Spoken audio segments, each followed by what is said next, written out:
Okay, hopefully people will start funneling in. It's yet another night where I decided I'm going to go to bed early, and it's 4 in the morning. It is now 4 in the morning. All right, so let me get situated here. What was this? Yeah, this is the time lapse of how the Beachy started. That's just nuts. How the Beachy Creek started. So, just terrible, terrible, terrible. Terrible.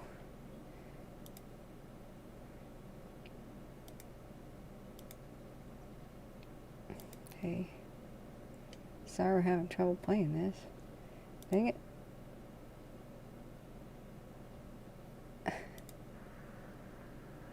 What was this video? This is what somebody wanted to share with me.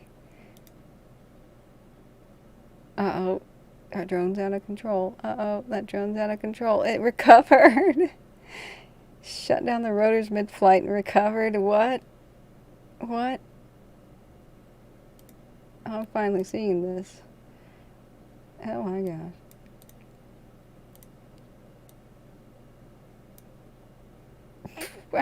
Wow. I forgot I had this here. This is unreal. Yeah, Sherlock, dude. Sherlock Jones. This is sick. That's great. Was this luck or skill? Say it true. Tell us true. Was it luck or skill? Come on now. Confession. You're either super lucky or super pilot, or maybe both, eh? Maybe there's a fine line between that. Wow, what were you filming? This looks beautiful. Ah! Nice. I don't recognize this. Is this in the West? Luck and stupidity. Alright. Alright, hopefully people will wander back in here. Oh, it wasn't supposed to be Red Wednesday 3.5. It's supposed to be 3.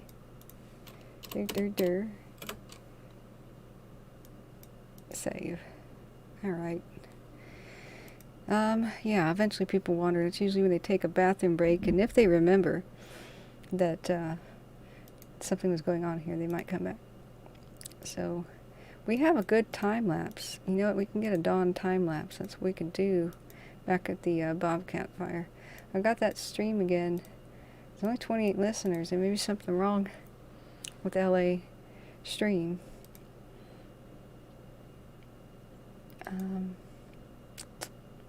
74% containment. There's still 3 major areas of risk.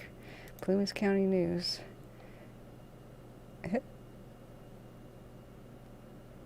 Aww.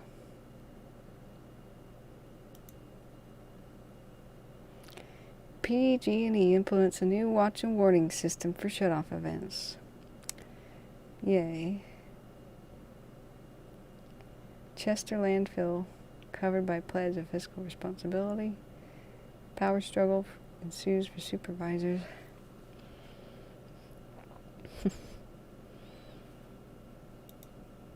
It's almost time to say goodbye to the Type 1 team, the Hot Shots. Okay. Man. It's so frequently, you know, if I was in charge of this paper, oh, our entire county was nearly incinerated again, but it wasn't. Yay! Only part of it was. Yay!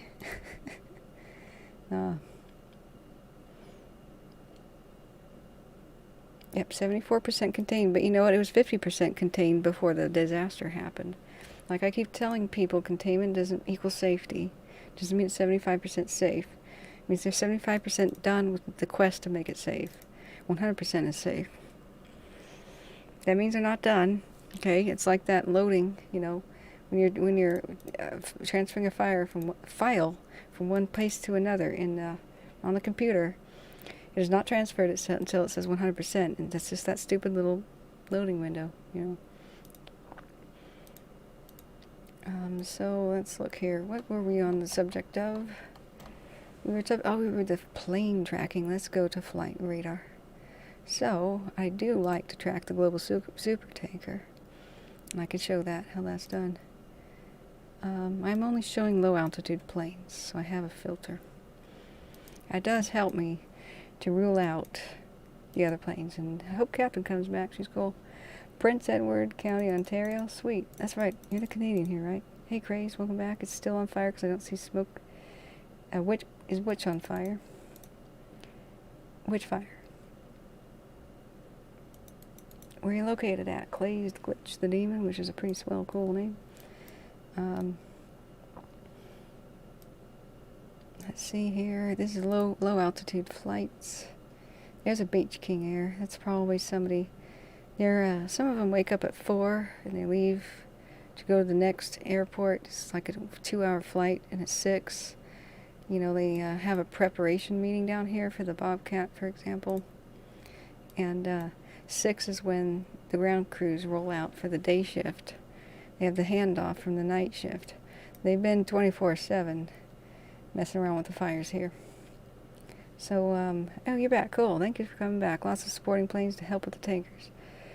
Yeah. And in the future, drones are going to be the thing. Don't necessarily think you need a pilot license to help out. We were watching future technology, existing technology to be used in the future. And a lot of it was drone-based, and it was really looking good. So in the future, there can be things like strategic tanks full of fire suppressant materials out in the middle of ridge tops. And the drones will get landed, they swap out a battery or they swap out a cell, and then they can pick up new fuel. And this ridgetop to ridgetop, this is a fast flight on a drone. Fast flight. Ridgetop, little landing areas for the drones to pick up fire suppression materials and whatever fuels them, batteries or whatever. And then it doesn't have to be connected to a grid. Solar banks here charging their batteries, whatever power they have. And then they zip off. There's going to be a V-winged formation, mark my words. The lead drone is the one where the guy wearing the goggles, he can be back in LA. In fact, he can be in Timbuktu, Madly. He can be in Africa wearing the goggles, and he can see through the drone's eyes. He can switch to infrared, regular. He can switch down to FLIR vision, and then LiDAR vision. See through all the smoke.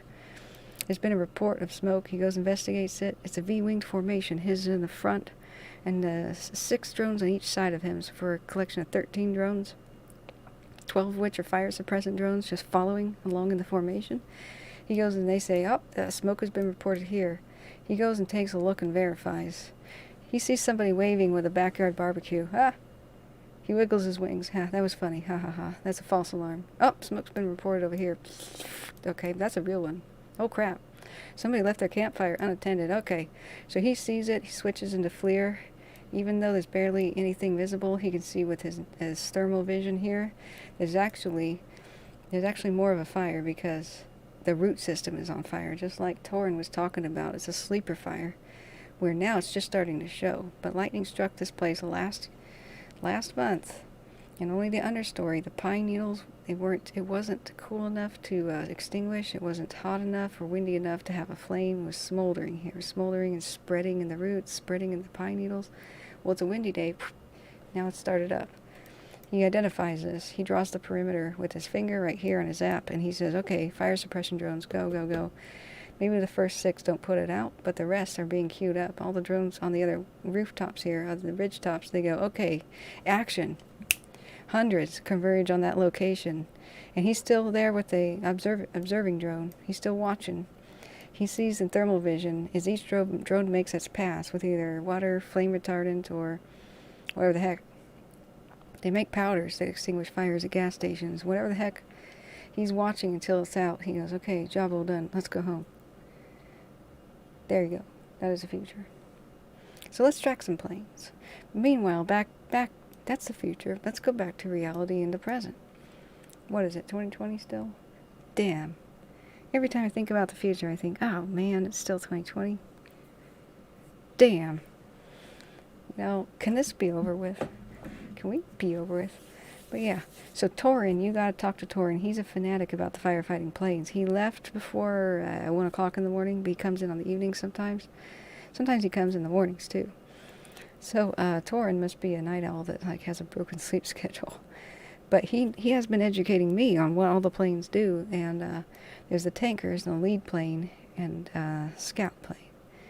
So they have the scouting plane is the air command, right? And so I've identified some of them. I have a list of some of their call signs, not call signs, but their registration numbers. So what I have for you is I'll show you how to track a couple of them, like for example the global supertanker.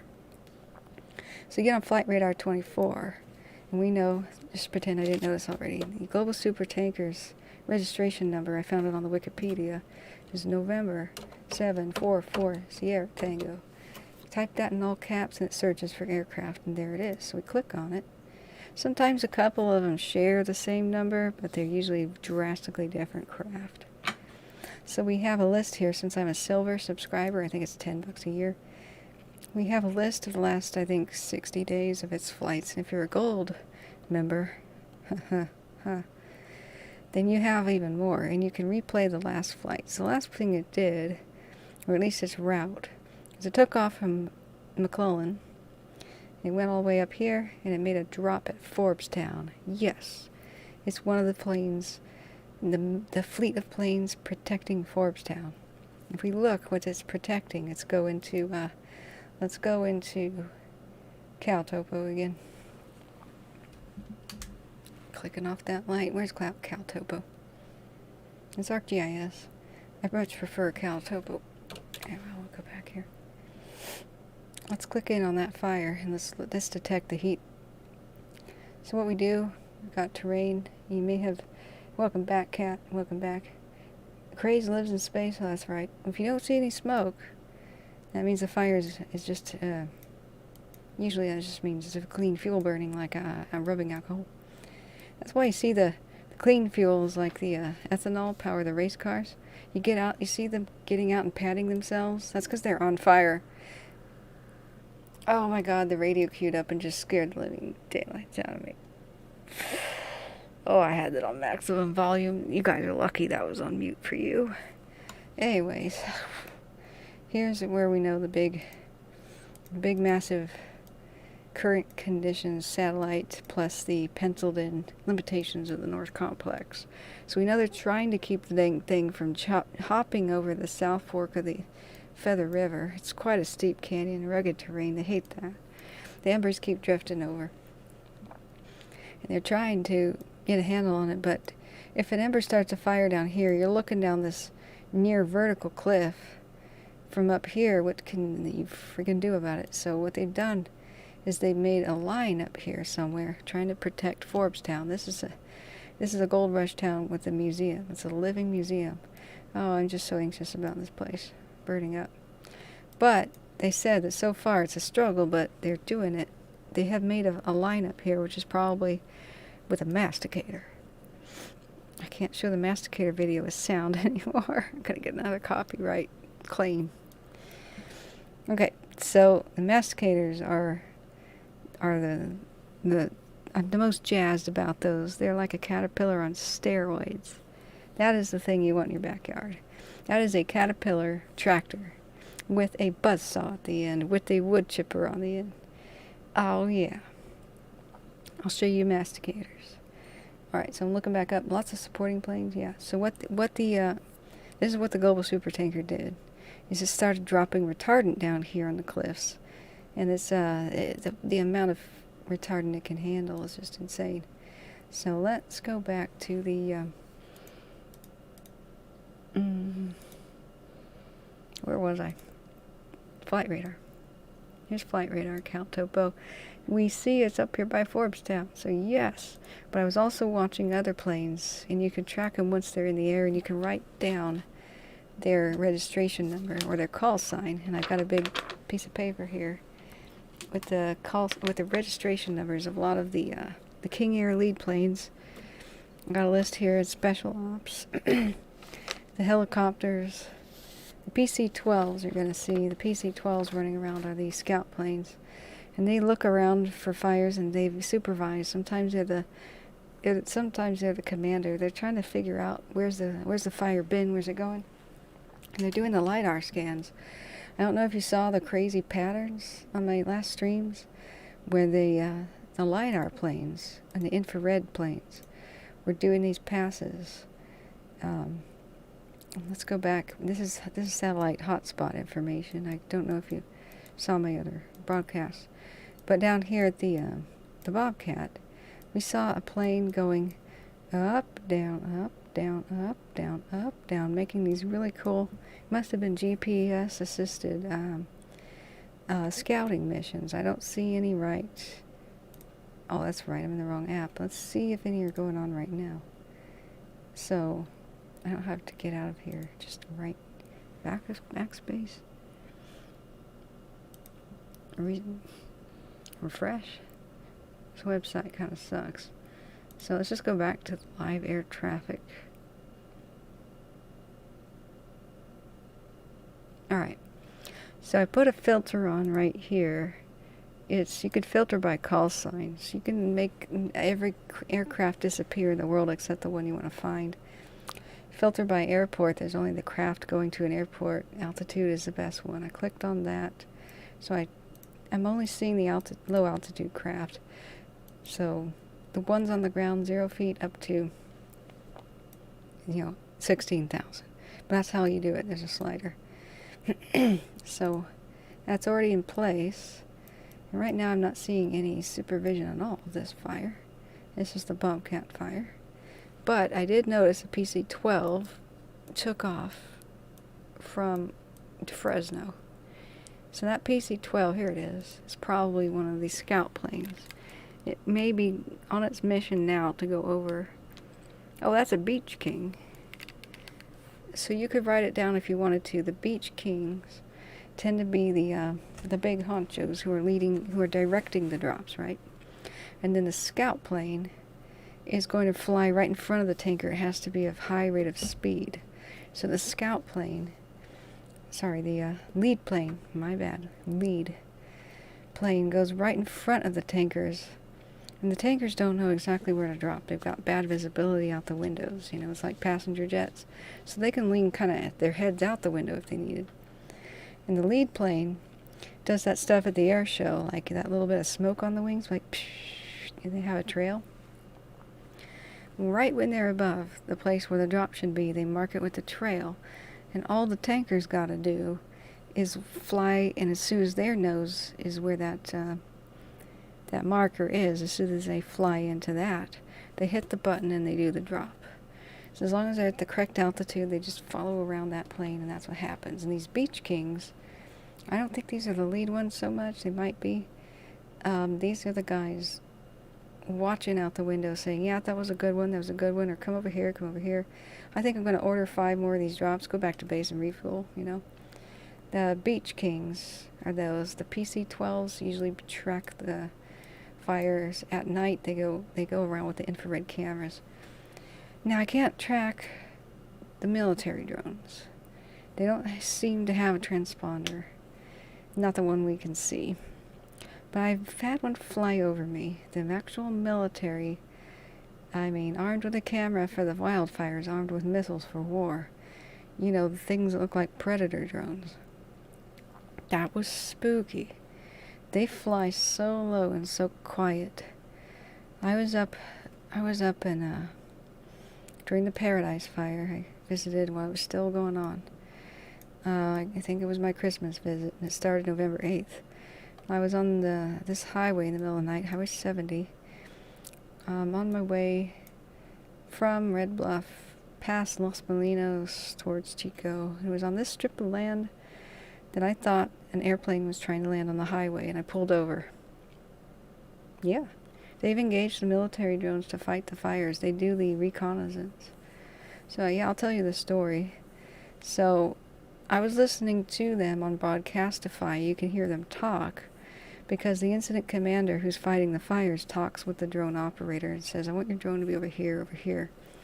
Yeah, that's happened. So here I am, driving down this way. Maybe better to tell the story with Google, because I can show you the Google Earth. It won't be nighttime, of course. This is a straightaway highway. You could go, if you wanted to, really, really fast. It's just not recommended. It's kind of a death highway, because people think, oh, this is the middle of nowhere, I'll just speed. There's a lot of head-on collisions of horror.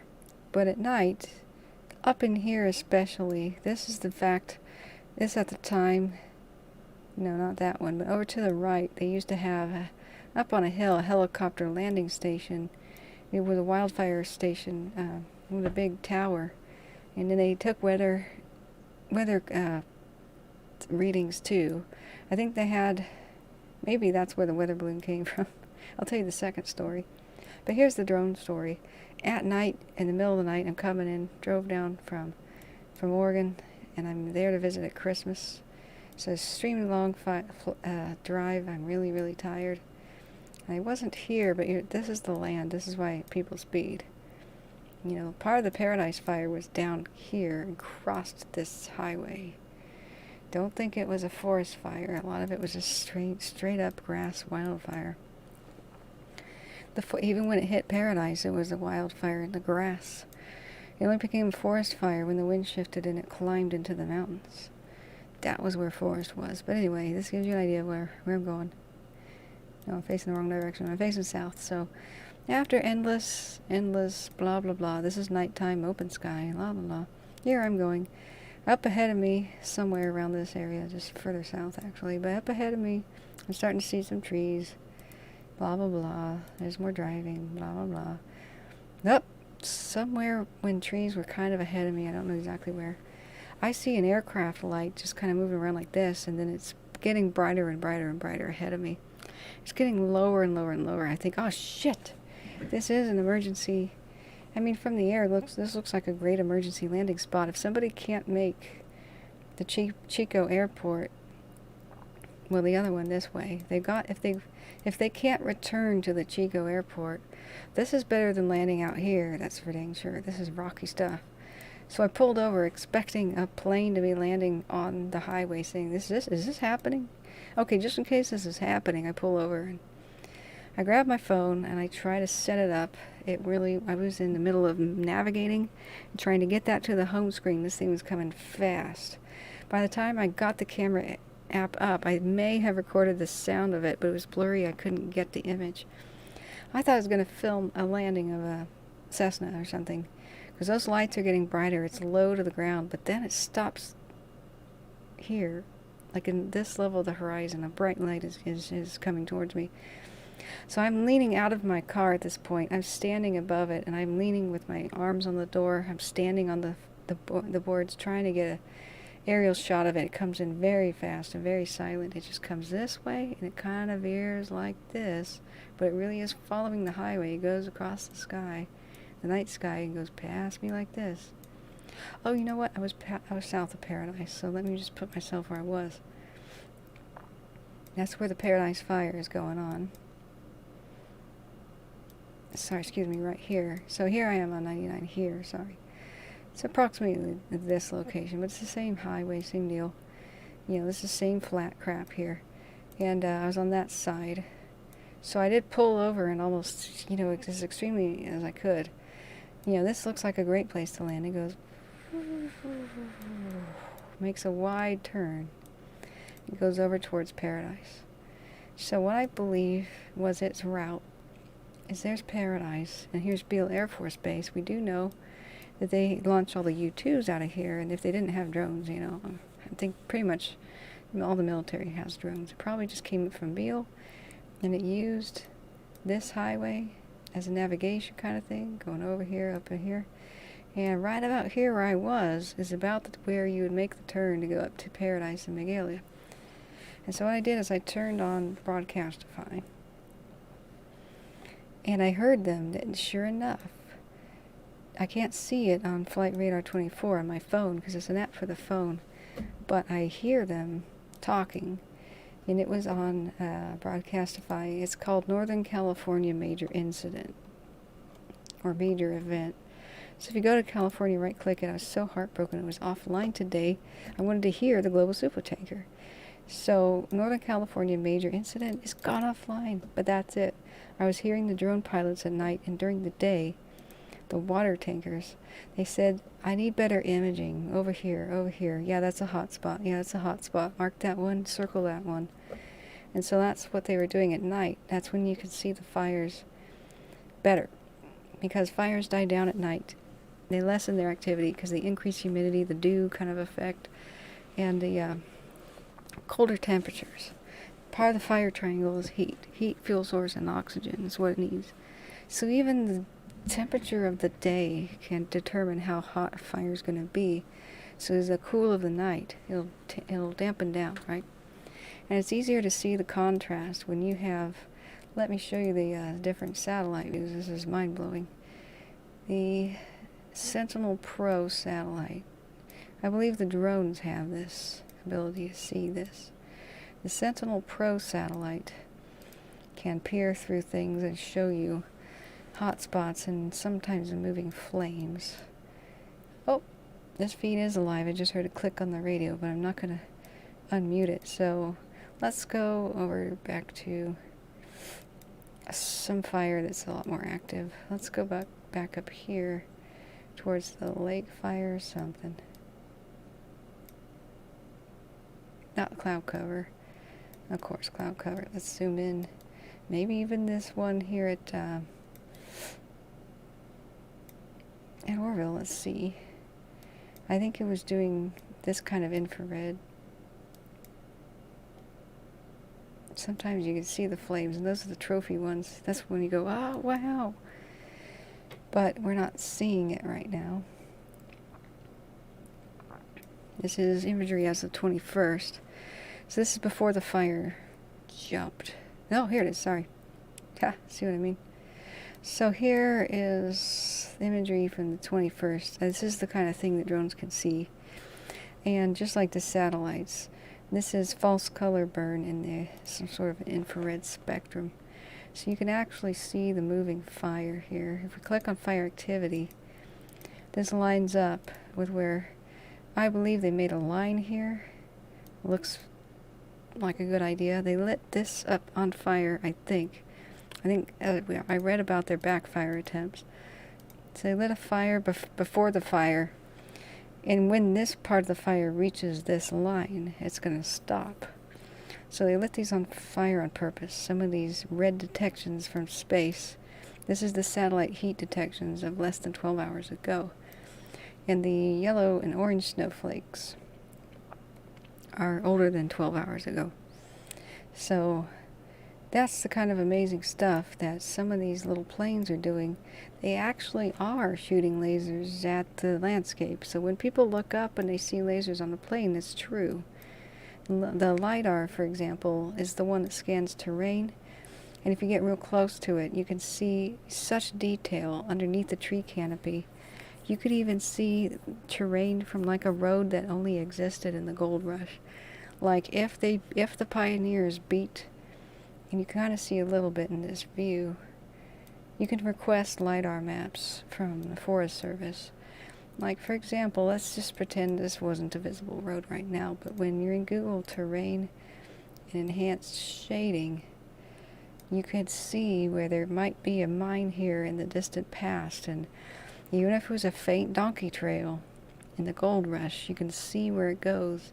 And this is how they're finding the ancient Mayan roads in the wilderness. This is kind of LiDAR light.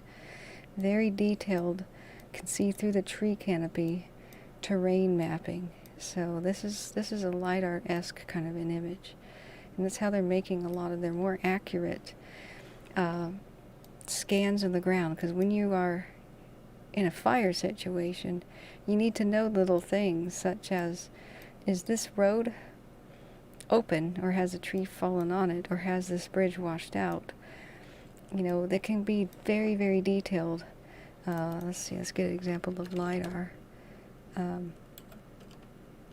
plane. So people are seeing the blinking, the red and the yellow and the green on the underside of these scout planes every night. They are going to be hovering and constantly patrolling where fire goes. And I can see why people might be afraid of them, because they are going to move and scan right where fire is headed. That's the point. It needs to map out where the fire is headed, see if it's too dangerous to go there. They're updating their digital maps because the Forest Service, the last time the Forest Service maps, they usually go about it in every 6 years or even a decade. Some of these forests have not been remapped since the 70s. So they're looking at these 70s maps going, really? does this road still even exist? Does this bridge still exist? Has this been maintained? They don't know. Instead of trying to figure that out and make phone calls to locals and retired people that used to live in the area, like the retired Forest Service, okay, let's just scan this with LiDAR. They could do it in the course of a night. Have an absolutely new updated 3D map. And it's just a pulsing system of special lasers in there. It's the bounce back up to the belly of the plane. Kind of like echolocation, you know, it's measuring distance, but since they have a wash of it, they're measuring micro points of distance over an area, so all they have to do is fly back and forth in a particular pattern like this, the zigzag. So that's what we've been seeing is when we click on some of these planes in Flight Radar 24, it's been fascinating to see their zigzags. And some of my previous videos show that. So let's look at Flight Radar 24. I just don't see any plane actively engaged, but they were doing it for the El Dorado. And it's usually the PC-12s that are doing that. And they make a neat little pattern. So this is new technology in the future. Man, the drones will be going out and do that instead of an actual pilot. And they'll get us images like this. This is like the true color image. Where's the fire? Too often, firefighters could have pounced on an opportunity because the fire's only here. It's only a tiny little thing. They could have pounced. They could have driven its safety over to it and put this little spot out. But if there's a gigantic, like what we were seeing earlier, smoke or clouds over the area, they just won't risk it. They won't go in blind. And so in the future, I don't know how well LiDAR penetrates smoke, but it penetrates the tree canopy. They'll go, oh my gosh, this road's open. The fire burned past it, you know, burned over the road. It's open. There's no obstruction. And we can get right here and push this thing out and come back in an hour. You know, push this out, drive there in an hour, work for an hour, come back in an hour, and we'll be back for the wind shift in the morning. You know, this is the future. So not only are there, you know, just regular planes going out there and scanning the forest and such, there's military ones too, and I think they should do more of that. You know, there's two things that the military can do. It's kill people and break stuff, or you can heal people and save stuff. You know, that's, you can quote me on that. I'm so proud. I'm so proud. So that was my experience, but that scared me. I would not want to be near one of those drones on the opposite side of the United States military. That thing was so quiet, and he was definitely flying under 500 feet. Just above, cruising above that highway, low to the ground. And the only thing that made, if that was a regular plane, if that was a jet, if that was a prop plane, that would have made sounds like, or the annoying jet coming in for a landing, you know. You can hear a plane above you. You know, that sounds of the plane. That thing went,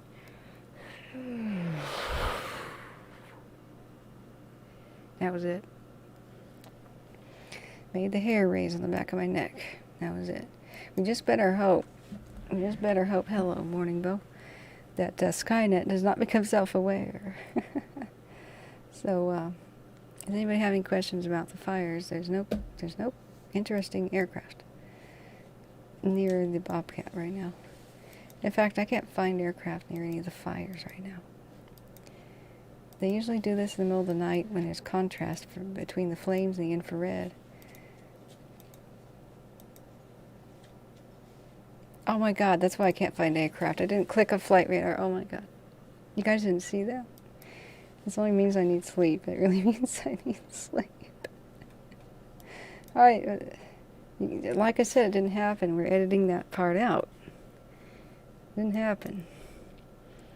So let's see if we can look at the hot spots of the Bobcat, see if it's moved.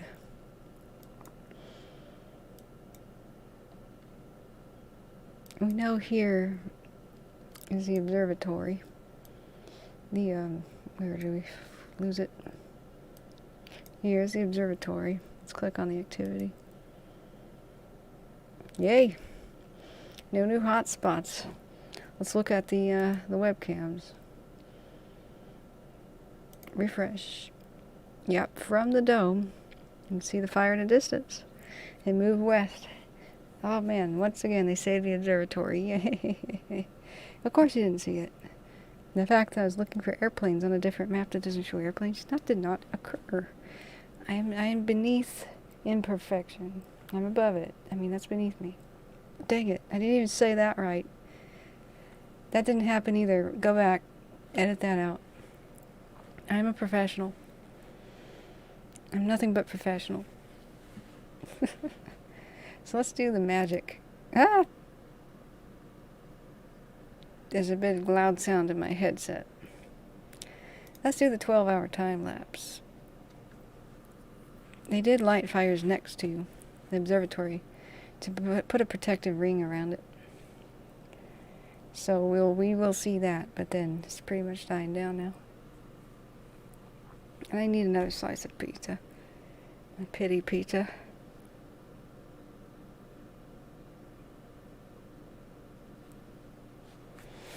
Alright. It's compiling.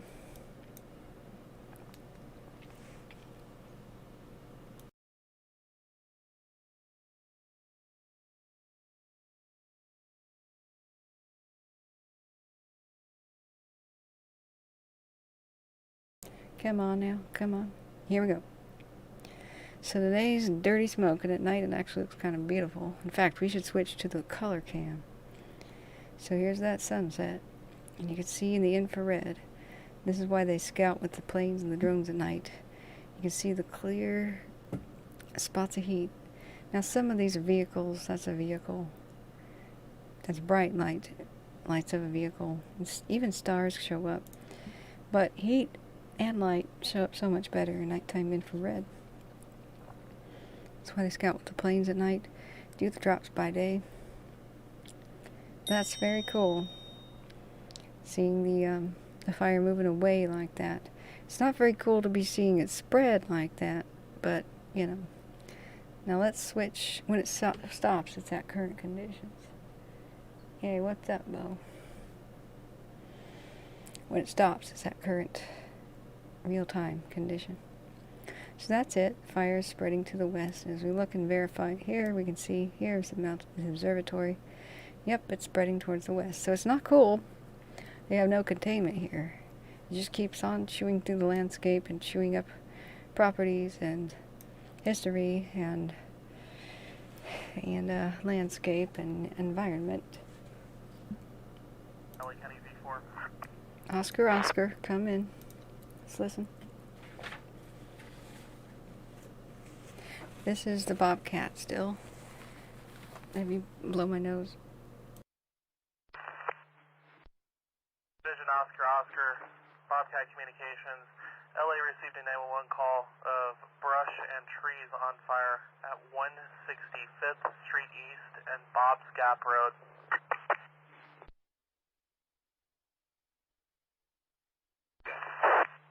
Bob what? Scap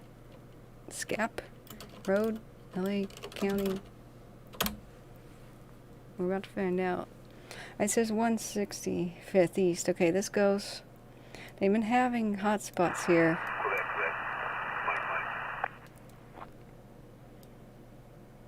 Oh, Bob's Gap. I thought it was Bobcat. Like a bobcat poop.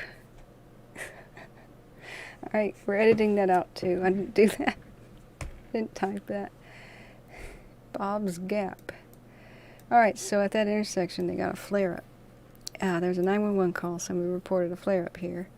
At 160 here.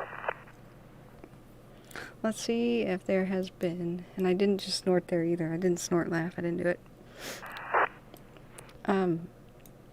Let's see if there's been a satellite detection. Now the GO 17 satellite will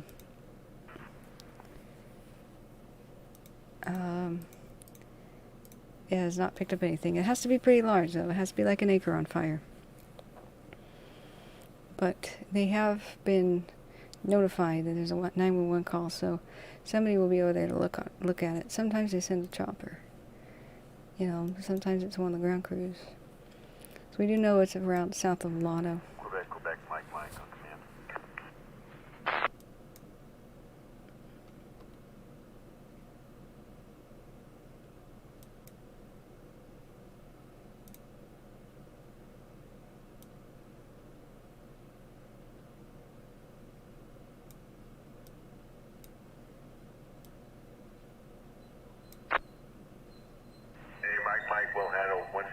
understand, Bobcat.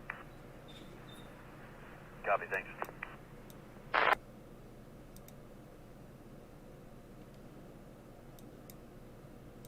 Well, the hills are alive with the sound of fire.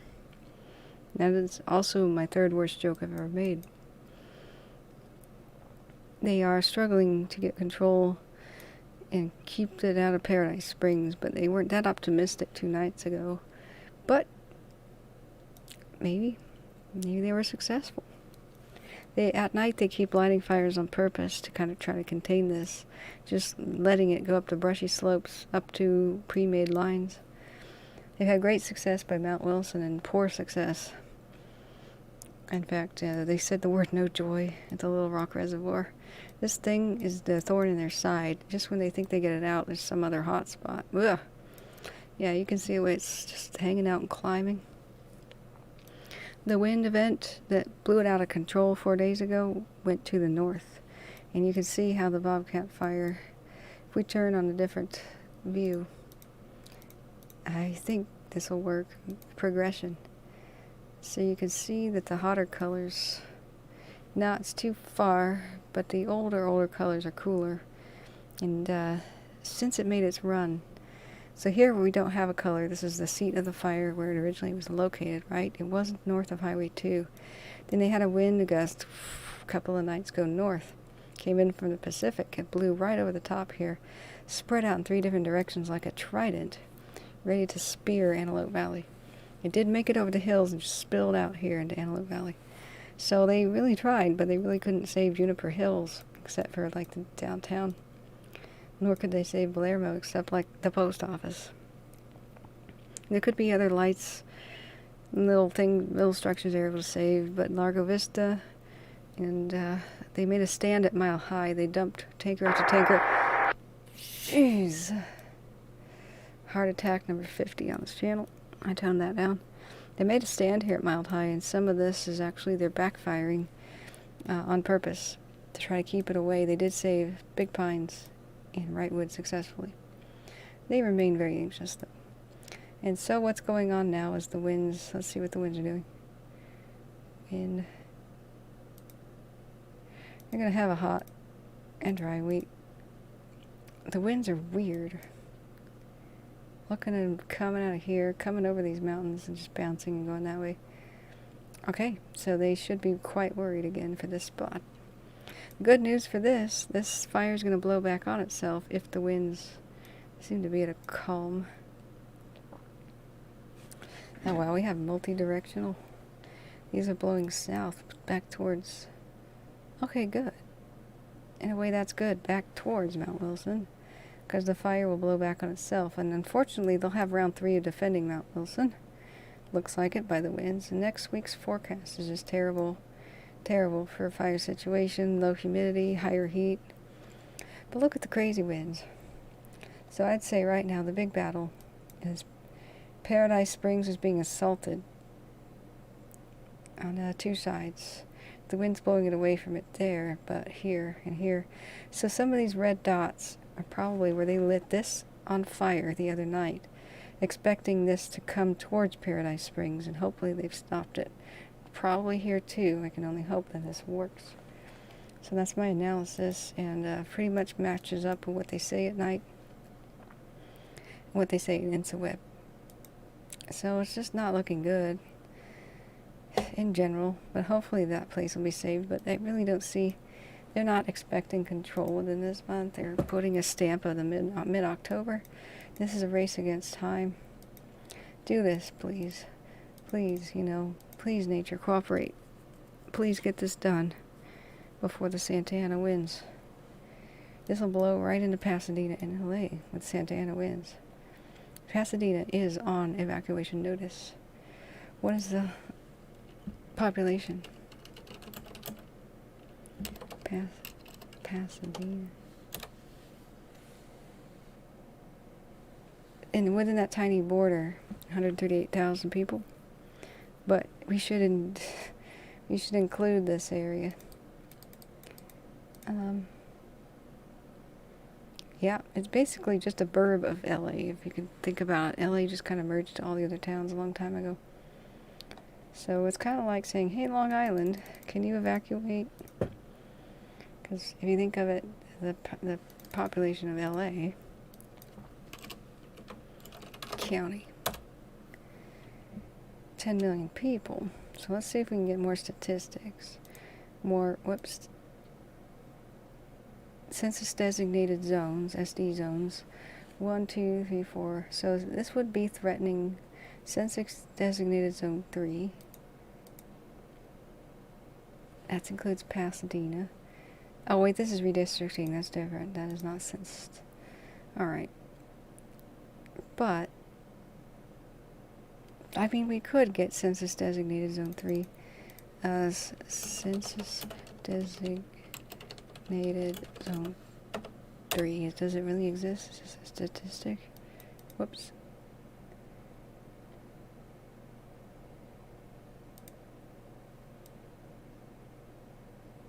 Well, I was hoping we'd have a little bit more refinement of the regions of California.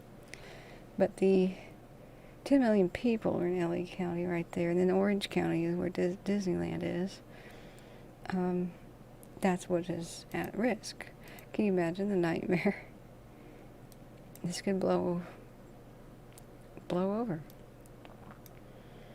Rosemead, El Monte, Baldwin Park, West Covina, Glendora, Covina, Azusa, Duarte, which was already mandatorily evacuated, Arcadia, Duarte, Sierra Madre.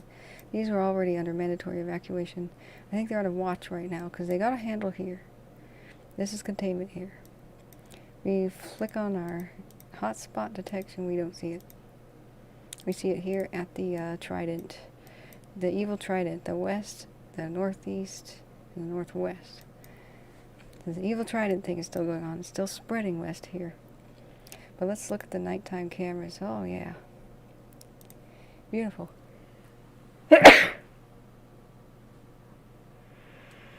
Excuse me. Oh, sorry. Far cry from the first battle. The first battle was this.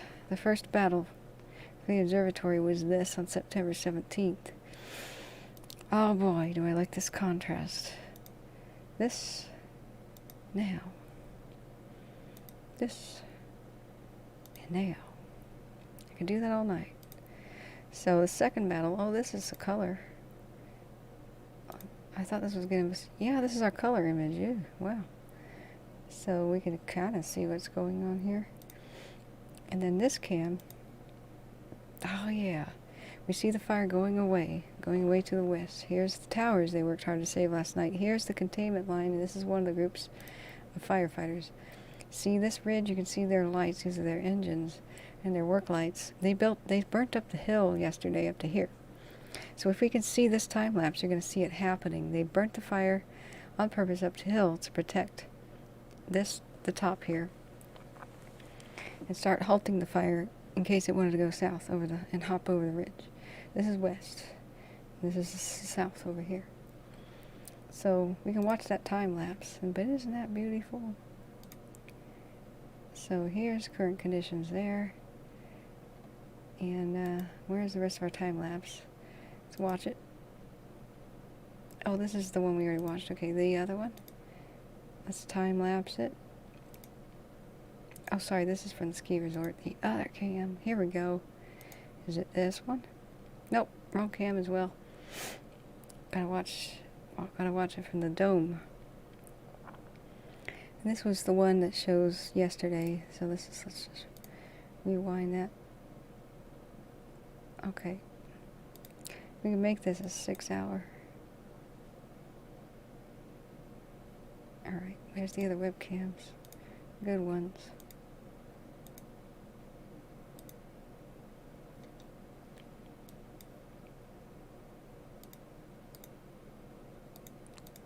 wildlifealert.org. It's just, is there a right-click duplicate this tab? Here we go. Duplicate. Now let's go find the other one. It's called Baldwin Hills.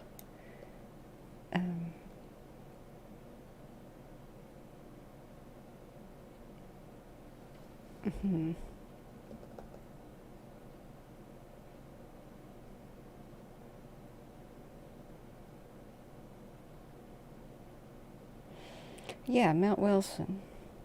Let's check it out. Here's their firing that they did through the night for the same viewpoint. So let's make a 12-hour time lapse.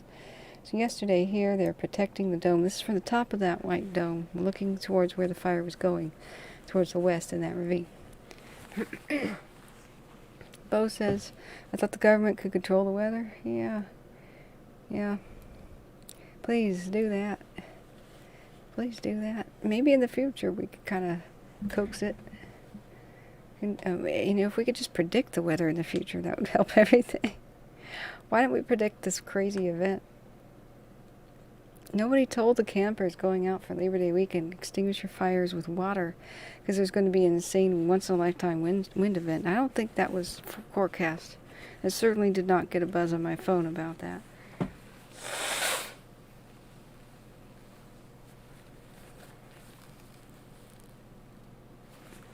For all that we think we know, we keep failing. We get humbled every time. So this is the nighttime fire lit on purpose to go up to the road here, which was their fire line called Mount Wilson Road. So we heard live them talking about lighting the fires. So this is the actual fire over here, I believe. It could be a different firing attempt, but I don't know. It could be just the active moving fire.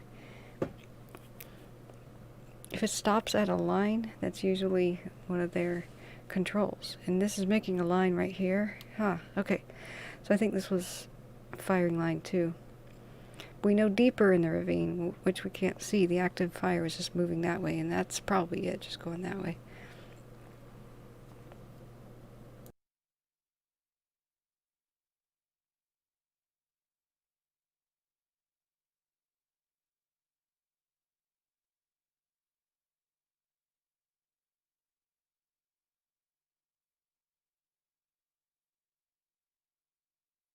Alright, so this is current. This is the current view. And we did see the replay. I'll do it one more time. And then I'll just keep it current, kind of refreshing. Extinguish your campfires shouldn't need to be tweeted out. Everyone should just know better. That's a good point. That's a good point, Sherlock. But unfortunately, oh man, did we even bring a bucket? Where did we get one? Oh man, we gotta beat the traffic, Look, it's really cold. I should have brought a coat. Nobody told me it was going to be a high of 68. And that's the way the weather was on Labor Day weekend until this.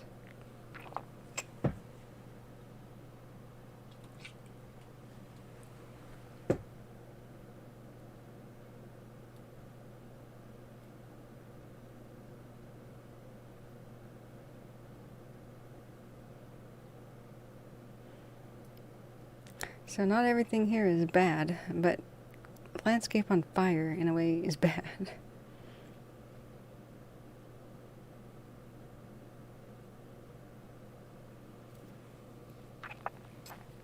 Excuse me. So I'm going to we've seen the time lapse. And we've kind of gone through these. Oh, we can watch this one. You can refresh and time lapse this one. This is Baldy. This is from up here. This is one of the different ski resorts. I'm starting to get to know the area. Not that I like Southern California in general. It's kind of too many people for me. I'm allergic to the crowds. So during the day, it's ugly as anything.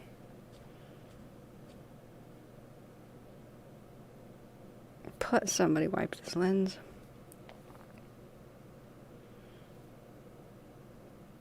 I'm gonna get rich. People who have webcams hate it when the lens gets messed up, right? So I'm gonna invent a system. It's just like a little hand that will wipe it for you and shoo away the bugs. And just spray. It'll be like a circular thing that goes around the lens. I'm gonna make $1 million. You watch. Because there's so many people making a living with their webcams.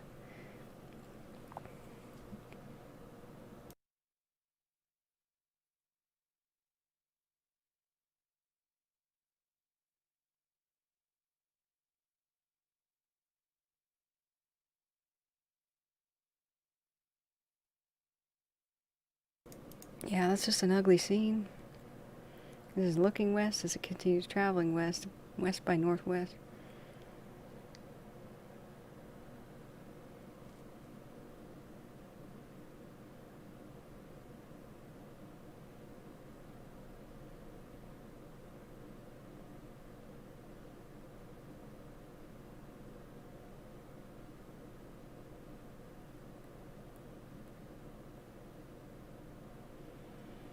There's a big, big fire, and this is just a tiny little branch of it that escaped. There's just 3 branches now on this tree. They're just going off different directions. But it's hungry. Hungry and largely unchecked. They've been working hard, but they have some of the worst conditions to deal with. We keep hearing, can you please drive somewhere? I can't hear you on the radio. Can you please drive to where you have cell phone service? I recommend the ravine. Go over this couple of roads in a ravine. I'll talk to you in 20 when you get there. That's not acceptable. We keep seeing this is stuff we can prevent. Some of these fires are getting bigger because they just can't even hear each other to give instructions. The pilots can't reach the ground crews. The ground crews can't reach the other ones on the other sides of these ridges. But it's so ironic. Look what we see. We see all around these giant towers. The giant towers, these are communications towers for radio stations, your FM, for example. And we can't do it for the channels that the first responders use. We've prioritized the crystal clear FM radio that you can get up here. Your 1950s Chevy, you know, as you're watching the sunset and smooching with your new girl, you know. That's crystal clear. AM is crystal clear. And they can't hear each other because they didn't put any towers up here, or not enough repeaters for the first responder frequencies. This is just unreal. This is why it's so bad listening to this channel in the noise, you know. So what I'm going to do, folks, is I'm going to leave it right here. I need to go refresh myself and get a pizza slice. Got to eat it here. It's the world's healthiest firefighting meal, you know. I'm more of a fire observer. And this is some traffic. I'm disappointed we can't this is just UPS and stuff. I'm disappointed we can't track it. But let me go heat up a slice. I'll be back in a couple minutes. Yes, in the microwave. I know. If this makes noises, you know, they're just not saying nothing on the channel right now. It may make some noises. If it's silent, they're just not talking. Be right back.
Bobcat Communications Division, Quebec, command. Go for Bobcat Communications. At the intersection area of Bob's Gap and 165th, unable to locate, but I do see up a Pinion, it's visible, there's some activity up on Pinion Ridge where they're doing some work.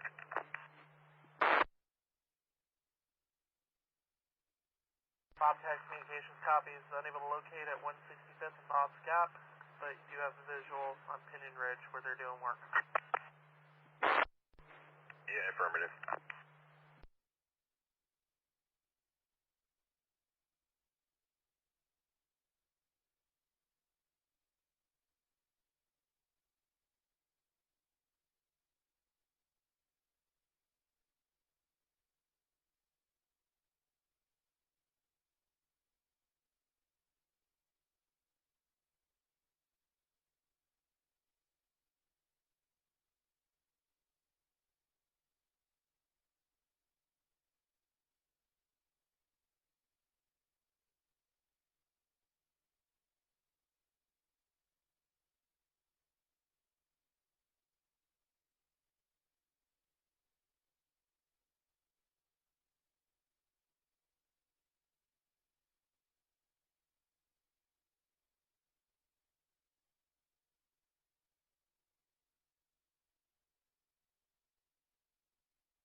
Have they even said a word?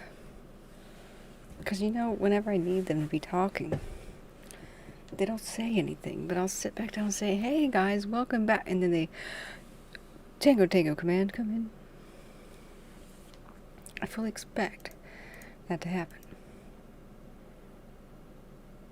Are they faking me out?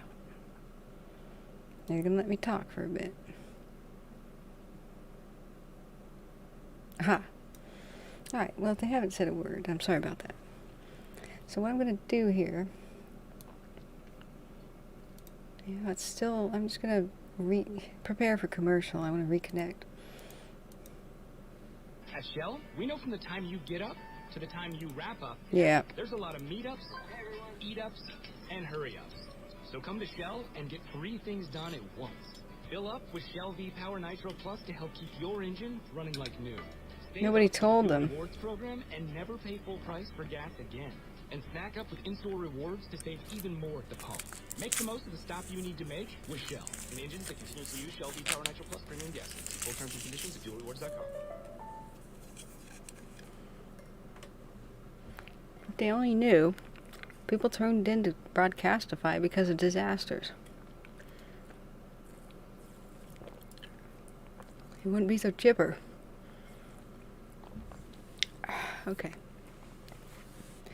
So, hopefully this is actually alive. We heard some riveting stuff yesterday, didn't we? We are short 20 lunches and some fuel. 20 lunches. Okay, I'll run it up there. Good lad. That was pretty riveting.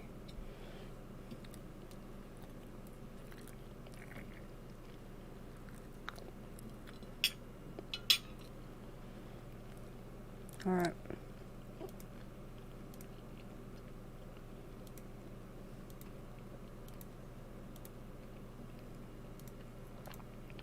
Yes. And you know what? That.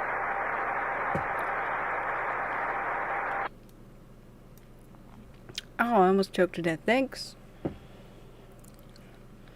Thanks, random person that queued up the mic. You know what I think I should do? We should watch some masticator videos.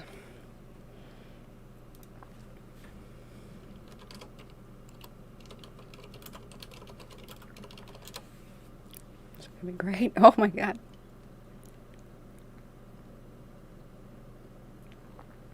The diamond mower.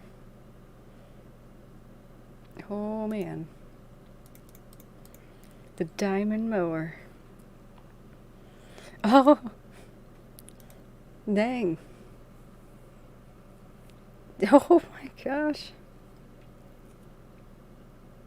Wow. Now that'll clear your brush. That'll make your fire line.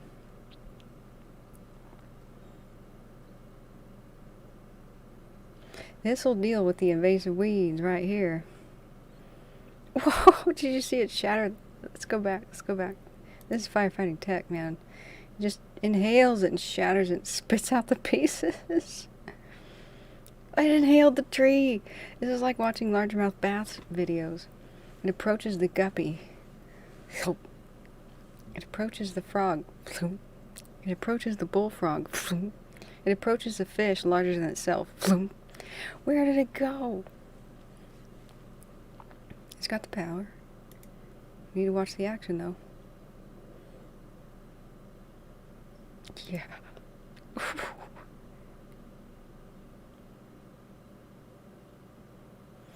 I mean, you can remotely operate these in the future, near future. So you can have crews making lines without being at risk. You can fireproof these with some armor, I'm pretty dang sure. So it wouldn't particularly matter. You wouldn't worry about losing the unit.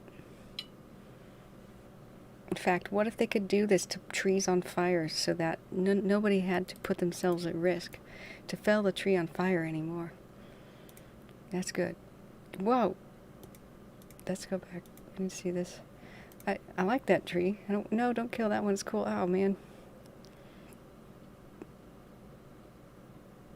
This is the point where you say, Larry, that was the keeper. Oh.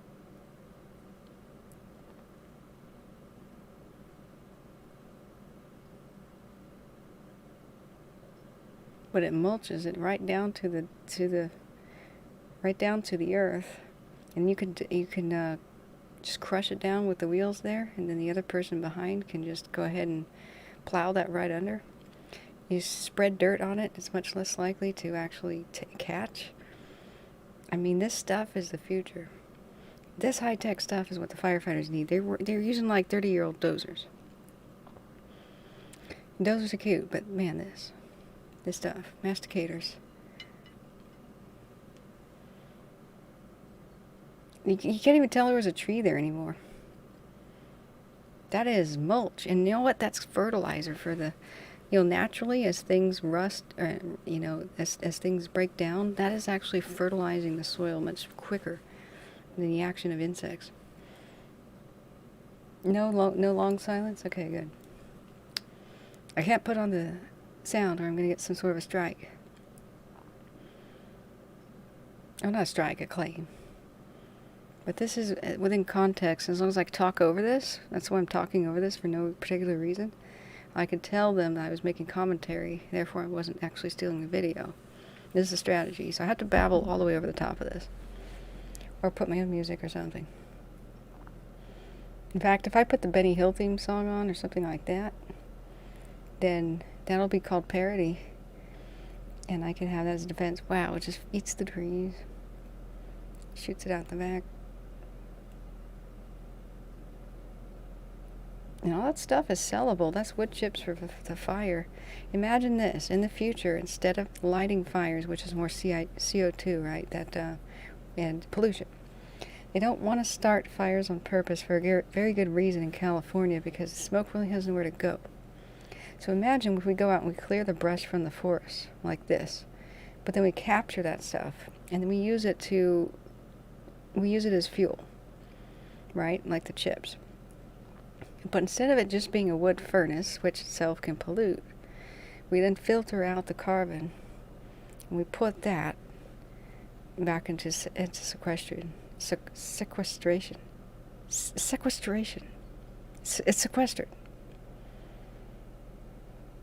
And that means that we have a huge reduction in carbon, for example, if that's the emission we want to target. And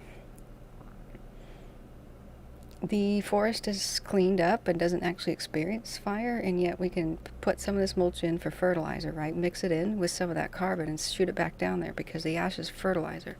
So once it's done, we take the ash and shoot it back in the forest. Just dump it out of planes, just whatever you want to do. It doesn't have to be too expensive. That's a new era. You're going to pass out a bit? Well, I got to stay up for that, though? Okay. There's a lot of solutions here. Biodiesel. This is what we should at least be doing with the invasive weeds. Just take them down. Whoa, this one's new. Look at that. Oh, I've seen this. It strips the branches. This one just grabs the tree and strips the branches to the top. Okay, this one's already stripped. But I've seen this guy. That's what the demo I want to show. I just never knew what it was called, but it just slices and dices like this. Makes little logs, little discs. And it runs up like that and strips all branches right off. It does a nice little neat little cut wherever you want it. Zip. No danger. No danger to people that have to be outside here anymore and cutting these by hand. I saw a lot of gruesome logger injuries. I used to go to physical therapy and some loggers came in. I thought I was messed up. They have to sit on these things, and once they do a cut, when it drops, bucking trees will launch them. And that kind of injury, this one guy's knee, like his knee was so broken, it was bent back towards his hip. His ankle was at his hip. Oh man. See, it strips the branches. This is the kind of thing I would see. Just do the eucalyptus. California's eucalyptus can just be gone in a year. Plant those native oaks.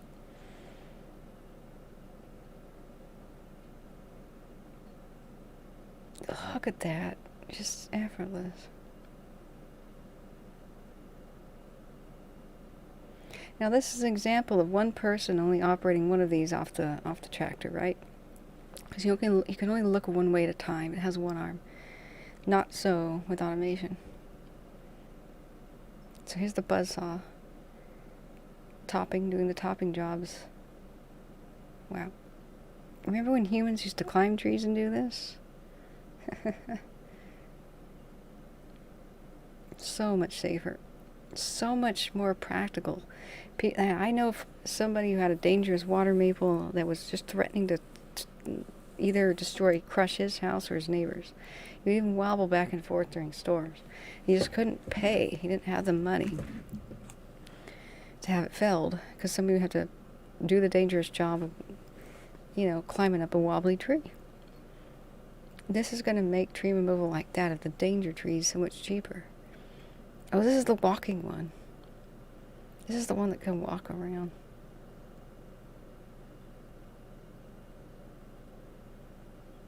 No road necessary, friend.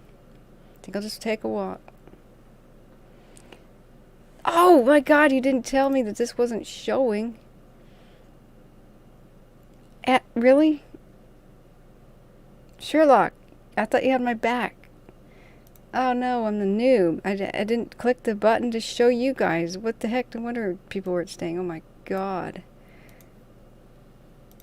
Oh my God. I was watching this on the other screen the whole time. Alright, back it up. Restart this stream. I didn't do a mistake like this. I'm perfect. Oh man. Man.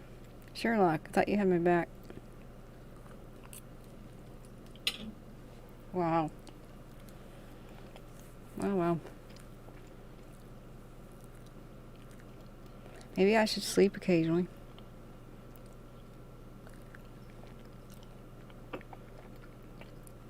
Yep.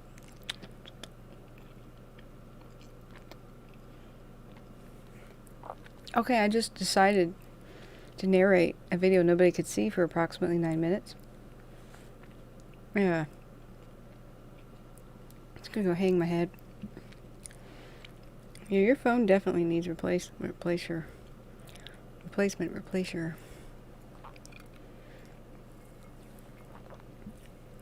Yeah, I'll keep the new word.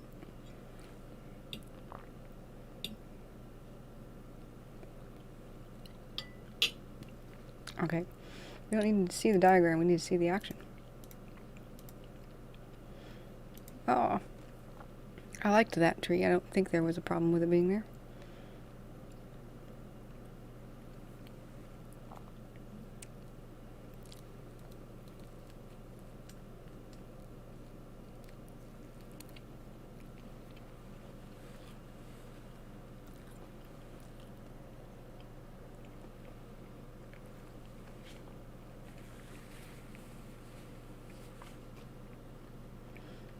That's so cool.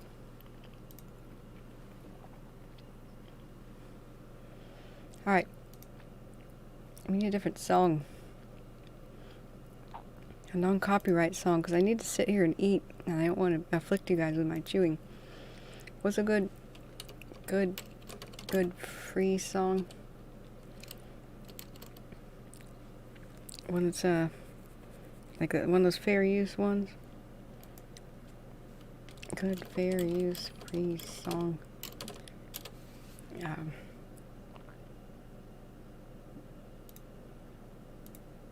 used to have one on SoundCloud that was real good. Farm Simulator. Oh, you have one of those for your farm simulator? What game do you have that's a farm simulator?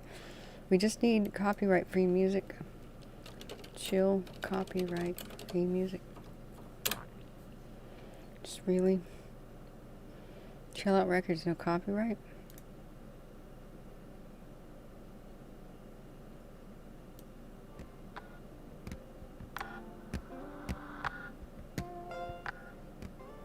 Do we want to watch Mastication to this chill video? Does this go?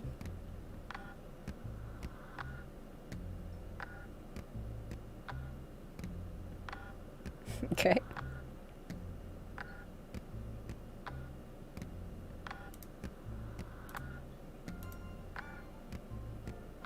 No, this definitely doesn't go. We need heavy metal. Okay. No. No. Chill ambient, copyright free. Just randomly. No, that doesn't go. We need some heavy metal. Metal, copyright free.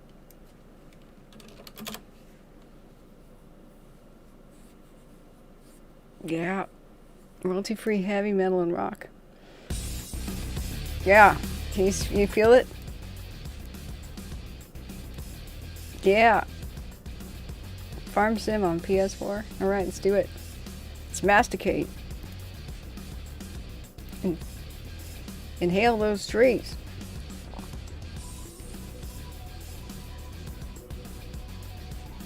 Look at the beauty.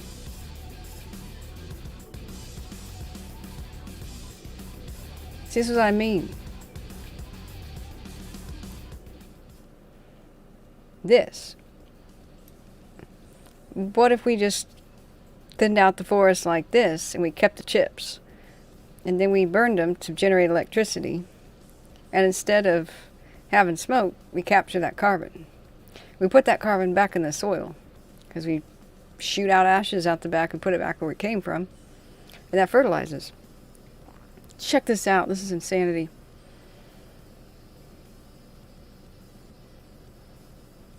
This is firefighting technology.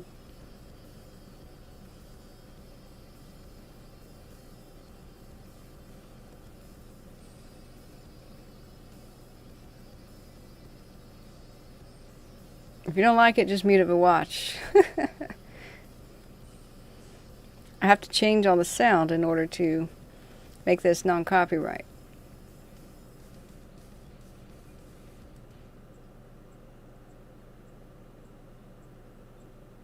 Strips branches easy.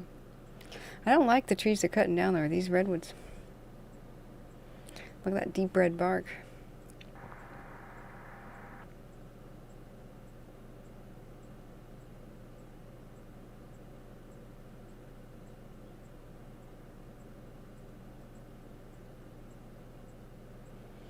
So, a human being can only operate one of these arms at a time because you can only look and bring your attention to one place at a time.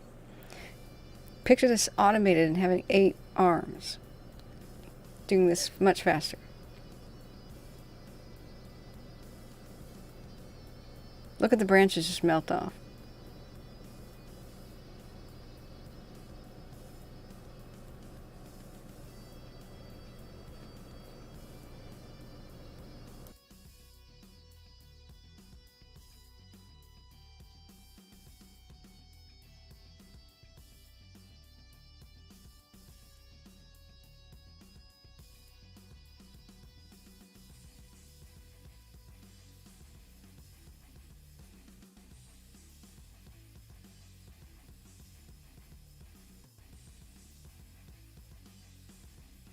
That's a demo of precise cuts. But why do they keep cutting down the nice trees? You know, cut down a nasty one.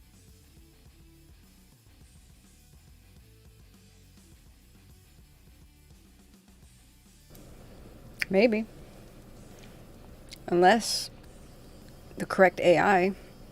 If it had LiDAR technology, then all of the arms would have movement detection and collision detection. They'd know where they were. That means that AI, with that basic kind of information, could perform and make decisions faster than a human being and never have a collision.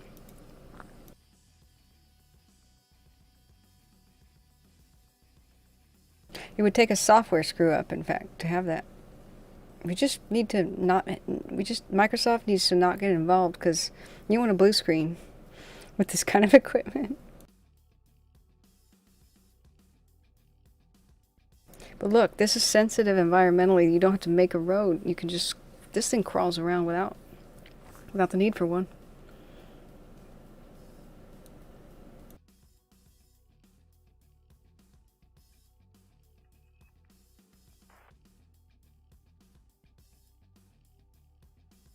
In fact, the Sikorskys could drop these in here without the need for a road and pull them back out by air, by helicopter.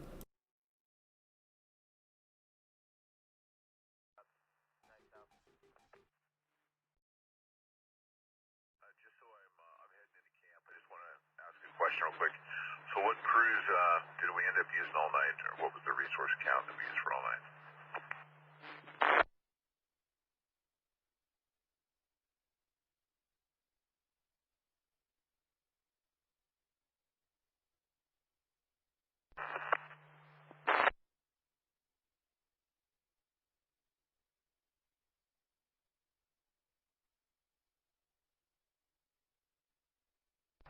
Night Ops, Tango Tango.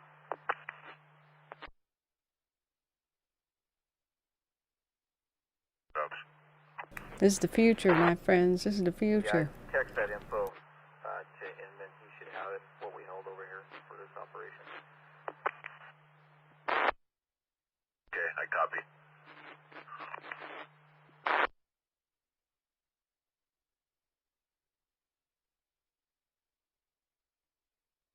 I'm liking and subbing that. Yeah, I'm ready. That's Cobra 4, Amazing. Watch later. Blue Ridge, Fire. and Dalton and Scorpion for delayed, but we didn't keep them all night. And if you think about it, we're just doing what elephants naturally did to clear the landscape and keep things a prairie. I'm not joking at all when I say that the mammoths... Come on a little later today, and you used Texas Canyon came on last night. You used them through the whole night. Yeah, that's Damn. affirmative, and I'd like to have them for one more night before we roll it back to days. Man. Was that an Yeah, acacia? I concur. Okay, we'll make that happen. Thanks again, D. Good leadership out there, buddy. Appreciate it. Yeah, no problem. And then, did you need engines also, or just crews? I collected most of that, and then the night alphas will be out there again for another shift with you on that corner. So we'll reevaluate maybe tomorrow on what everything looks like after we do some interior firing today. Okay, copy that. Oh my God, look at that. Did you see that?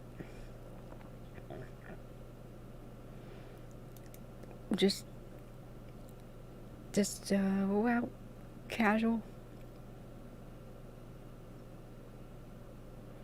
That's oddly satisfying. So yeah, I'm not kidding when I say that elephants and mammoths in North America were part of the ecosystem. So just looking at God the dang it. resources you had out there last night as well. You kept the dozers out all night, but they were 24 with fresh operators for today. Is that accurate?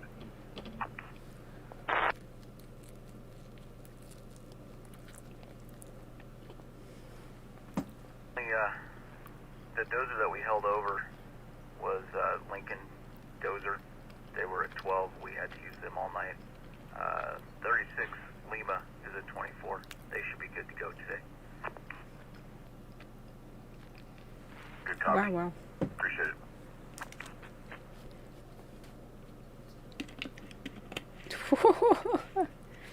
A furniture shredder compilation? Oh boy, I can't let myself get distracted. We gotta stay on firefighting equipment. We could do that too. Whoa. Whoa.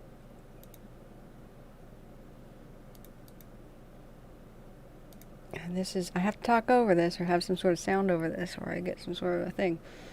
This is a commentary about recent news and such. Blah, blah, blah.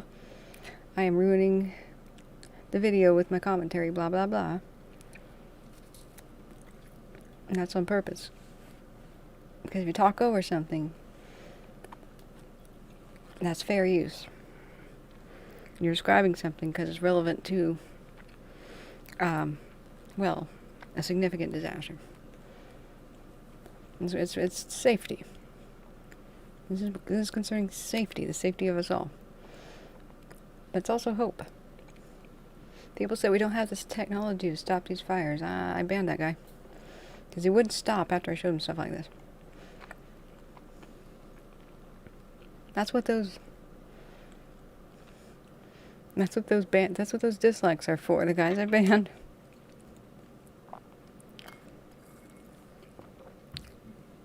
Excuse me.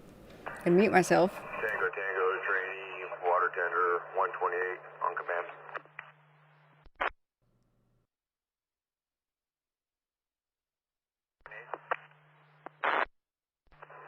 Yeah, so we're gonna head back to base camp. We're doing 0600, swap out with our crew. Alright, copy. Thanks for the heads up and appreciate the work today. Copy, thank you, sir. See you tomorrow. We appreciate your work too, first responders. Yeah.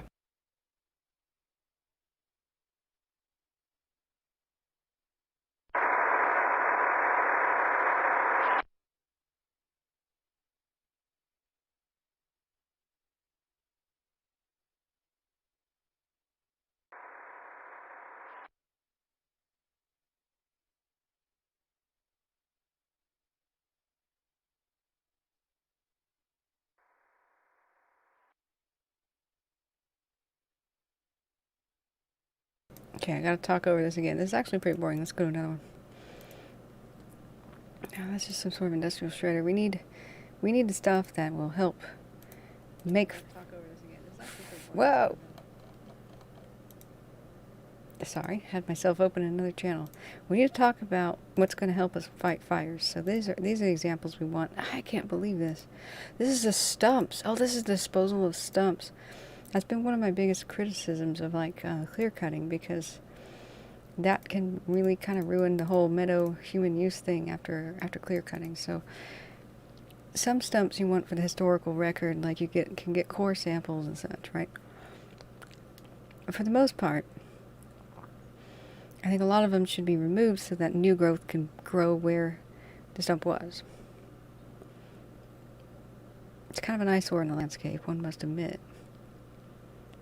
So this is just drop in the roots and stumps and it spins around.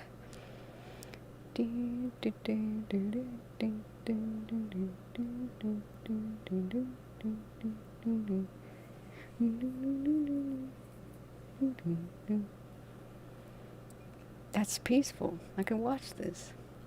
I want a top-down view. I want to see like the little blades like suck it in. Some of these are oddly satisfying.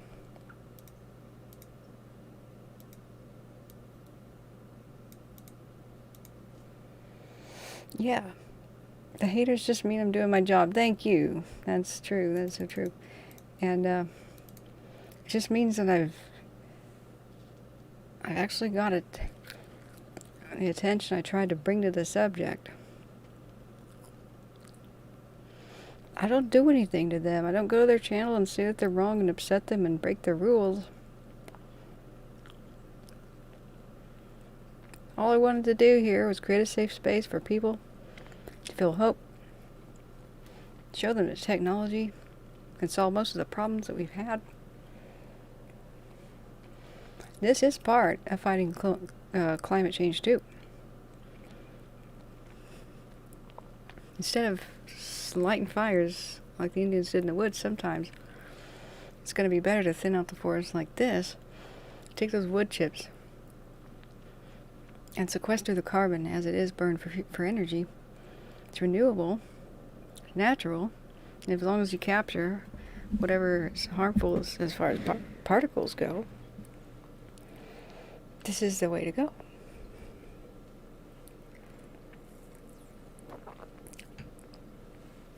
You can make paper. Doesn't paper need pulp? Instead of growing trees to cut them down for paper, why don't we just have, instead of a tree farm, which is artificial and not natural and not part of the landscape, have a natural part of the landscape, return it to nature, but run these things through it to thin it out every so often, and actually have habitat instead of tree farms. And this stuff could be used to make the paper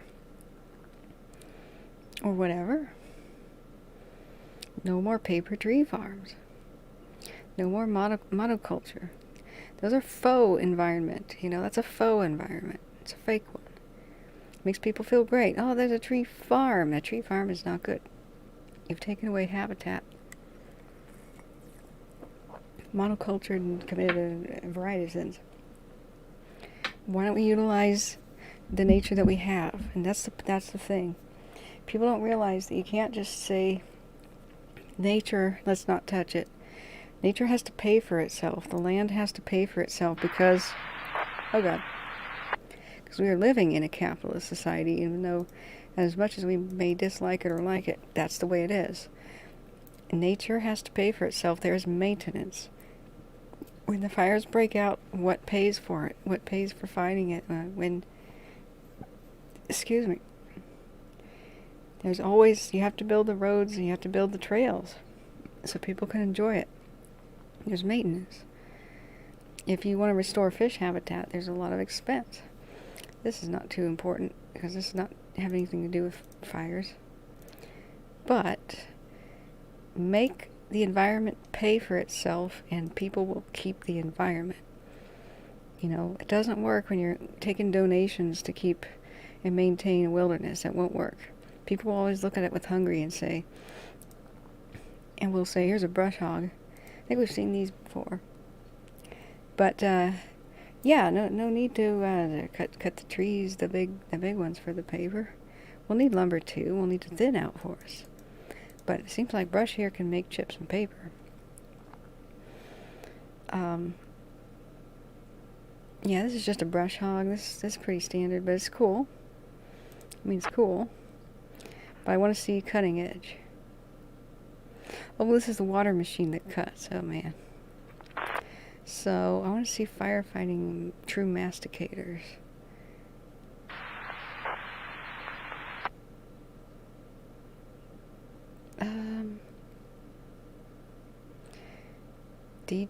D9G destroys the environment? Okay. That's okay, so here's a contrast. What we have currently. 1, 2, 3, 4, 5. 6, 7, 8, 9, 10. And that's cute and everything, but look how exposed the driver is, and he can't really do anything about a tree. He stops at a tree, right? Not with the masticator. 10, 1, 2, 3. Coming in 5x5, but please adjust the squelch. See, it's slow, and the branches start poking the guy in the cabin, and he's got to kind of go around it and sees out. He's already like, oh, that's a mistake. Let's back up. 1,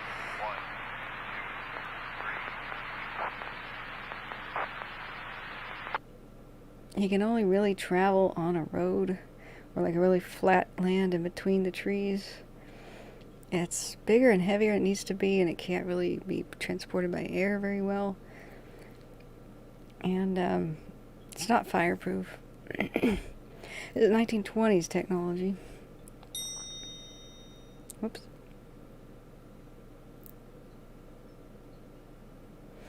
Yeah, see the difference. These masticators just blitz through it. They just blitz through it.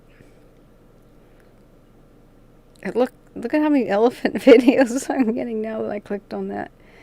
Whoa, there's a tornado. Uproots a tree near a man's house. Okay, I can't do that because I'll get copyright claims, right?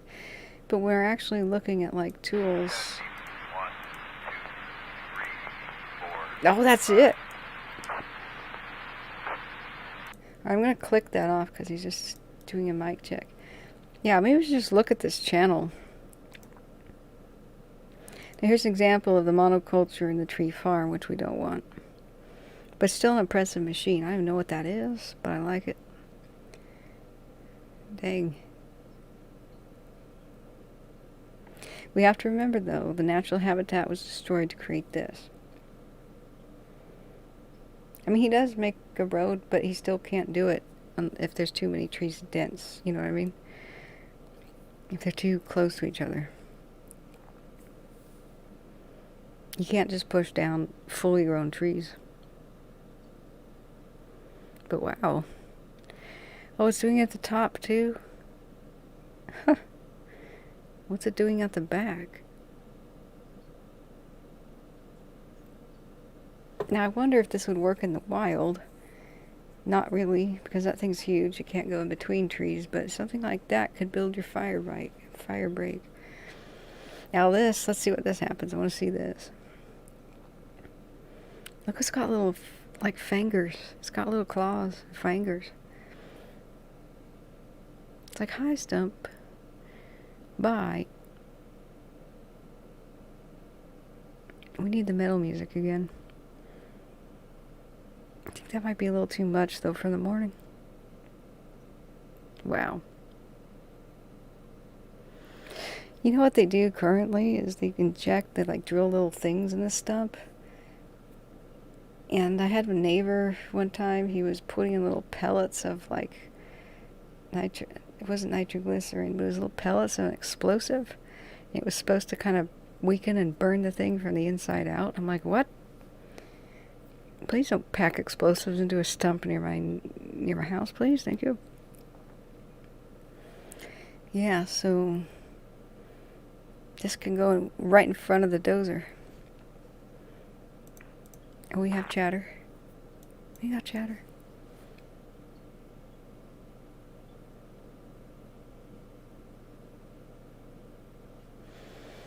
Cool, okay. Oh, this is the grabber thing. This is a good example of that thing. So, this thing just picks up a tree casually with cruel little hands. Just casually picked up a tree. Just gonna pull it over here. Tilt. Oh, it just dropped it. I want to see the limb action. I know these things can rip the limbs off, like, casually. It's got the buzzsaw at the bottom, the grabber. It can tilt and it can rip the limbs off. Come on, show us. But in a pinch, okay, this is an example of how it doesn't have to do that. In a pinch, this is a good fire line. It's going to throw the trees down, maybe on the side of the approaching fire, right? And throw them all in a line. It's going to be burning, but just horizontally there. It can no longer climb up into the trees, and the embers can't travel far, you know? North fire line EMP from RA601 would be the same as we did yesterday. John Deere, Sherlock Jones says John Deere makes some crazy big ones like that? Really? Well, hopefully this channel will have it. So far, I'm liking this channel. It's far better than the typical girl stuff that they aim at me, like, you know, makeup secrets. How little they know me. Wow.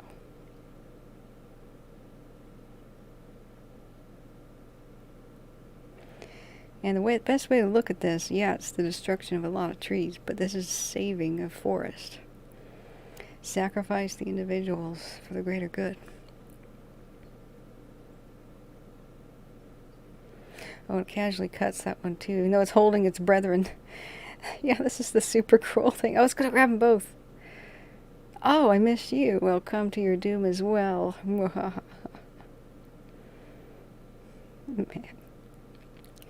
Just like every tool, it can be used for evil or for good.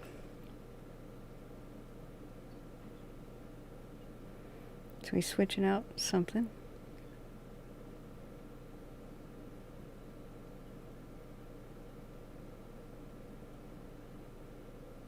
Okay, it looked like it was pretty quick. Simple installation. Same connections as loading the grapple, and nothing extra. Cool. I don't like the fact that a human has to do it, but, well.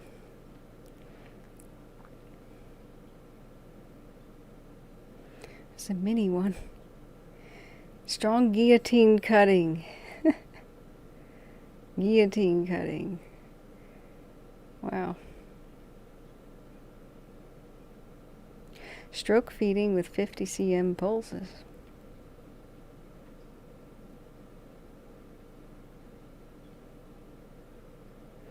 You can almost smell how good that would smell, you know?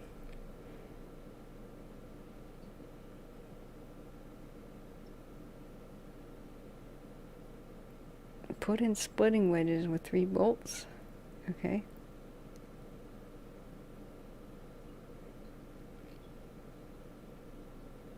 I don't like it when human hands get close to this stuff. You know, some of the safety videos I watched. Oh my God.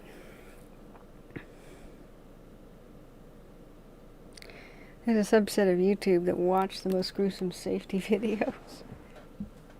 They say they're the most effective.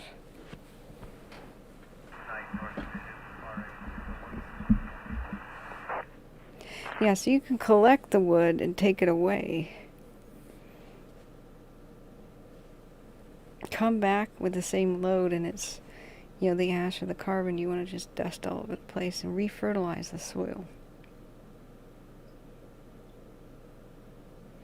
That would feed a whole family of beavers for like a month. Unable to get you on tag. Same as yesterday when you guys need to go in.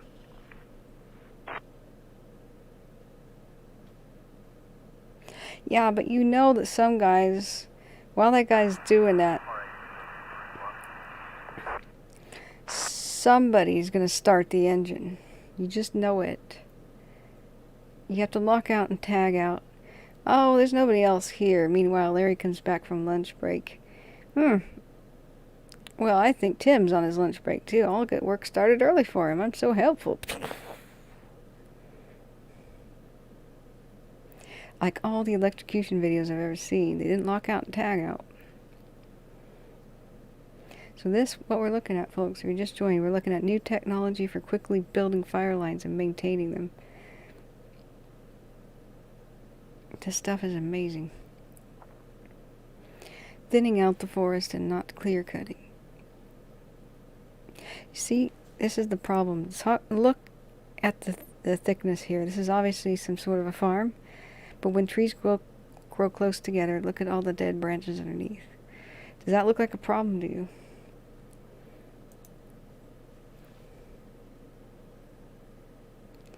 Whoa. Wow.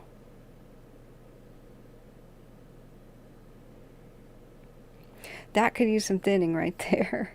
And it's poor tree health. Growing too close together in density does not mean health. It's the opposite.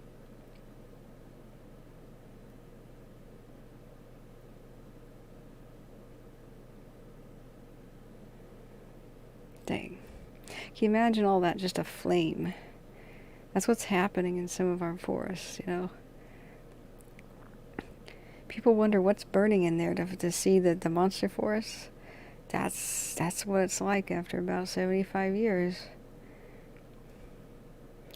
I've seen some of the replanted forest from the Tillamook burn get this bad and thick. It's just scary.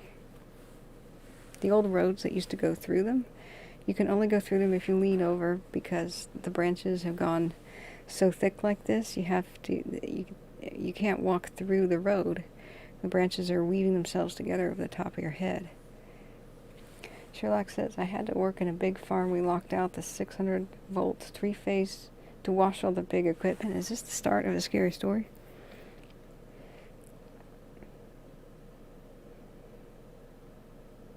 We're still listening to firefighter chatter too. So if you have any questions, you know, the fires just aren't moving right now. I can give you an update. Anybody listening? So we've seen enough of this one.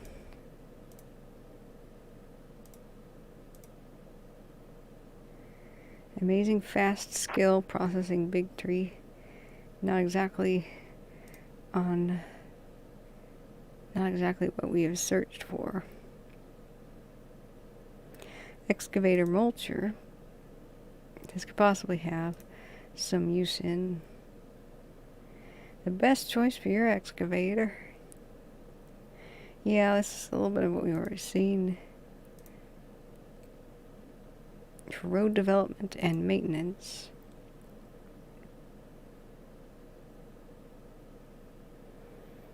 Yep, tree destroyers. For pipelines. Yeah, this is so environmental. Wow. Now that I can get behind, that would prevent a forest fire. for the development and maintenance of transmission lines. This is what partially caused the Paradise Fire. They let brush grow up underneath these. That's a bad idea. And trees and brush were on fire underneath this. A little arm snapped off at Paradise. This nearly killed my brother, and then the fire crews showed up, and they had no access because the brush had grown up over the fire access road. So I'm down with that one. So he says, no, but I heard an alarming story, though. One guy got a bad shock, but he was fine. A 600-volt three-phase. Yikes. So what's your background? You said you grew up on a farm, or you just worked on a farm? Longer bearing life. This one's a little... Okay, now here's a better example, perhaps.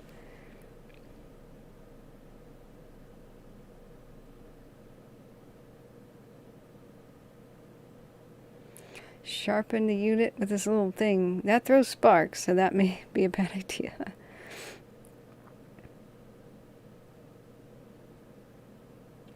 You can sharpen it with a water kind of device, though. Just kind of have water, you know. You're a forklift operator at the farm? Cool, cool.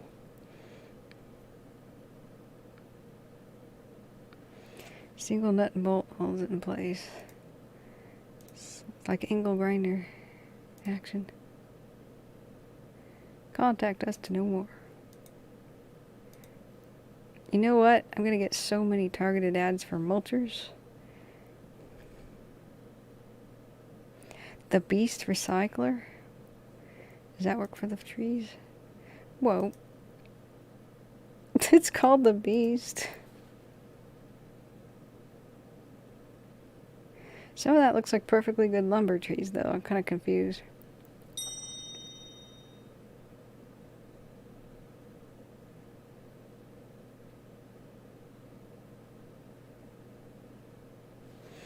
Alright, but what we've seen here, folks, is there's plenty of new technology to quickly build and maintain roads with low cost. I mean, there's a cost to the purchase of these things, but that's the future. That is the future. Let's go check the webcams. Look at that. That's a right-click save. So glad to see the fire away from the observatory. The way the winds are blowing, though, yikes. The fire might come back, but at least it'll have less fuel. The winds are blowing east now. Really cool.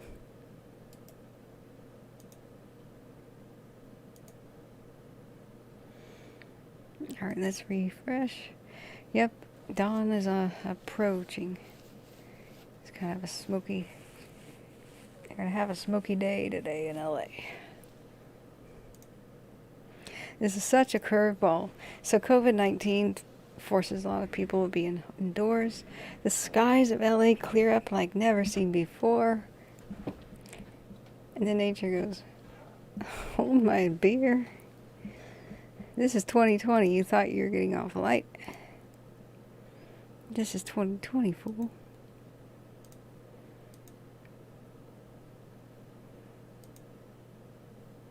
So once dawn comes, we can make some cool time lapses.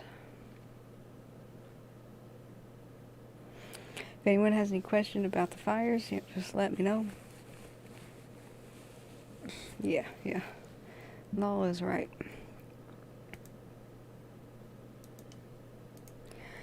I keep telling people we do not have control of nature. It's more powerful than us. We cannot assume to understand it, control it, and or mold it in the way we want.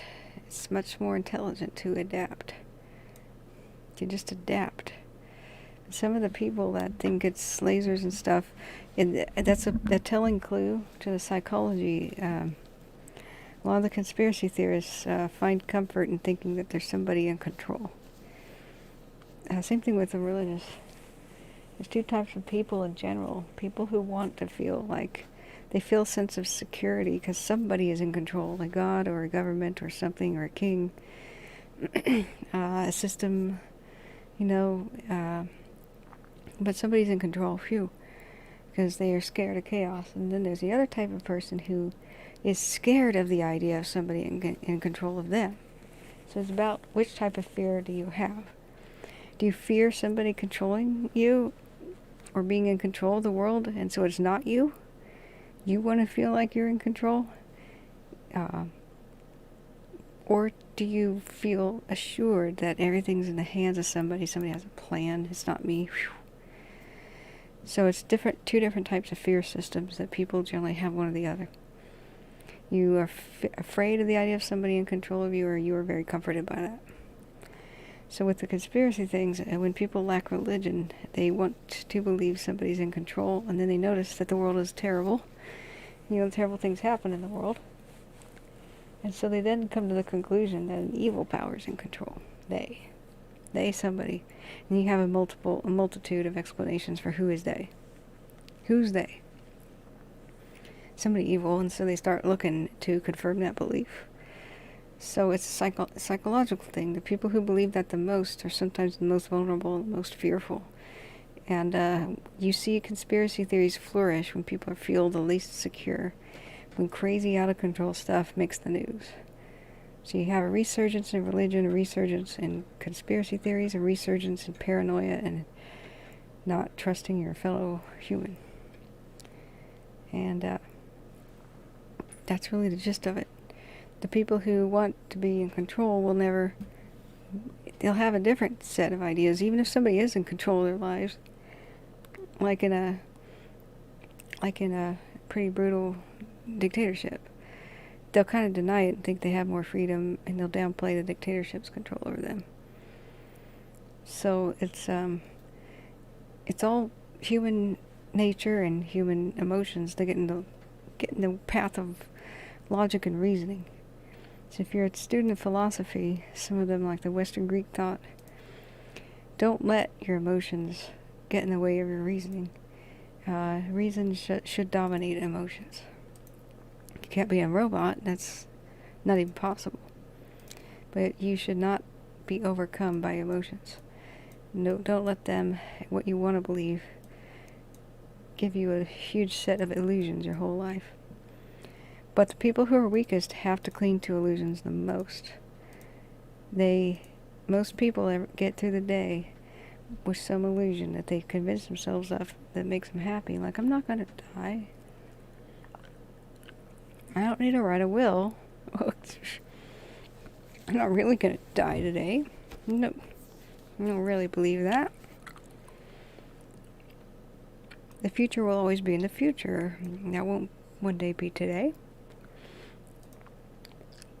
But if you have more emotional resilience, half of that depends on your support network. Strong supportive family, strong supportive spouse, strong supportive children, strong supportive community, strong supportive network of friends, people who got your back. Those people are statistically less likely to believe in, they are out there trying to get us kind of stuff. I had somebody really freak out on like the third day of my stream, third or fourth day. Told me I had to ban her. I kept trying to say, get some help. Just get some help. You're not acting normally. She was, I don't know, autistic maybe. Or, thank you, and I got your back, Sherlock. Excuse me, I was trying to quickly eat this calcium chew. Excuse me. I'm going to mute myself.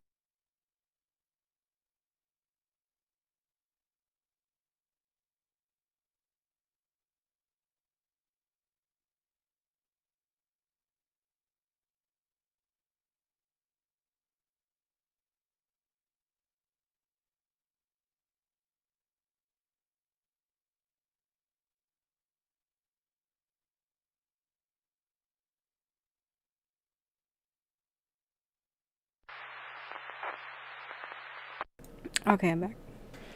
So this woman, she started occasionally saying oddball stuff, but I thought maybe she was a foreigner. Or just English as a second language, that's okay. She was generally supportive, grateful that I was here to tell people about evacuations. She was present when I went through how to set up an ABCD evacuation plan. How you can survive a wildfire. She was asking about this particular one, this Clackamas County fire. Oh wait, this is great news. They're reducing the evacuation orders. This Riverside fire is pretty much a done deal. Got rained out. Boy, it almost took out South Portland though. Anyway, so she comes in the channel, and every once in a while I thought she was trolling me and had a good sense of humor. It was just an oddball comment, you know. Had no clue what was in her head. So she asks about those evacuation places, and I went over it intimately. Not only did I have this as this map. Look out for power lines.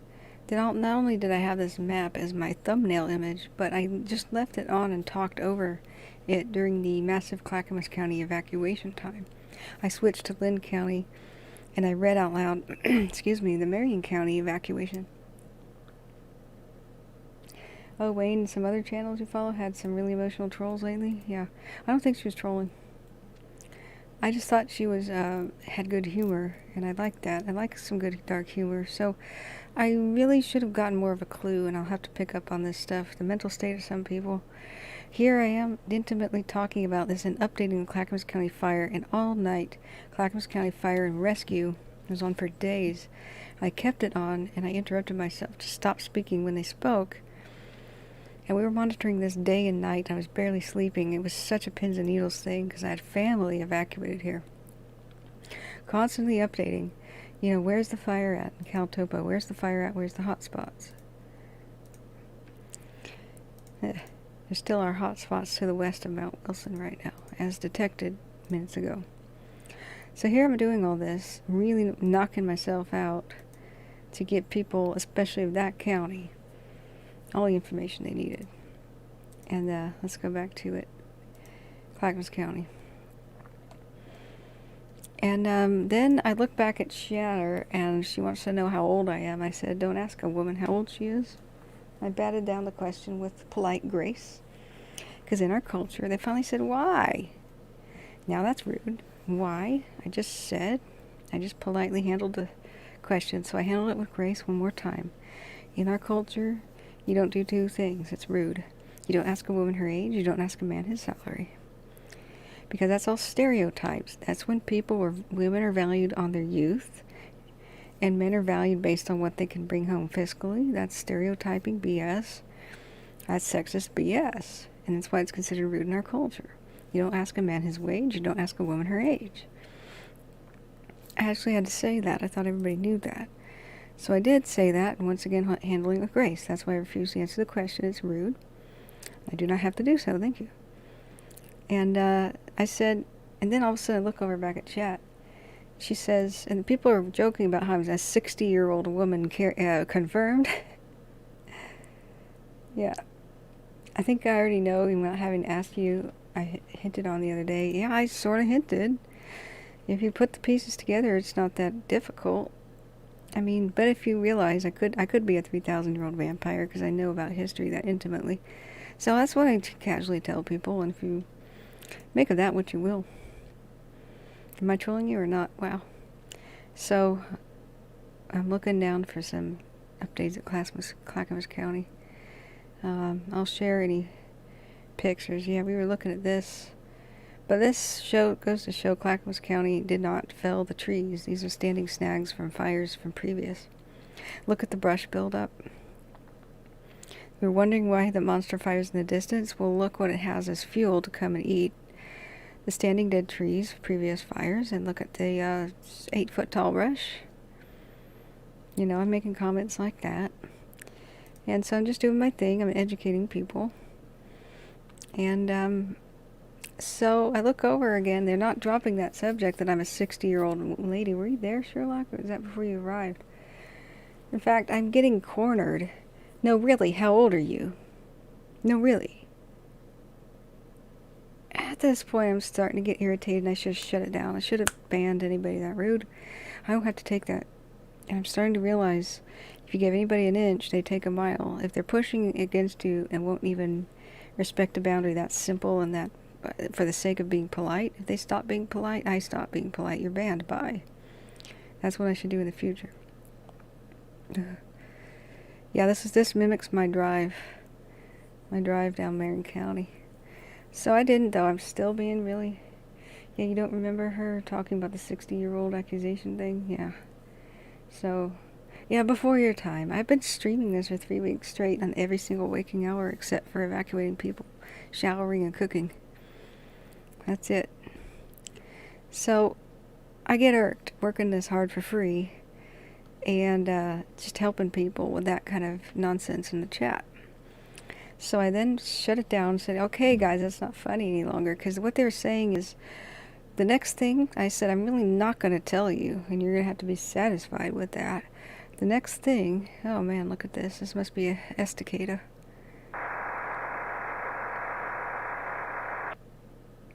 Okay, we know the Bobcat fire is going to have a shift change. They usually have a meeting around 6. Maybe we'll hear it. So, exactly. Don't water, save it for the fires. This doesn't help anybody when the firefighters try to save your house, but there's no water pressure because people put on sprinklers. Don't do it. This is the stuff I just try to tell people. So I'm going through stuff like this. I occasionally look back and chat again. She says, well, you know what? That's deceptive. That's being dishonest. I said, no. Refusing to tell my age is not being dishonest. Yes, it is. And that's when I'm starting to get a weird feeling. No, it's really not, ma'am. It's impolite to ask that question. If somebody doesn't want to answer a personal question, that's their right. No, it's just, it's like lying, is where that went. Dishonest, yeah. I think she's 60. Definitely. She's not saying she's not 60. Wow, at this point I'm going, okay. But I'm not thinking that this is like mean troll stuff. This is borderline personality disorder, for example, and sometimes of autism. Yeah, end of story, not her business, exactly. But I'm sensitive to, I have some psychological training. I'm not a professional. I do not have the training to handle people or help them. I need to refer them to experts, but I have an education in psychology for pretty much specializing in criminal profiling. I've been fortunate enough to attend some incredible seminars in academic settings where criminal profilers explain criminal behavior. And then I had a family member who got their a bachelor's and nearly their master's degree. And at the time when I needed a babysitter, I was shackled with that family member, and they took me to their psychology classes. So I've had an education in several universities, got towed around for quite a long time after school. So here I am, a kid, and I was a pretty sharp kid, young adult, listening. My family member who was getting their degree wanted to be a criminal profiler and couldn't decide, So here I am listening to the world's top criminal profilers, including arsonists and murderers and psychopaths and sociopaths. I'm hearing about all the case studies, how they caught the people and inspired the Buffalo Bill and Hannibal Lecter kind of case studies. At that time, that's when Silence of the Lamb was written. So here I am before Silence of the Lamb was written, hearing about those case studies. And then the book comes out like a year later, and I went, oh, this was based on those case studies. So if my mom and my dad ever knew that I went to school, after school, went with this person, you're going to hear the stream. They're going to go, oh, what? Just the depth of my education. Anyway, so I know a little bit about psychology. And so I know that, like, for example, borderline personality disorder, someone will either consider you, they will worship you or hate you and try to shut you out of their lives. And that really there's no in between, and they can cycle back and forth between extreme emotions. And so when I saw her kind of worshiping me for a bit, I had deja vu, because that kind of happened to me before. It's very hard to even try to be friends with somebody like that, because they will alternately abuse you and love you sometimes, unless they have a really good self-awareness and self-control scheme. It can be, it's a challenge. So I'd had a friend with borderline personality before, actually two, and I kind of recognized it, and I thought that could be the case. So, or it could be a couple other things. It can be several things. But, so all of a sudden I'm on this person's bad side. There's a couple different diagnoses where you're either an enemy or a friend. You're their best friend or you're their worst enemy. There's no in between. So the moment that I made her angry by refusing the question, whatever disorder she had or problem she had, now I'm the enemy and I'm to be attacked. I was never good in the first place. Oh, she was stupid to trust me. This begins her thought cycle. And so here comes the abuse.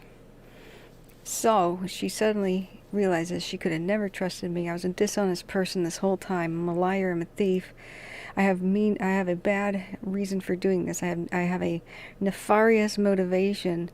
I am not at all what I seem. And she starts saying that. You're not what you seem. I just realized this. You're not what you seem. She starts chattering in the chat. And I'm looking back. I'm trying to give people I'm trying to give people this information for evacuation. As I'm reading the Riverside fire incident, and there's constant chatter on the radio of people, new fires over here, new fires over here. Some people are asking me which is the best way to go, and I'm saying, here's the bridges on the Willamette. I would cross here and here. I would leave now. And I look back over, and she's saying, just spouting nonsense about how I knew. How could I not tell her? I knew. Okay, let's listen to firefighters.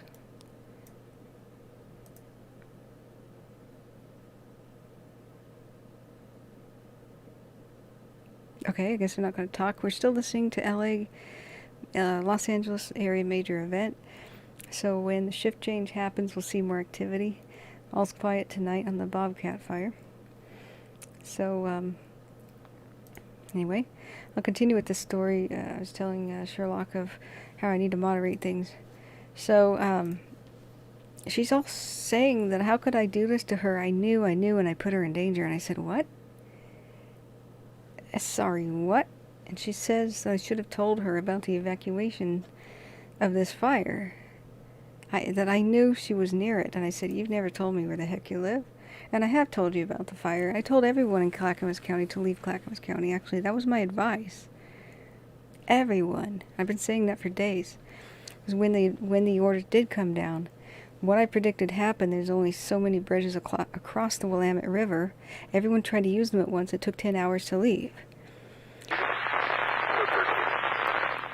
Oh, God. Okay, trying to tone that down. So I'm like, what are you talking about? Yeah, Sherlock says I still love Wayne's channel, but I do kind of focus on one at a time. Yeah, she really did need some help. I'm either here or I'm not. I don't have time to get mad at you. Okay. That's okay. You know, Sherlock, and maybe we can keep in touch some way, too. No, you're not like that. Absolutely not. No, you're irrational. You're totally rational. You're helpful.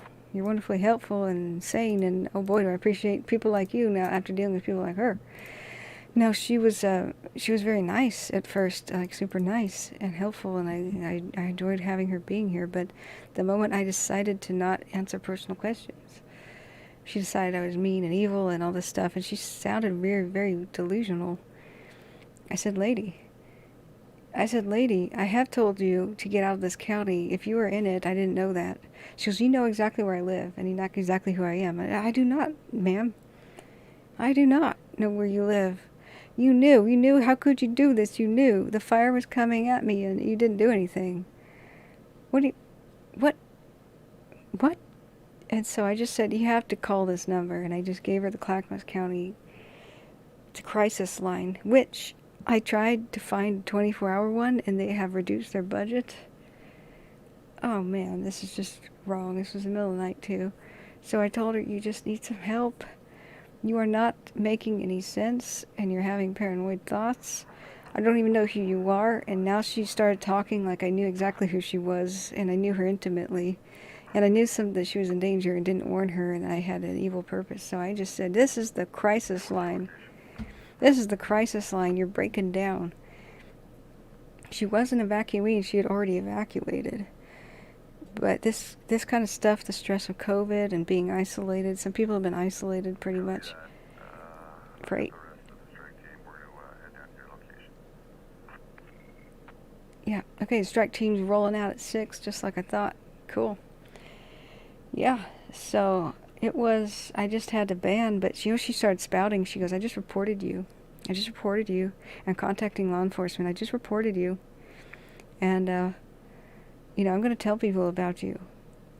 And that kind of stuff, when they start to take action against you, you don't know where they're going to stop. And so I was just going, man, oh man.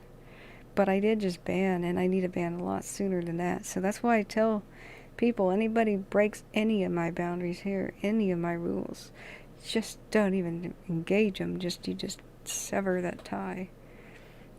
I should not have engaged her that much, because nothing I did made her calm down. It made it worse. And I'm not equipped to help anybody like that. I don't have the professional training or experience to help like that. So, wow, this is the cool thing. There's children making things for firefighters. This is so cool. So anybody just tuning in, I'm just kind of talking here about my experiences streaming. This is my second time ever. Been doing it for 3 weeks straight without a break. I have not had a day off here, but not that I've wanted one. This is a good idea. We should play this video. This is how, an example of how fires can linger when there's smoldering stage. This is a smoldering fire. There's hot spots everywhere. And they test for this by feeling with their hands. I would hate to have that job. They should have those little guns, you know, the heat-sensing guns. Yeah, that's the malicious. She had no reason to report. Yeah. But they also did destroy that video. I think they did it because it went over 12 hours, but that was just weird. She just kept replying, you knew.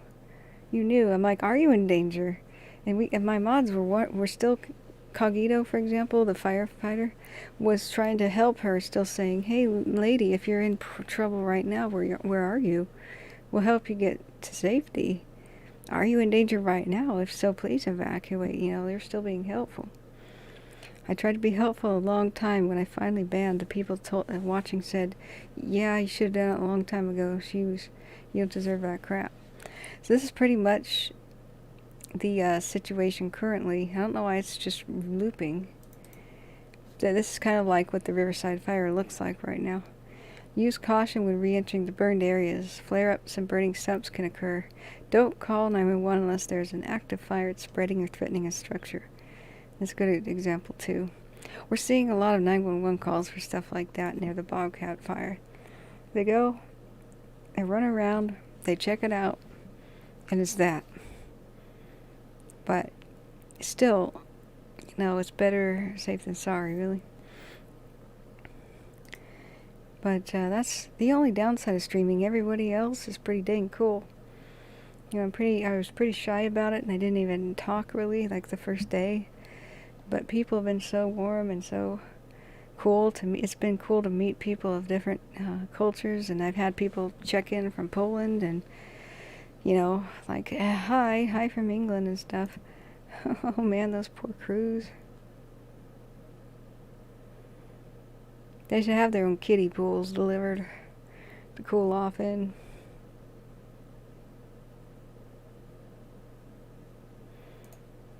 Man, they have worked so hard. So I had almost all of this. I went in this situation with ash raining on my head. I evacuated my family. Headaches and fatigue, oh yeah. Watery or dry eyes, oh yeah. With ash inside of them, so grit too. Coughing and wheezing, yeah. Throat and lung or sinus infection, yeah. Plus ears. Shortness of breath, difficulty breathing, yeah. I just didn't have any chest pain.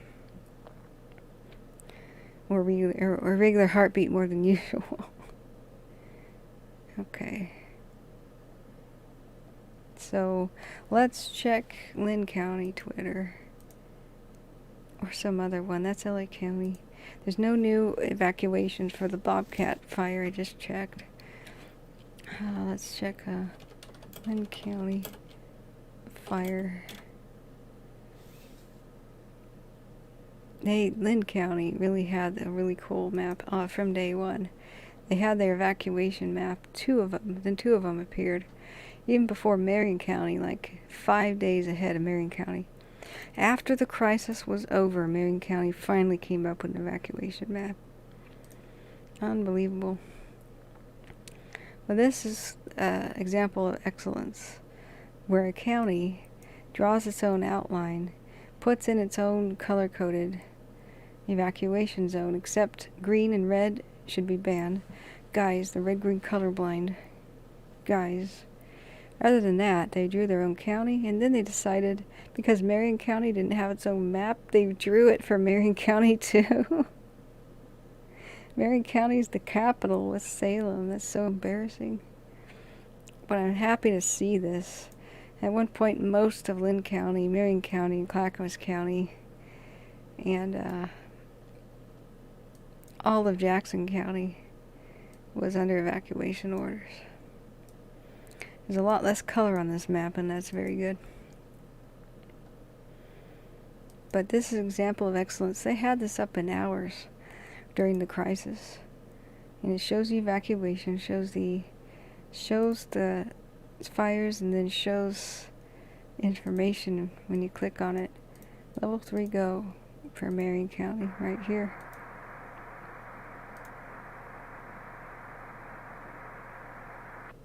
I think that was a guy who queued up the microphone right next to an engine. Can't believe Northern California major incident is not active. That's the pilot chatter for the north.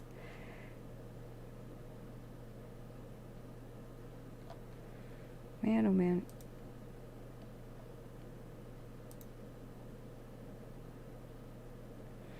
So, starting to get fatigued. Let's see if they have any scout planes out.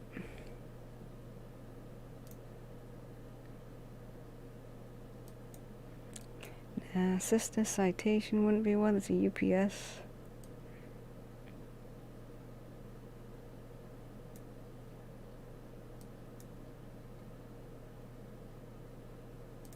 What about the B350? Yeah, that's a Beach King. So this could be Air Command right here. It'll be dawn soon. Took off from Inglewood. Could be relocating a crew, or they could be ready to direct fire ops. Depends on their visibility today, whether or not they'll be doing any of that. Let's check Northern California fires.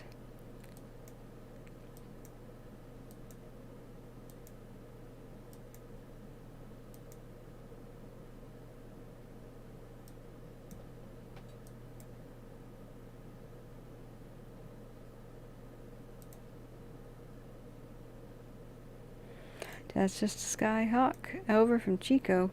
This is where they have gigantic, Chico Airport has gigantic tanks of flame retardant. That's just a Skyhawk. And that's where a lot of the planes refuel when they're doing retardant drops. And then the water drops, they scoop out of Orville usually, or the Little Grass Valley Reservoir, or the Grass Valley Reservoir. Let's check out the August complex.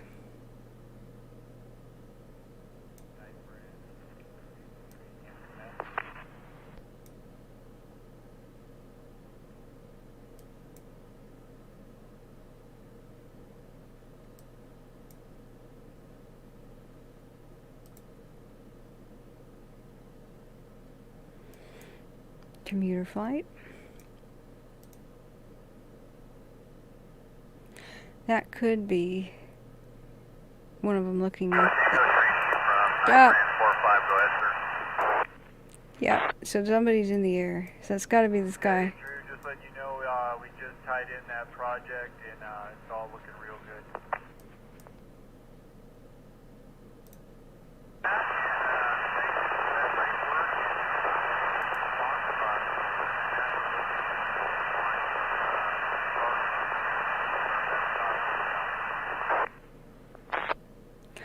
Oh yeah, they came in loud and clear.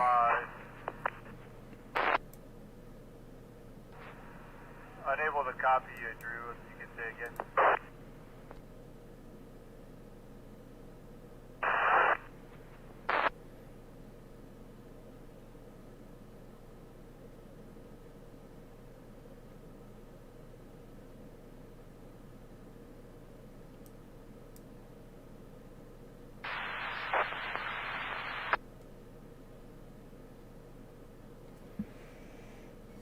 That sounds good. Something was all good. Yeah. It's something that is good. Cool. Tango from Night Branch 4-5. We're not going to be able to get any foxtrots for the day plan today, so we're going to have to shoehorn some Charlies in there. What? I understand not even able to get maybe one. We'd give you half if we had it, so no, so our option is the Charlies. Copy, I understand. Okay, they got a secret code. You're gonna have to use some Charlies. What did they just say? Alright, significant events in the Bobcat fire. Fire behavior remains very active, with active wind-driven spread, upslope and downslope runs, and torching. So it's a tree going up from bottom to top. Torching and spotting, passive and active crowning. So that's from treetop to treetop spread. All critical thresholds for large fire growth are being exceeded. Spotting distance of half a mile to 1 mile are predicted, with possibility of ignition in 90 to 100% range.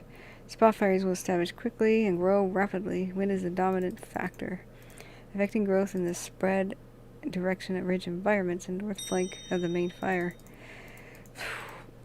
Short duration crown runs are expected wherever fuels wind and the topography overline. Chaparral, brush, and tall grass fire. Absolutely looks awful. So they'll continue direct and indirect construction with resources available utilizing pre-existing dozer lines when possible. Provide structure protection and fire impacts when fire impacts communities. Just save the structures and try their best. Remarks, containment dates are dependent on resource availability. Currently have limited resources for the fire. Critical need for resources continue. It would be so nice if we could just roll up our sleeves and volunteer in mass, you know? Different like Boy Scout groups and community leaders and stuff, but really you gotta know how to fight fire, you'll just perish. One of the world's worst firefighting accidents happened in the same area, I believe, at the turn of the century. Oh, Foxtrot and Charlie? Okay. It sounded like they were talking about things or methods, but sometimes when you go to their maps, they show their locations of their Tango is here, Charlie is there, like it was on the other fire. So let's see if we get a map of their units assigned. Like we saw that with the at the bear fire.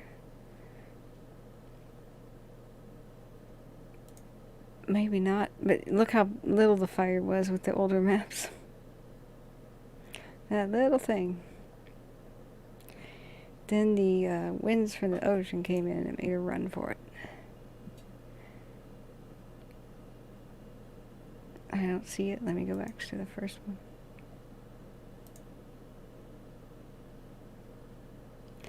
Public information map. This is an evacuation area. Yeah, like on some we've seen, like the Riverside fire, they were like Tango here, Zulu there, Charlie here, and they have their drop points at least named. So this shows your road closures, your uncontrolled fire edge, your containment line. So the black lines, here's a containment line right there. I don't know if you can see my cursor here, it's kind of here. And then we got a containment line,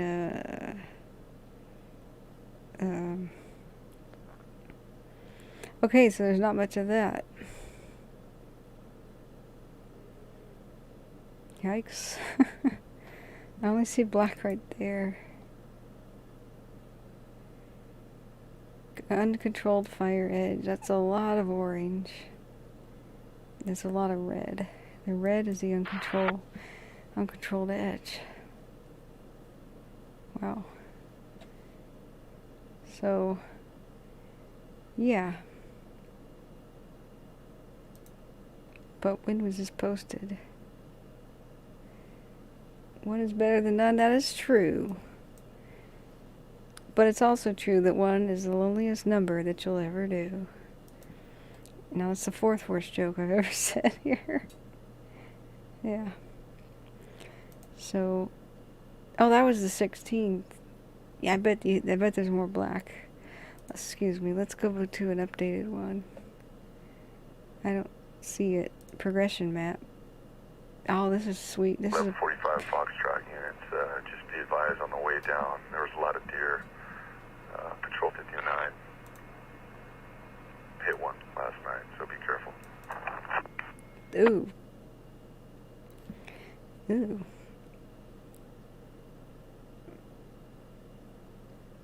Yeah, imagine you're a deer and like, man, buddies. He just catches up to his buddies. You guys, I just survived the biggest thing ever. The flames are ever was so amazing. Oh, splat. Bad day. It's a bad day. Look out behind you. It's a bad day. So this is color-coded just like Caltopo, but this is elegant. This is almost like frame on your wall if it wasn't a disaster. This tells you the start of the fire is in the coolest color. So here it was when it started. And then the next day, you know, so that was the 6th. The 7th was a cooler, spread out quite a bit in 2 days. And that's one day, that dark blue patch. Second day is here, this secondary gray color. You got a somewhat of a deep green color where it's spreading out the 3rd day, but it's going to the north. On the 4th day, on the 9th, look at that lime green-esque kind of colors. Yeah, I'm going to call that a lime. And there's a ultra lime color. It's a little bit more yellowy as it made its run to the north. And then as you get the next day, so it's kind of a slightly overlapping kind of in here.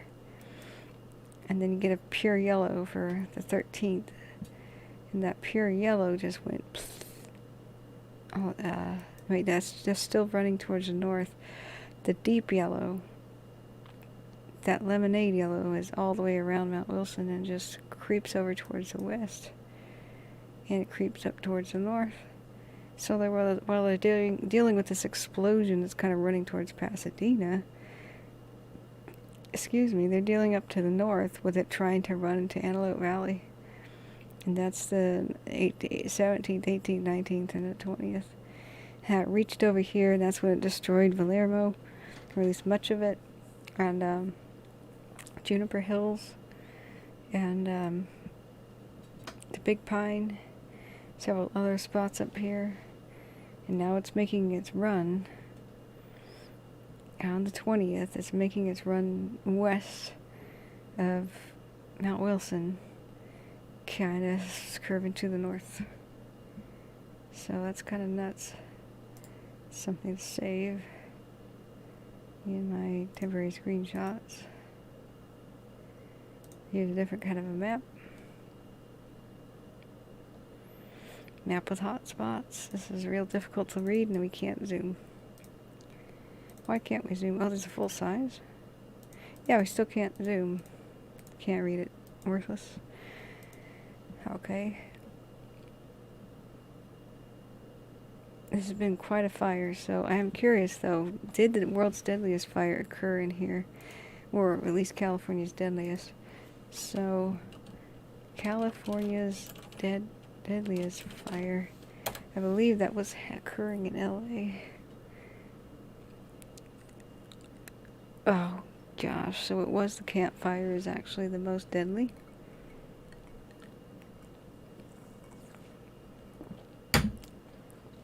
Alright, so it was Griffith Park in LA.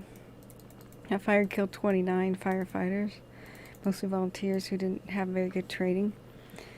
So This one, the campfire, started by Pacific Gas and Electric. The Tubbs fire, also started by Pacific Gas and Electric with a power surge into a hot tub and blew up somebody's hot tub and started a fire. And they tried to say it was the owner's fault, but you know what? When your power lines yank down and the power surge runs through your neighborhood, that's really... They determined that the power line shouldn't have fallen down in the first place to start the surge, so that's been very controversial. Oh yeah, never mind, LA Times. So let's look at the Griffith Park fire. The non-copyright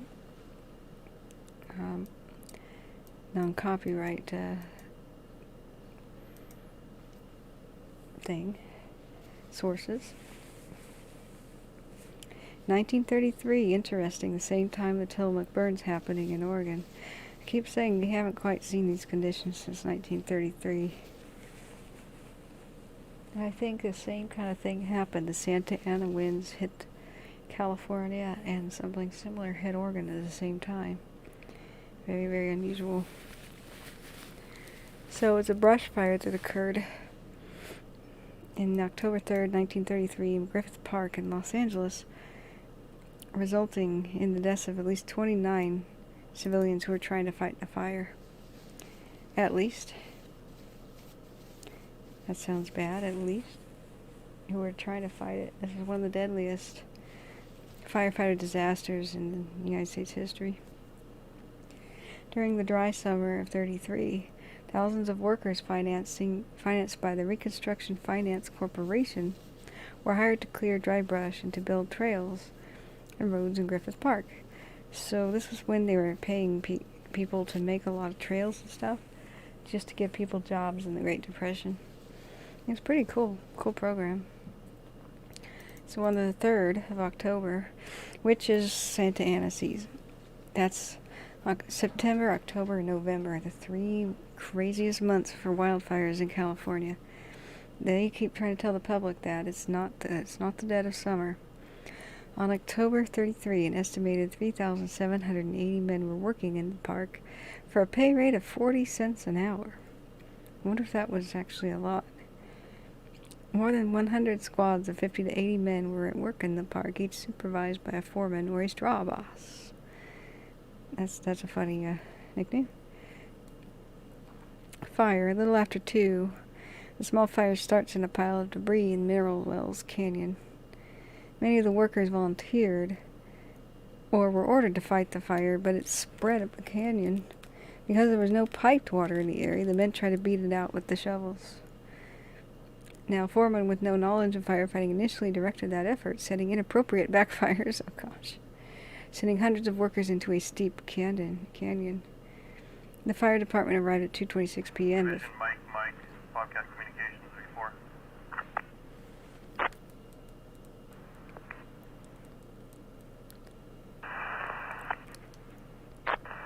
Communications go for Mike.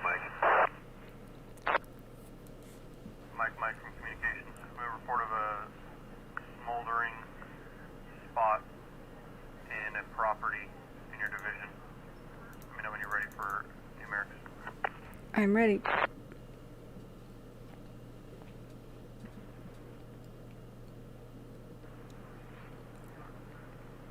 Address 30413, 106th Street East. Something smoldering on his property between pine trees. Copy 30413, 160. 1130 Alpha. We got it. Yep, copy.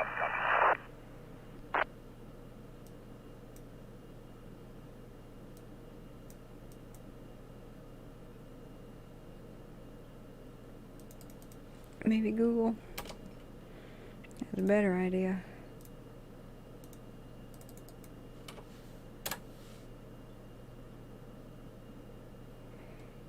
Rainbow Acres. Yeah. It's in the Juniper Hills, so the cross street here is Rainbow Acres Road and 106th. That's 104th. So it's here. So here's where somebody's reported smoldering on the property. Yeah, where the fire passed through before.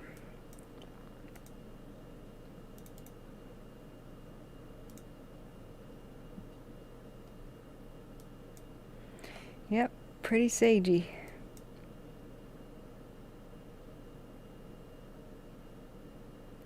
Isn't this the miracle of the internet, man, and what we see today?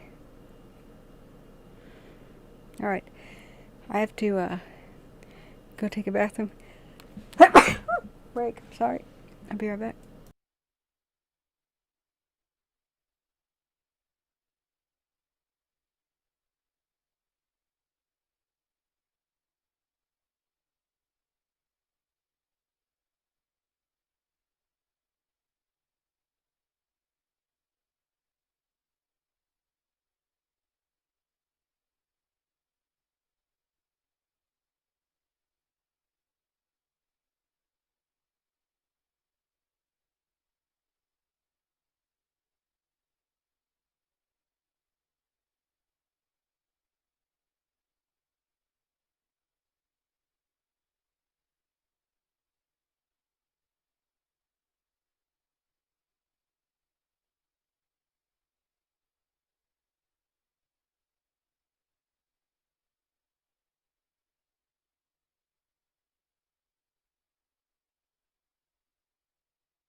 Alright, y'all. Have they, Of course. Silence until I begin speaking, of course. Yep.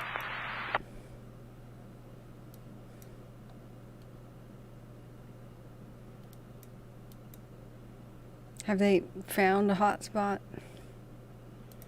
in this general vicinity?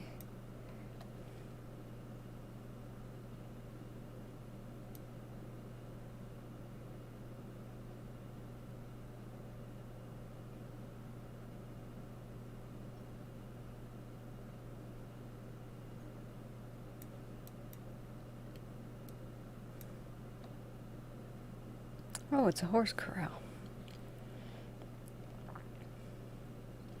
Let's look at what used to be here in the past.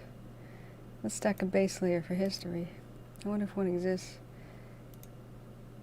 Usually in California they exist. They surveyed this really quick, especially after they found gold. So here's the maps 1885 through 1915. There's nobody living out here. Except there's something called pallet. Oh, 1 second, I need a battery for my headphones.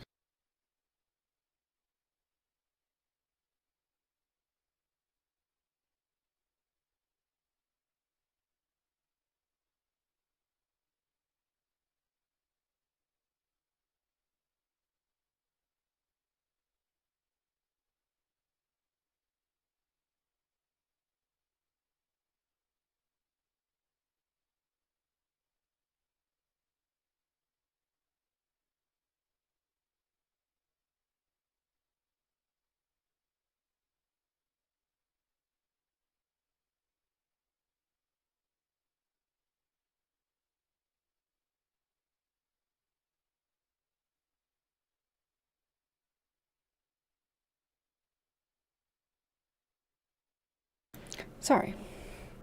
I find this fascinating. This is one of the coolest things about CalTopo. You can click on older maps and see what was here even back in the day on these 1885 to 1815. Pallet Creek probably connects. So there was an actual spot on the map called Pallet. It doesn't mean it was exactly a town, but it was either a town or a stage stop or something important enough to put on the map. Oh. Whoa. And sometimes these, you can see the survey is slightly off. So probably this is an original building of Pallet. It may, it hugged this rim, right? And it was hugging this thing here. So what I do to do research is I kind of get an idea of how off it might have been.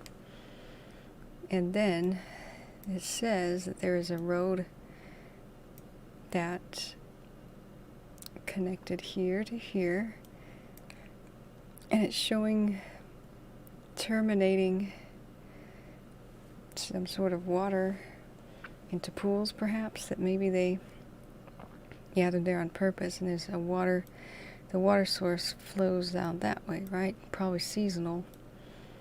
And so these buildings there was a road here that did cross. So this might be that original road. And so this probably was a bridge that existed, or a ford. Therefore, buildings. See the ghost roads. The ghost roads. So when there was more of something here, it was neatly, they surveyed to make some roads for the different properties, so it probably was an actual town. Or at least there was more of something here. So this could be quite an ancient road. Then again, could these be original structures? That looks like a very nice roof, but you could put a nice roof on old structures. That's the remains probably of an older one. So we don't have a lineup, because when we have a good lineup, you can do that and you can see the buildings, but the older the map, the more off it generally is. It's not because they did bad surveys, but they didn't take the time to line this up especially. So they had Big Rock Villa and Shoemaker. What's the X? And then back at chat. Yeah, Pallet Creek probably connects.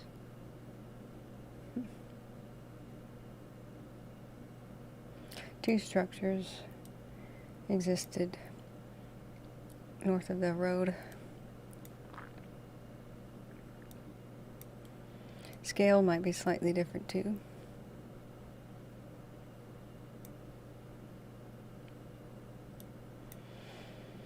This is possibly one of them. This is funny the way property lines go. This person has to plow like this because the property line was actually different. I bet that farmer goes, dang it. Dang it. Can we just, come on.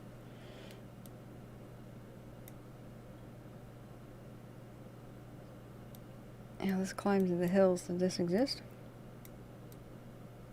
A different road existed. This one existed.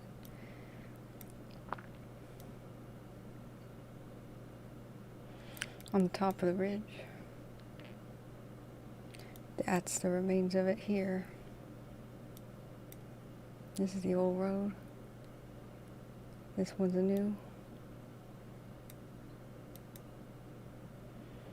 Alright, zoom out.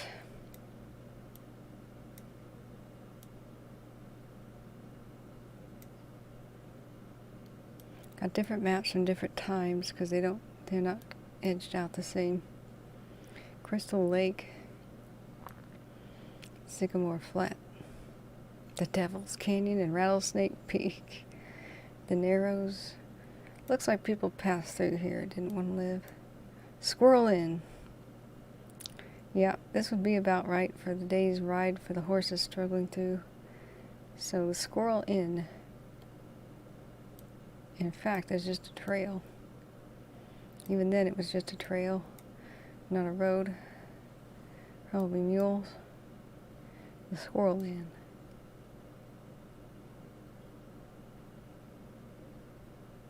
Would have been approximately here.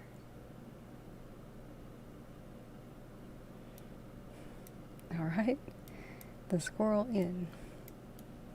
I'm just waiting to hear about the pilot rollout.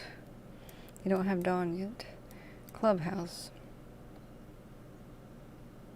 San Gabriel River West Fork Clubhouse.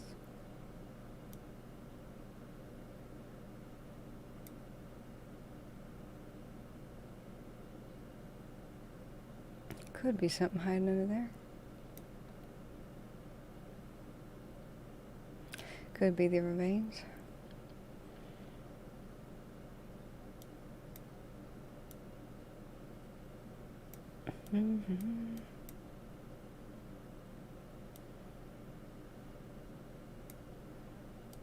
All right. I wonder if they have a monument to the dead in Griffith Park. Had no idea that Griffith Park was the one that had that deadly. Oh, here's San Pascal. Is that was the original name for Pasadena? No, it's Pasadena San Pascal. What is that?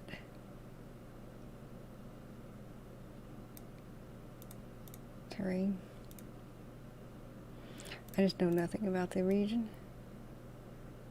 Yeah, I've never heard of San Pascal. Disneyland for the map geeks like me. Hey, yeah. Hey, Malcolm, welcome back. So we're listening to hear about the rollouts. Yeah, we don't have dawn quite yet, so we don't have traffic. But we are listening. Yeah, what did LA look like before 1915? It's pretty cosmopolitan. This is how you can find out whether or not you should buy property. You go to the old this is how you can find out if you're going to live through an earthquake. You go to these old maps and see where the old little rivers used to be. And what they did is they built right on top of these. So right here, I would not want to live. You want to build on the solid rock. So the buildings that do collapse are usually because of liquefaction. In San Francisco, we see the worst loss of life in one particular building. Instead of, you know, keeping a creek, an above-ground creek, they filled it in, just dumped a lot of dirt on top of it. And rainwater was funneled into streets and such. And so the, okay, good, they didn't build there. This would all collapse. This would all collapse anyway. Good idea. Oh, what was that hotel called? You fed up with the phone keyboard? You could spend hours on maps. Yeah. So, yeah, the liquefaction, Valencia Hotel. I went and toured that area, and you would think if anybody believed in ghosts that people with such a massive loss of life and tragedy there, people would like think it's a spooky area. But I just observed people walking by. Nobody thinks anything of it. I think it's all in people's heads. I've been to some of the scenes of the greatest losses of life from disasters. They look perfectly normal and birds chirp. People go by and they just don't get a bad feeling. And yet you go to spooky homes, they feel spooky and stuff because they look what the idea of a spooky house is. Nothing bad ever happened there. You know, it's all in the head, I think. But this is what I do now. When I move, I find, you know, even in the Portland area, we're due for a 9.0. I look at the folded hills. It's called folding. This is the folding from, this is folding action because of earthquakes. Oh, man. Sometimes you can just see the faults, you know. It took me a while to realize, but when I went to, that is a giant fault right there. You go into terrain view, that, I don't know if it's active, but at some point in time, you see the folding of the hills. Fault is a crack in the earth. It's broken. And you go down to San Francisco, what's that? You can just see it.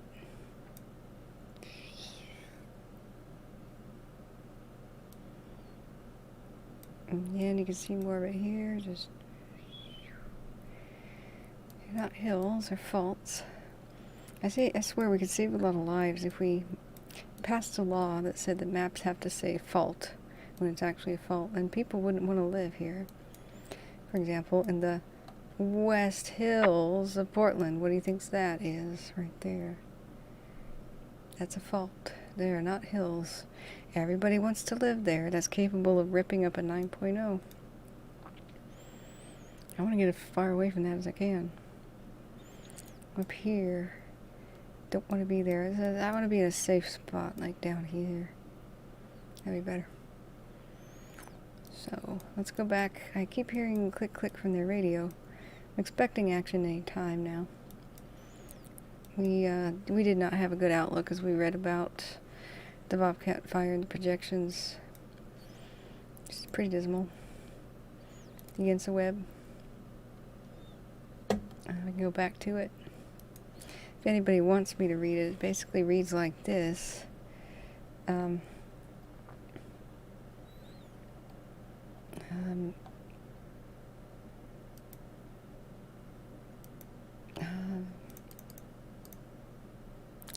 Projected incident activity on the north side continue to see spread in the foothill communities of Juniper Hills, Valeyrmo, and spread towards Big Pine. Wind-driven fires spread downslope with spotting and rapid growth, threatening structures. Community of Little Rock and Wrightwood will be impacted soon. On the east side, fires continue to threaten containment lines north of Ranch 2 fire and threatens the Highway 39 corridor. Very poor humidity recovery, especially in higher elevations, and warm overnight temperatures will allow the fire to burn actively through the night. Fire activity on the north side of Mount Wilson Observatory is threatening all the values in the peak.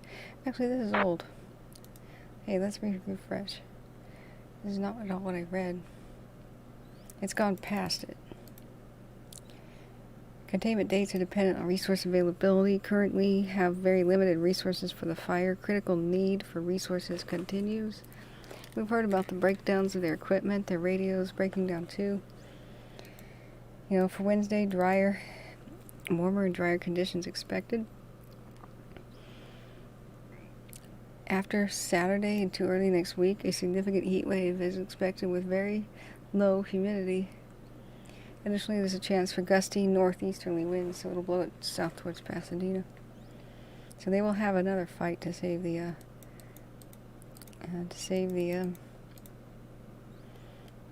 the Wilson Observatory. In fact, this is weird. This doesn't seem to be the same. Yeah, it updated 34 minutes ago. I think I read this right before then. Bobcat Fire has a YouTube channel. Really? Huh. Explains strategic firing. Wildland firefighters don't just use water. They frequently fight fire with fire. Wildfire needs unburned fuel such as grass, brush, and trees to continue spreading, so reducing those fuels helps keep fire in check. Bobcat fire crews have successfully used strategic firing, particularly around Mount Wilson and the southwest edge of the fire, as a tool for controlling fire growth. Firefighters can start fires when weather conditions are favorable, often at night when temperatures and winds are lower and humidity higher. Strategic firing also allows fire managers to position engines, aircraft, and hand crews where they need them to keep the newly lit fires under control and take advantage of fuel breaks, such as roadways. These strategic ignitions typically burn towards the main fire and merge, depriving the oncoming wildfire of fuels. If you see flames and firefighters close to roadways, please avoid the area and let crews work to manage the fire.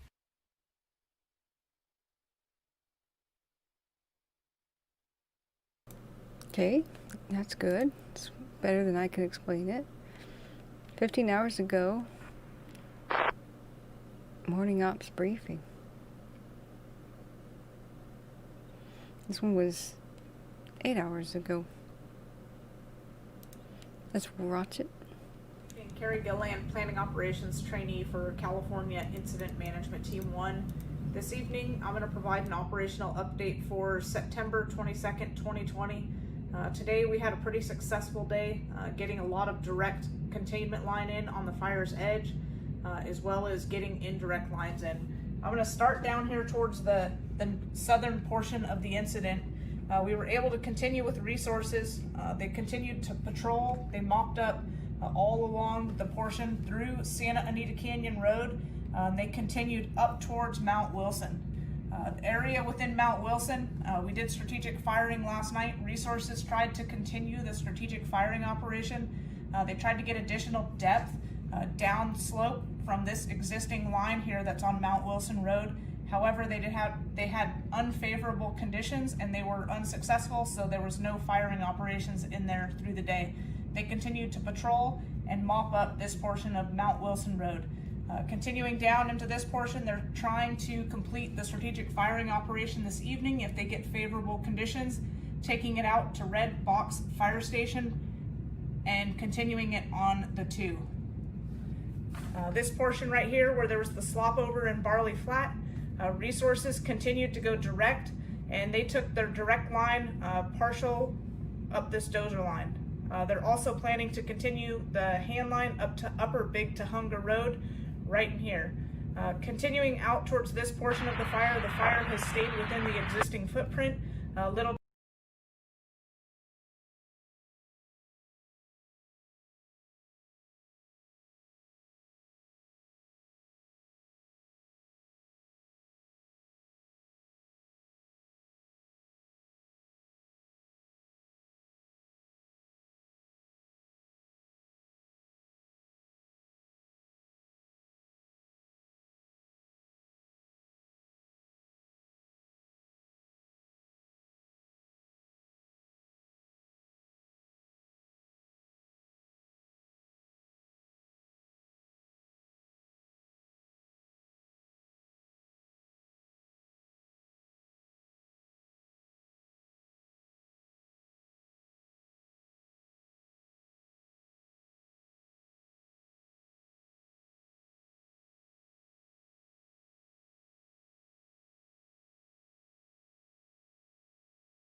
We were flying retardant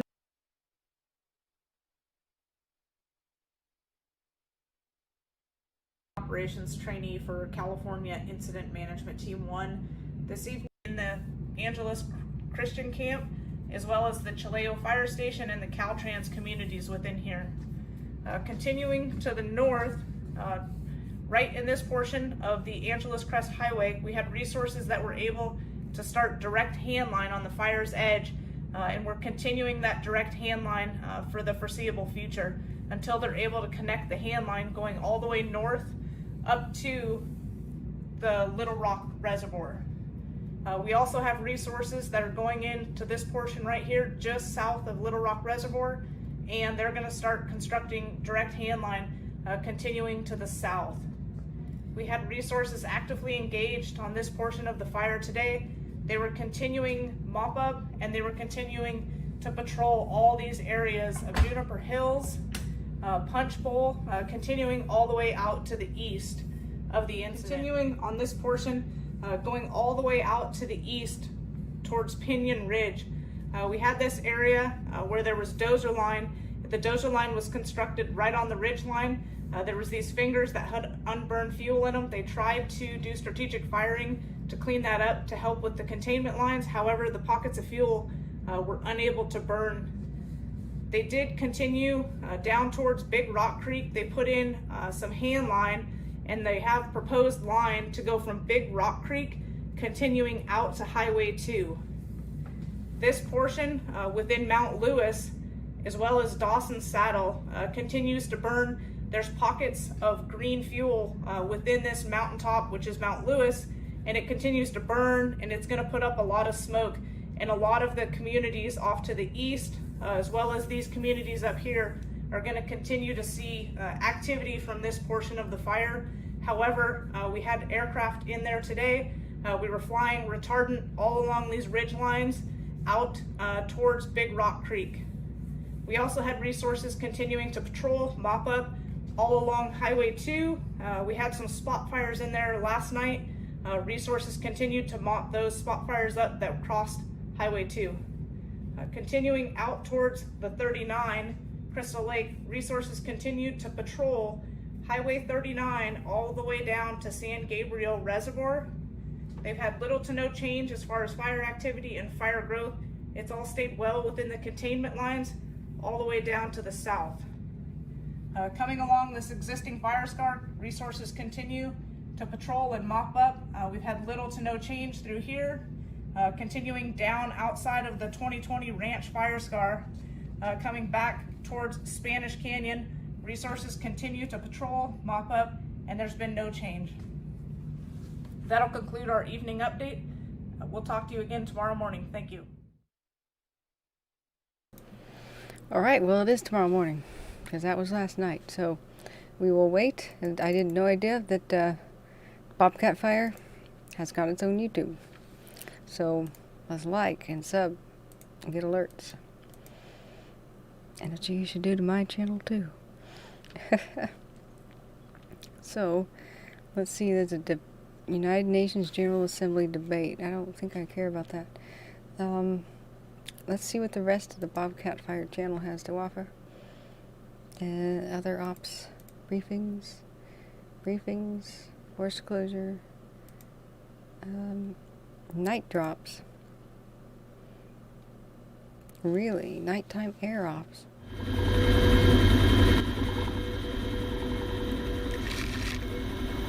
Whoa.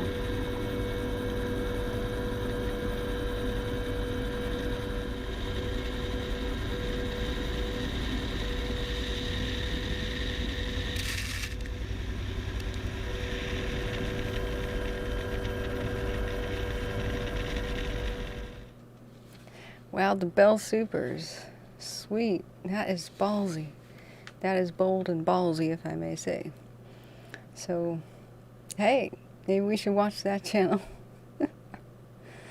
Oh, man. Okay, so they have a Bobcat Fire channel. I had no idea. That is cool. So I was reading the InstaWeb, and it said they had a channel. But the InstaWeb just dismal stuff. And it updated, meanwhile, while I was reading it, to something else. But, so, the blah, blah, blah.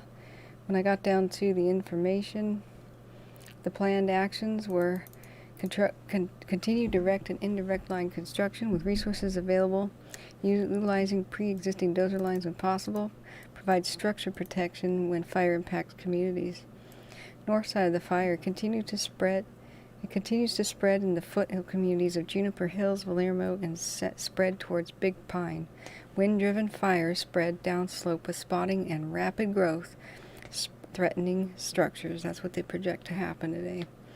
The community of Little Rock and Wrightwood will be impacted soon. On the east side, fire continues to threaten containment lines north of the Branch 2 fire and threatens the Highway 39 corridor. Very poor humidity recovery, especially in higher elevation, and warm overnight temperatures will allow the fire to burn actively through the night. Fire activity on the north side of Mount Wilson Observatory is threatening all of the values on that peak.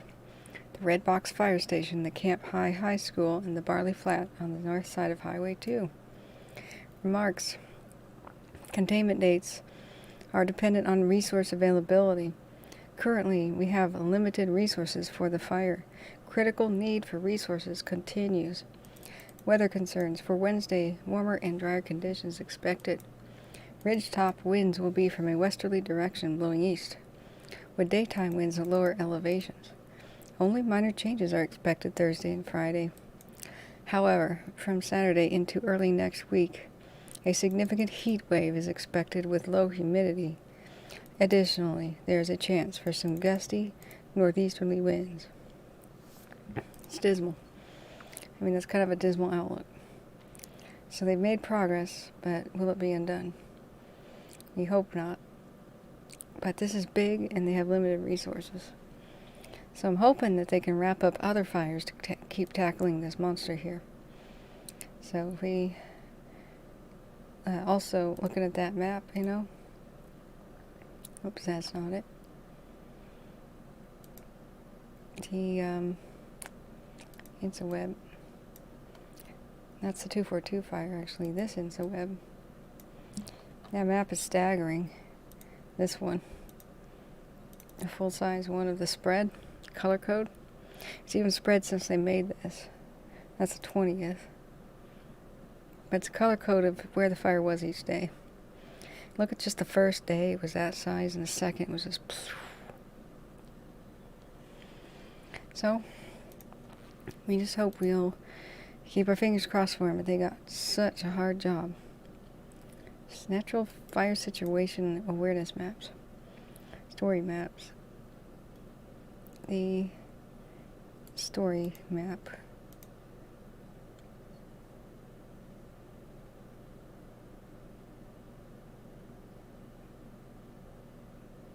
Huh.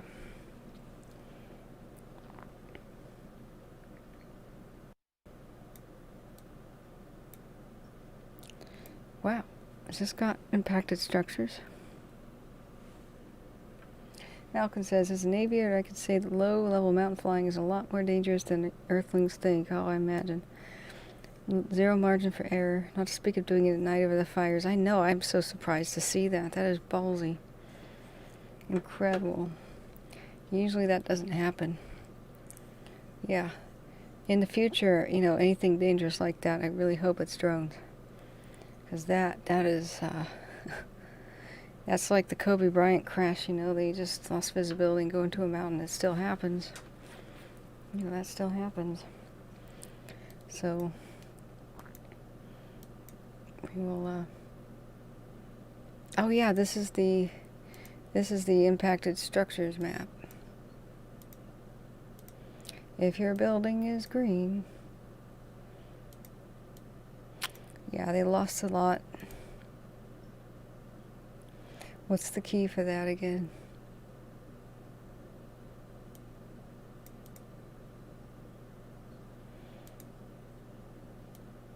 Green and black are about the only thing that's good.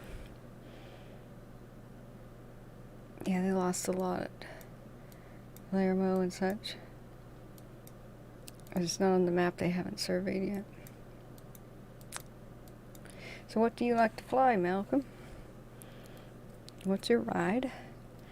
I'm a drone pilot, total amateur, but I'm responsible.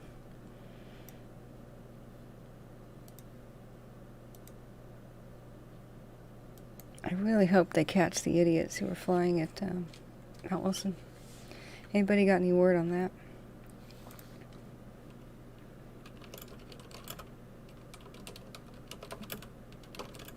Drone grounds. Tankers. Let's just see if there's any news about this.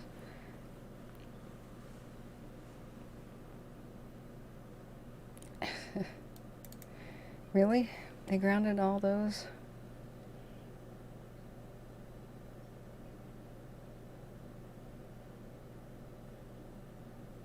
Really? This is not like news? Help us find the idiots. Grounded due to a drone incursion, but that was the 8th.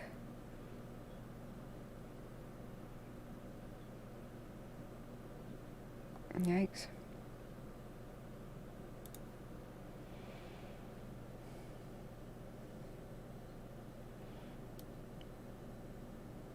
So it's happened twice. On the 8th, earlier today, a fixed-wing aircraft was grounded due to a drone incursion. Wow. So it's happened twice. Is it the same idiots, though?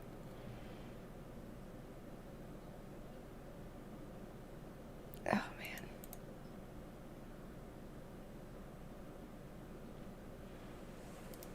I'm going to put that on a plus.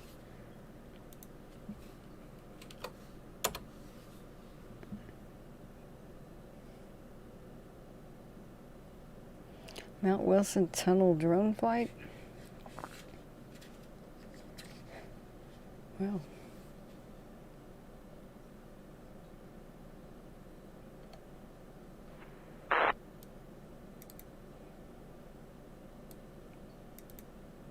The amateur observatory was destroyed 5 days ago? What?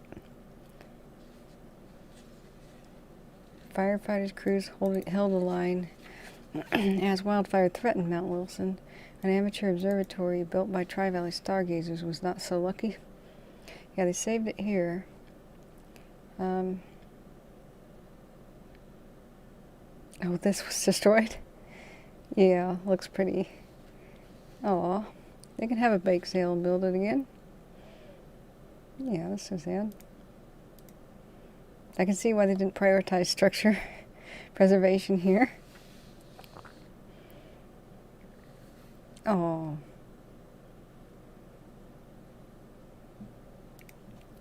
Oh, their melted telescope equipment. Oh, the aluminum.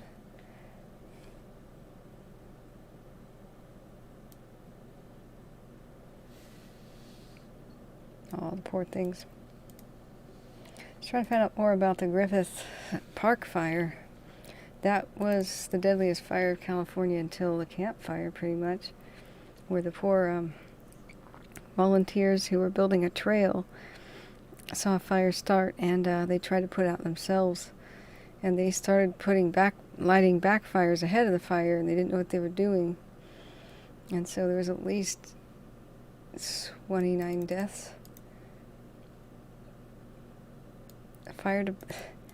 Yeah. During the dry summer of the fall of 1933, thousands of workers financed by the Reconstruction Finance Corporation were hired to clear dry brush and build trails and roads in Griffith Park. October 3rd, 1933, October is Santa Ana winds time. An estimated 3,780 men were working in that park for a pay of 40 cents an hour. More than 100 squads of 50 to 80 men were at work in the park, each supervised by a foreman called a straw boss. A little after 2 local time, a small fire started in a pile of debris in Mineral Wells Canyon. Many of the workers volunteered or were ordered to fight the fire, but it spread up the canyon. Because there was no piped water in the area, they tried to beat out the fire with shovels. Foreman, with no knowledge of firefighting, initially directed the effort and set inappropriate backfires, sending hundreds of workers into a steep canyon. The fire department arrives at 2:26 p.m., but found it hard to fight fire because of the presence of thousands of untrained people. When the wind direction changed at 3, the fire rushed up Dam Canyon, jumped a hastily constructed fire break, and advanced upon the workers, killing dozens and injuring more than 100. By nightfall, the fire was under control after burning 47 acres of the park's 4,200. Because of the disorganized nature of the deployment, the often inaccurate record-keeping of the work project, it took weeks to establish the exact death toll and identify bodies. A month after the fire, the district attorney's office put the death toll at 29, with 27 dead at the scene and 2 at hospitals after. Griffith Park fire remained the single deadliest wildfire in California history for 85 years, until being surpassed by the Camp Fire in 2018, which killed at least 83 people. The cause of the fire was never fully determined. To commemorate the fallen workers, a deodar tree was planted at the entrance to the park along with a plaque. The plaque could no longer be found. The court ruled the victims were not eligible for civil compensation due to their unofficial employment by a straw boss. God, firefighters get the shaft, they really do. Man, Dam Canyon. Right now, I've been informed that a lot are on food stamps. Firefighting is kind of a minimum wage job oftentimes. That's just not right. So where's Dam Canyon in Griffith Park? Dam Canyon, Griffith Park. Alright. It's temporarily closed. The old LA Zoo. Huh. So it's by Burbank and Glendale. Okay, so it's not in the same spot. I thought it was somewhere up here. I thought the deadliest California fire was here, you know, besides the campfire.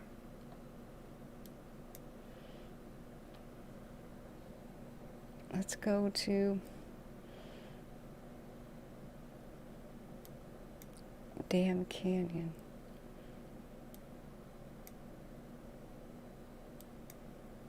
What's Dam Canyon?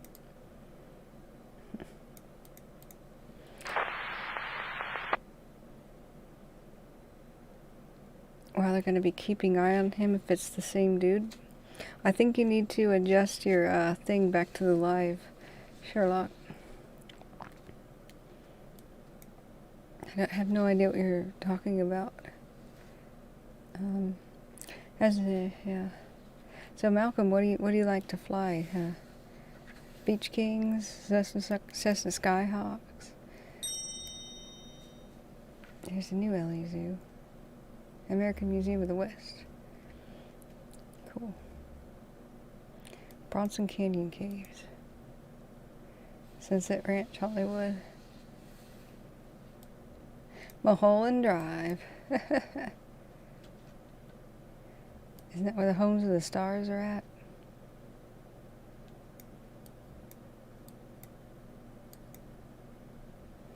The Griffith Observatory. That's where James Dean was at Rebel Without a Cause.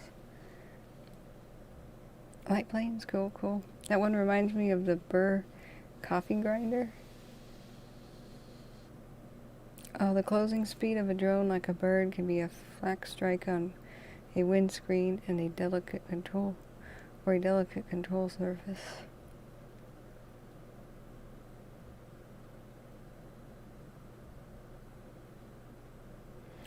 Tango, trainee on command. Oh, they said tango, take 3 shots. Tango, he usually says, but with the third tango, you take 3 shots of milk.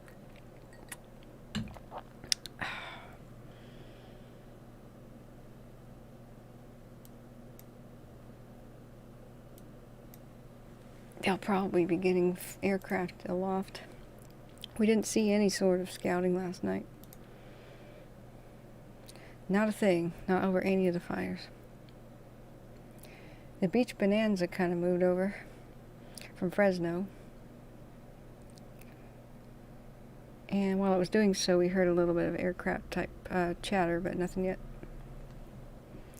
The global supertanker made 3 runs yesterday, 3 or 4. It was over at the Bear Fire, the North Complex. I don't know if they're going to have good, they didn't talk about any drops in the outlook today. Tango, Tango, Tango, Trini on command. Take 3 shots. It's Tango, Tango, Tango.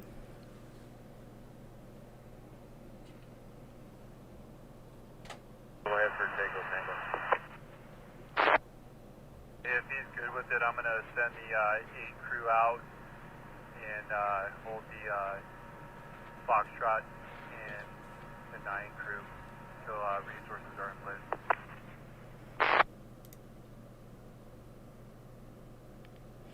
The commander is aloft, the Aero commander. Said you want to let both go, but it's your comfortability.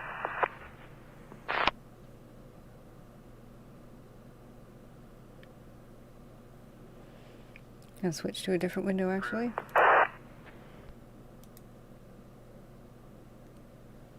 Okay, I copy. Just ensure if they need drivers, we can get drivers for them. If they're good with drivers, we'll go ahead and send them out. Okay. Tango proper stop. Hey, and Jared's also going to send out the Lincoln Dozer. And that's a firm.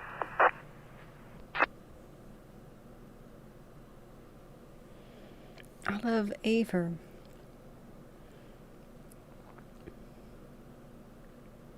They said some cryptic stuff like we can't get any Foxtrot. We're gonna have to instead use some Charlie. It's like, huh?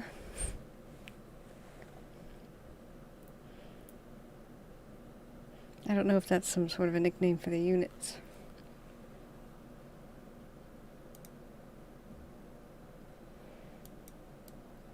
But I might be able to overlay the fire map again.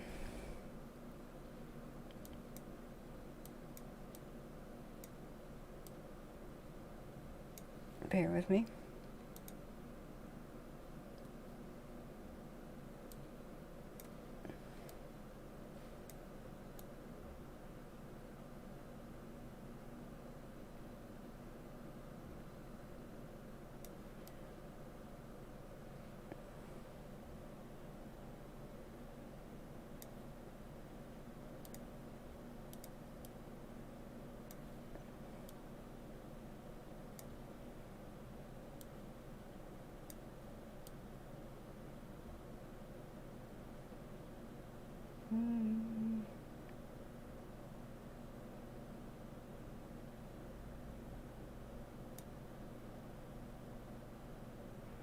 That's about right.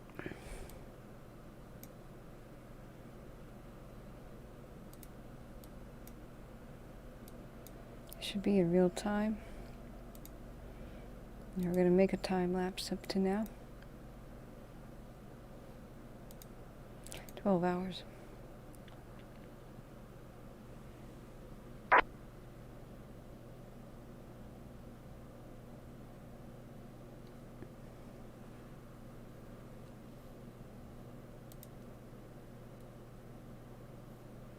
Yeah, the drone dude? Yeah, that's okay. That was like 20 minutes later. I'm like, what?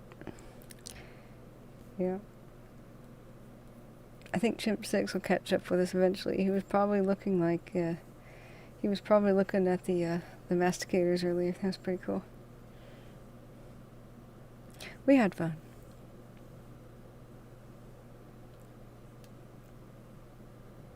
So I'm setting up a time lapse. 12 hours, the last 12 hours from the observatory.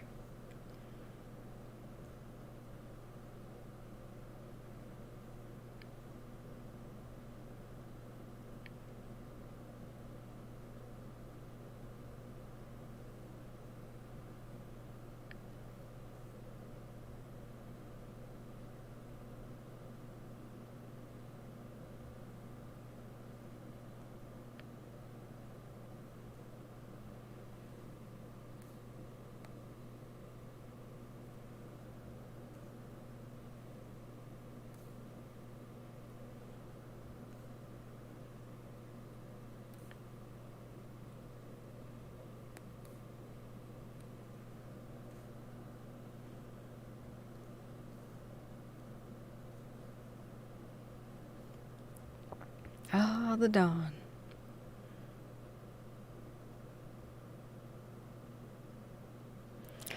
So that's current conditions. That looks pretty bad for airdrops for me, to me. I don't know if they'll really put much aloft down here.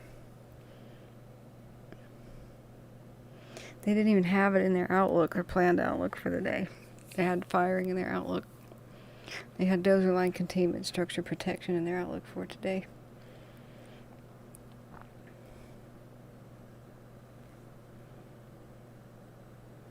We could keep an eye on the northern area.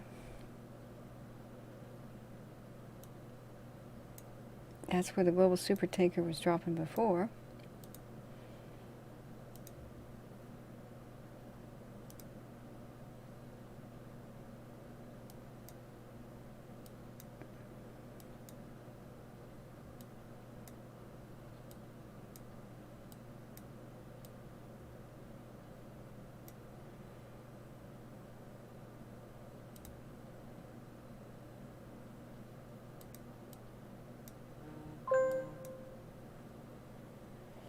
Got a weather update. Let's check it out.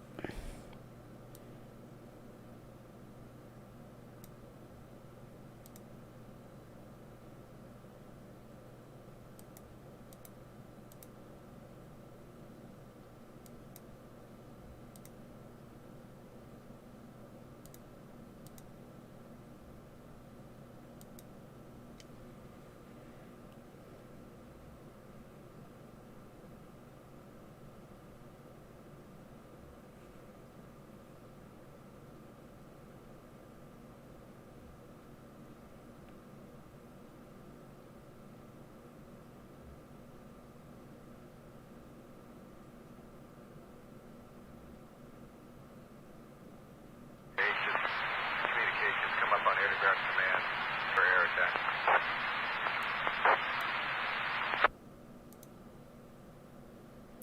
That sounds promising, though.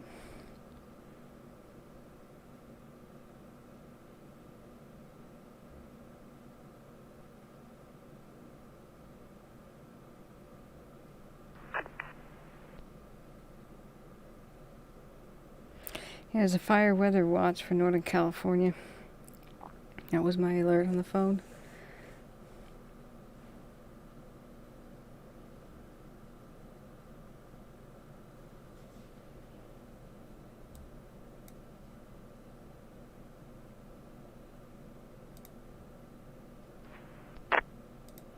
We don't see anything over there. Let's check the August complex.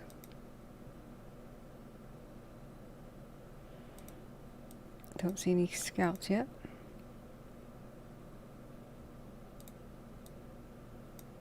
Cessna Grand caravans everywhere.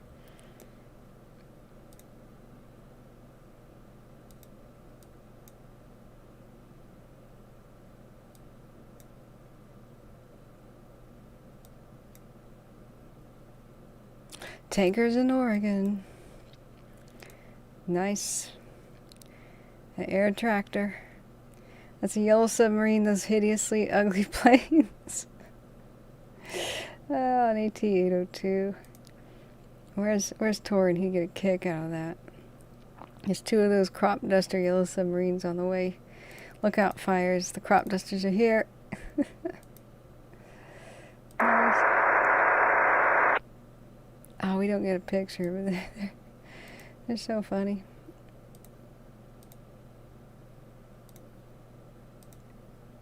Let's see where they're going.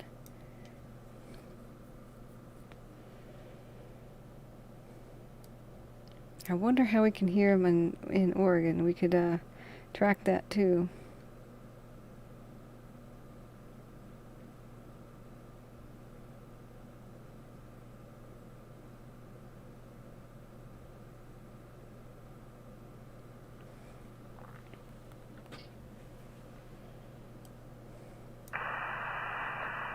Night Golf, Day Golf on command.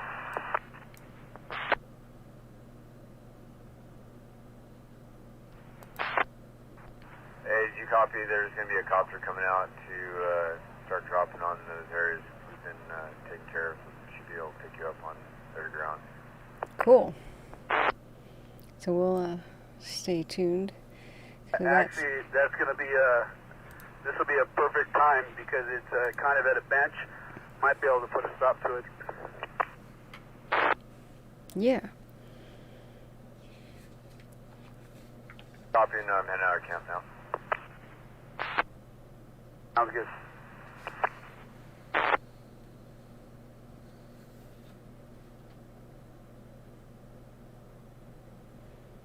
So we'll take a look at that when it comes into view.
This is a lot of webcams to go through.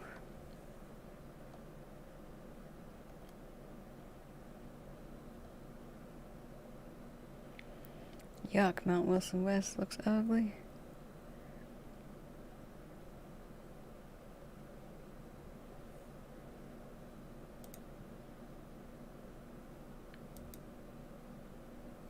Yeah, looks volcanic. Look at that smoke. Let's do a 12-hour time lapse.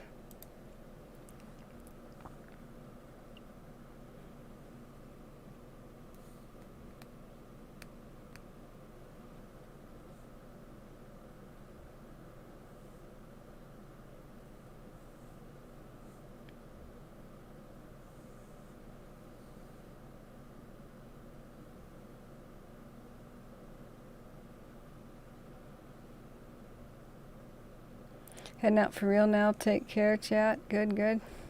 Well, thank you so much for sticking around, Sherlock. Always a pleasure. I'll see you next time.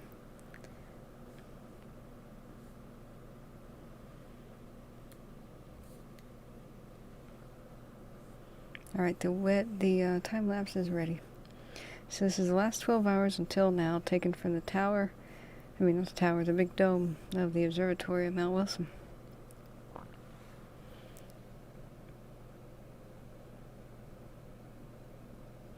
They were doing a lot of purposeful firing, so it's really hard to tell what's the actual fire and what's not. But anything creeping up to a road and stopping at the road, like this line, is firing. And this one up here, it's firing. I think the real fire makes itself off this way. It's right here in the center.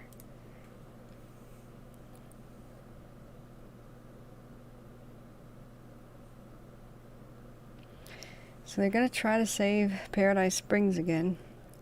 It's a real super hot spot. And so they're calling in a drop by helicopter.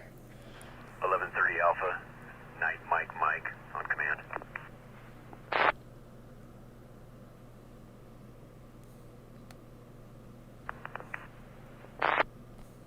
Hey, your Mike Day resources are coming out of Valeyrmo. If you want to go ahead and rally the guys up and bring them in, they have chow.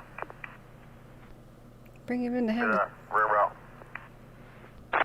Chow time.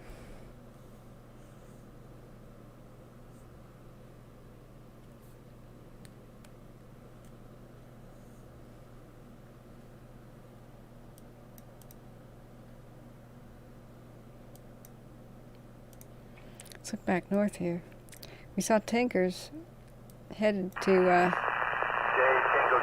training, Tango training on V4.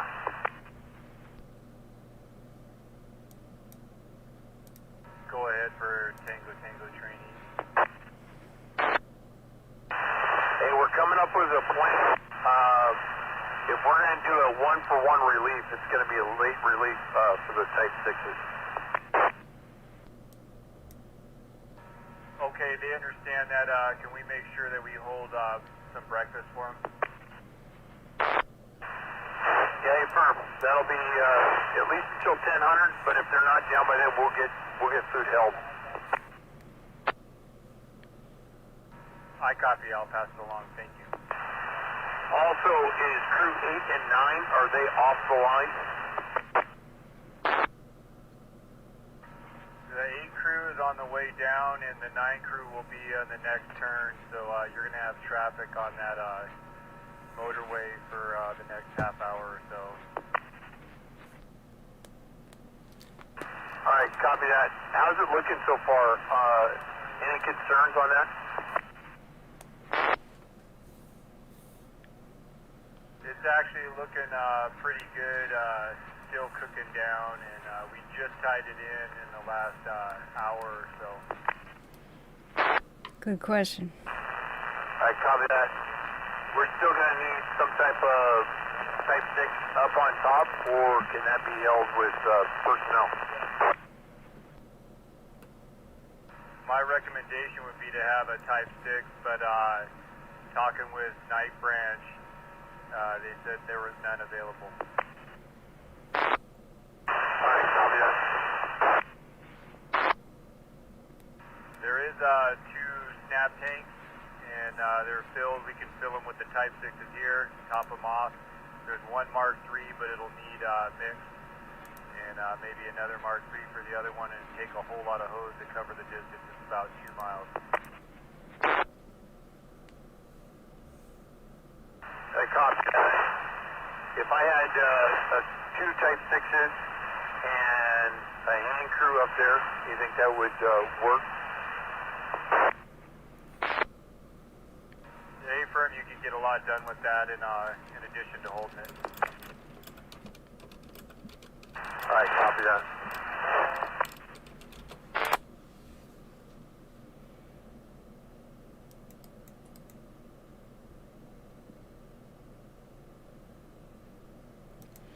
I'm trying to look that up now. What exactly is in that? I was looking at nebulizers for horses. And a horse inhales too much smoke. It lays down because it gets exhausted and it may never get back up, meaning it dies. So there's a lot of people putting these strange masks on the horses, the nebulizers, and giving them steroids to help them breathe. So wildfires fact sheet, I'm not actually, I'm like airnow.gov, but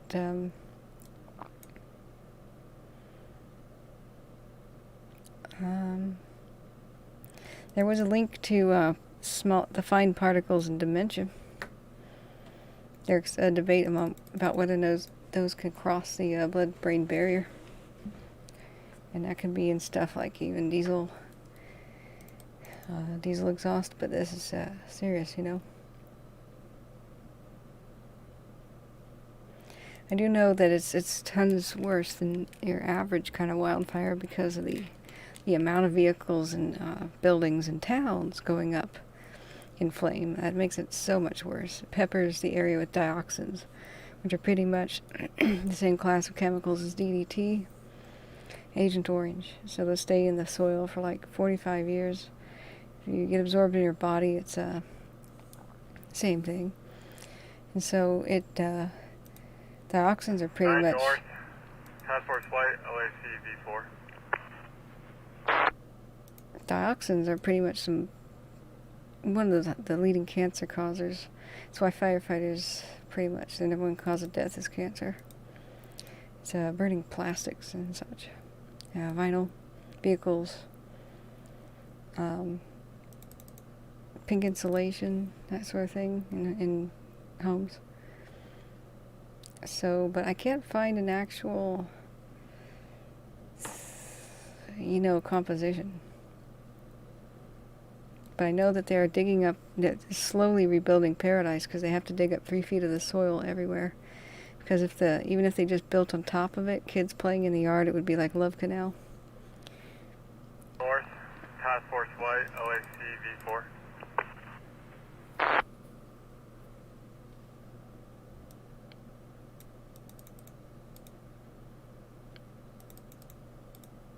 White from North, go. Hey guys, just seeing if you could get into the area with cell phone reception. The medics had a question for you about tonight's plans. We know there's aerosols.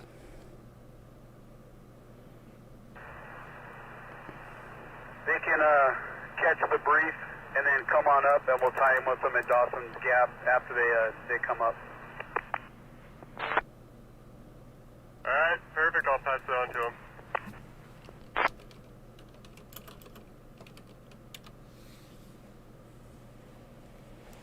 ScienceMag.org. What we don't know about wildfire smoke is likely hurting us. Yeah. So I'm I'm trying to find a non-biased source. I'd love to know.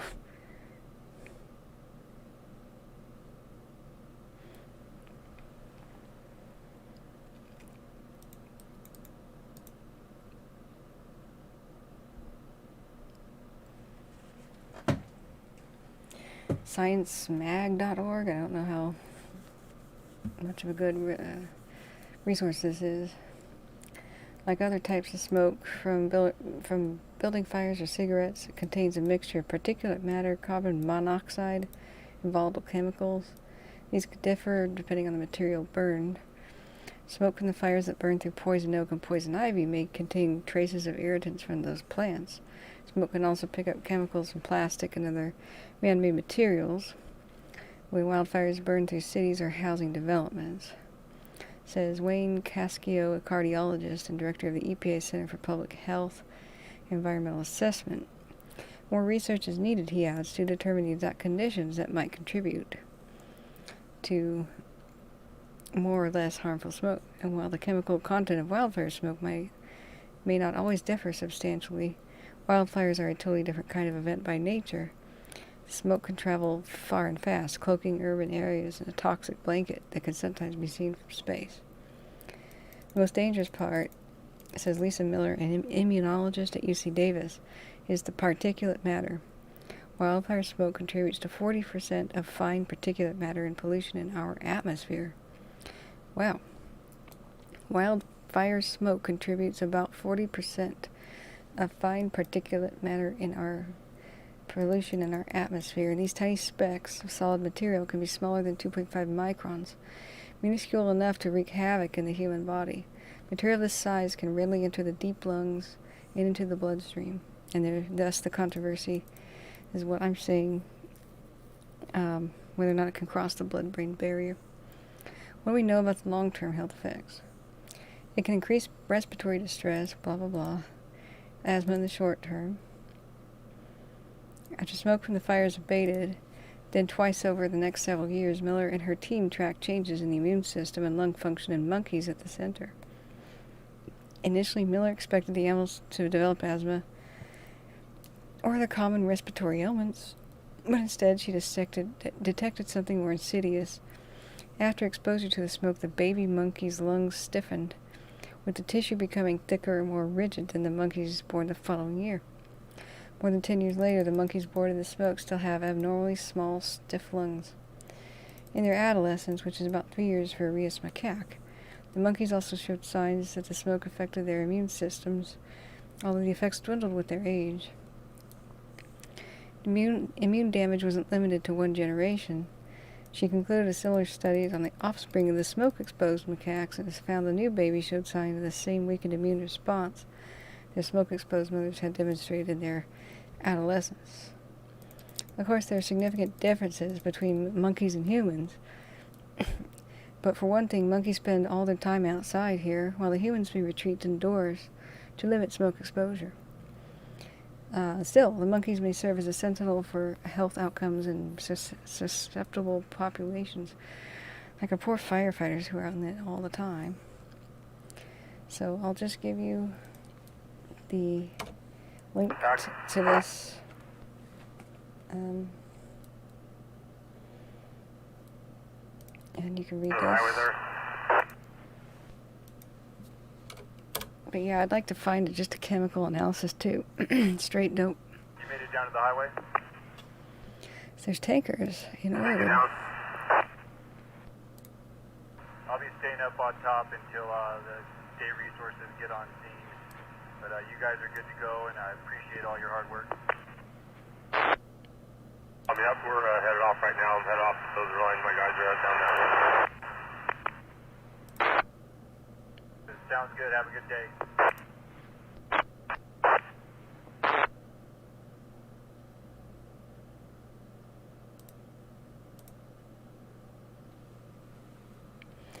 Huh, I think that Airbus H-125 took off from a helipad.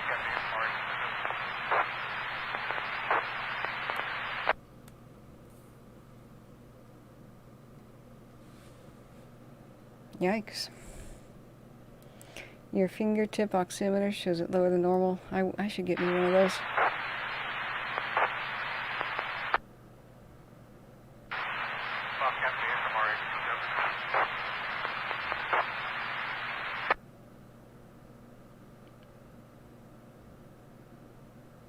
Left that first tank up on top of the ridge here, so they're headed down right now. Bobcat man from RA, you were heading on the park, we were flying down by the trail. We have a certain now. Park, we were checking out.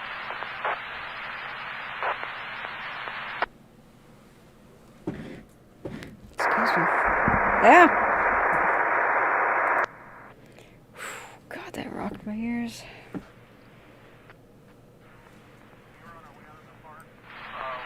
Flying down by LA County Sheriff for an injured male, still on the flight possibly.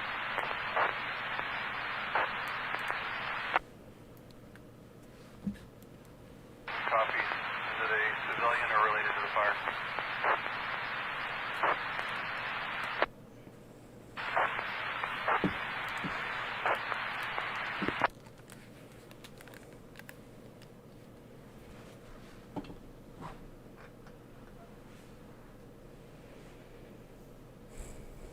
Okay, so we have action in Oregon. Tankers of some sort have converged.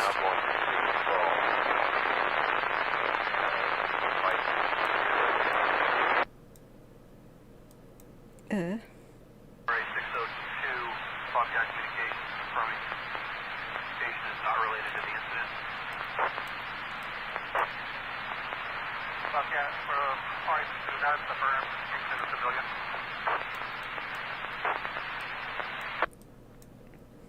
Communications copies. Resources DZ. Patient is going to be transported to the hospital. We'll contact LA for an ambulance and engine.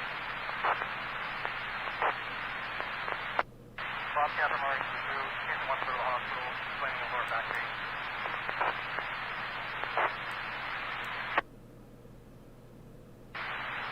Communications copies. We'll contact LA for response.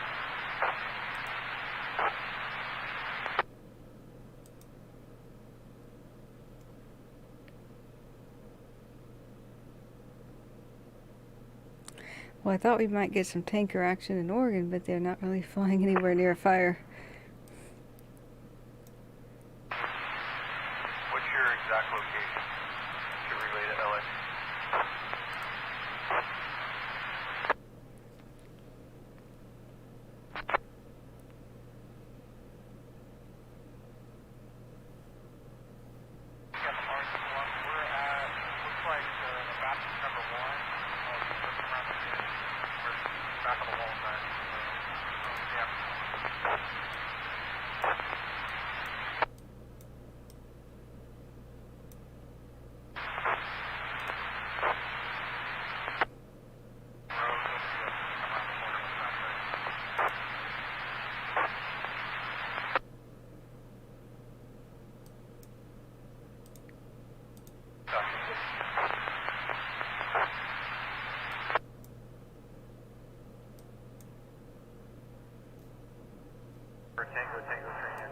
Tango training.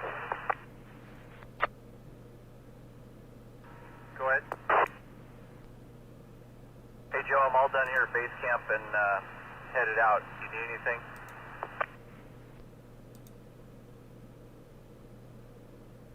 We're looking good. Okay, and Curtis and Mitchison are on their way up to you. Their day division. I appreciate it, and I'll see you tomorrow. You have a good day.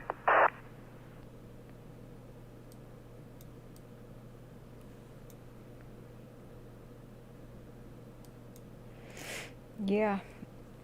Being tired due to hypoxia. I'm kind of wondering if an iron tablet would help, boost up those red blood cells at the very least. But I have one of those really canary in the coal mine kind of bodies, like I'm extra sensitive. So, like, I've been in stores where there was a minor fire at the kitchen, an hour ago, but they didn't ventilate, and so I'm at the opposite end of the store, just feeling like a little burning in my chest. And then I notice there's a white haze a little bit, and then everybody else is like, it's okay, I don't feel anything. I'm like, I'm getting out of here. I'm that kind of person, and I'm feeling it again today, right now. And I just take a couple walks around the place and just kind of feel real tired. I woke up like I hadn't slept at all after a 12-hour sleep. So I'm just checking Windy, and the aerosols are okay. Parts per millions are okay, but the NO2 is bad. So I kind of wonder about that. We're getting some ocean breezes soon. But the NO2 is at 5 something per millions or whatever on the Windy scale. It's kind of in the yellow. I mean, it was dark orange, off the charts the last couple of weeks, but I definitely feel affected a lot more than I expected to be. I wonder if athletes are affected more than people who are not athletes, because our bodies use oxygen more efficiently.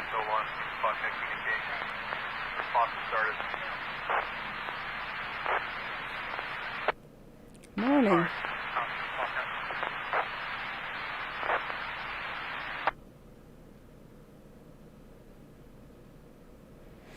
Morning, Ribble. You missed an eventful night. I had a debate with conspiracy theorists.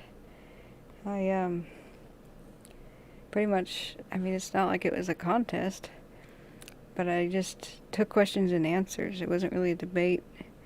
I just explained things that he had questions to. He got lively.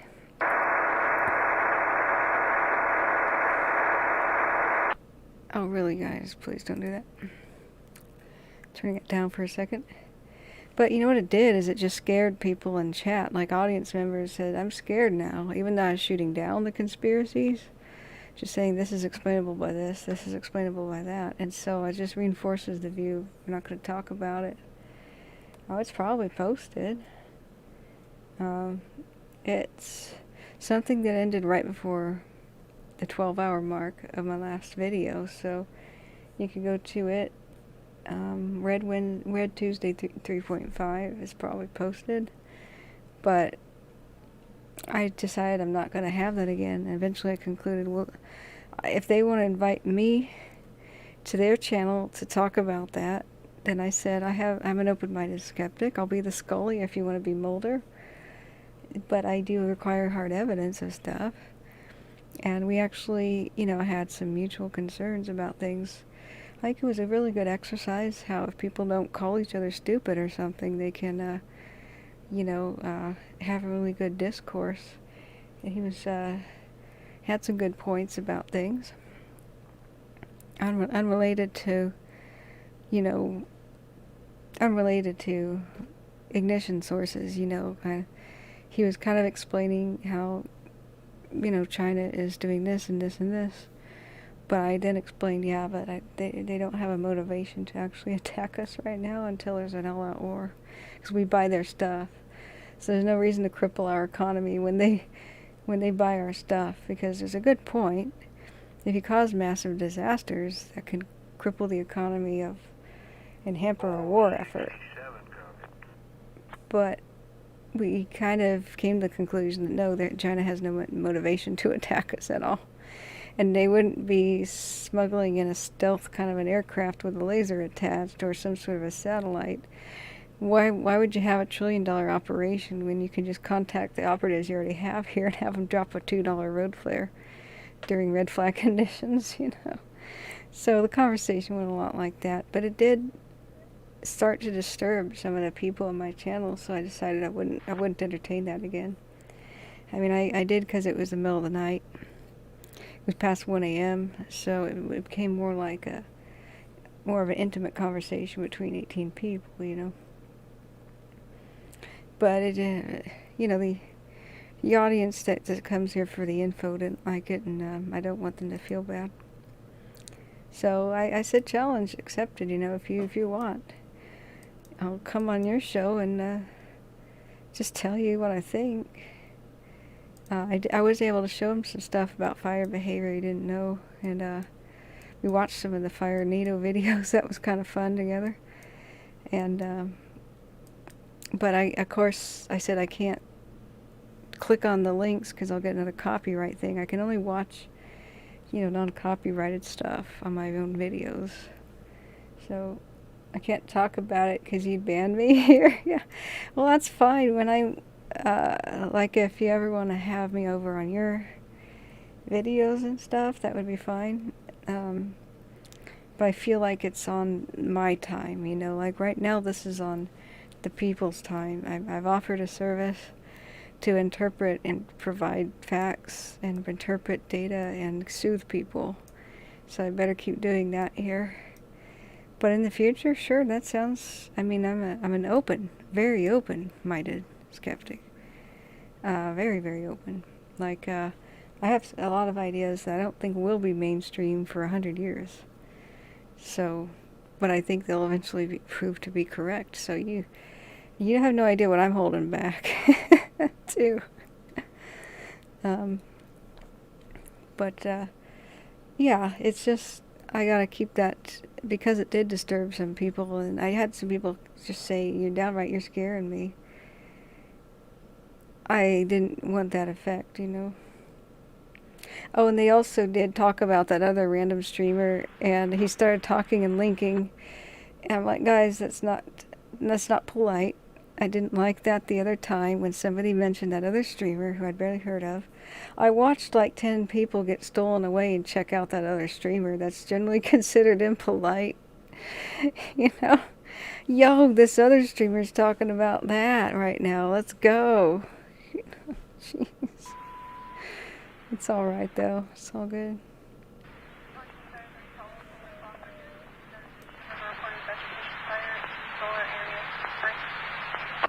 It's a reported vegetation fire. They continue to have abysmal radios here in LA County. They're doing airdrops via helicopter.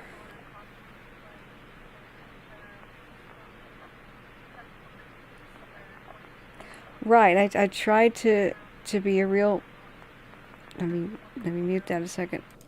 I tried to be a real philosopher, not allowing my biases, my personal opinions, my personal experience taint too much, just straight up data and facts. And I try to rein that in and just put my emotions on the shelf in a bottle while I analyze something.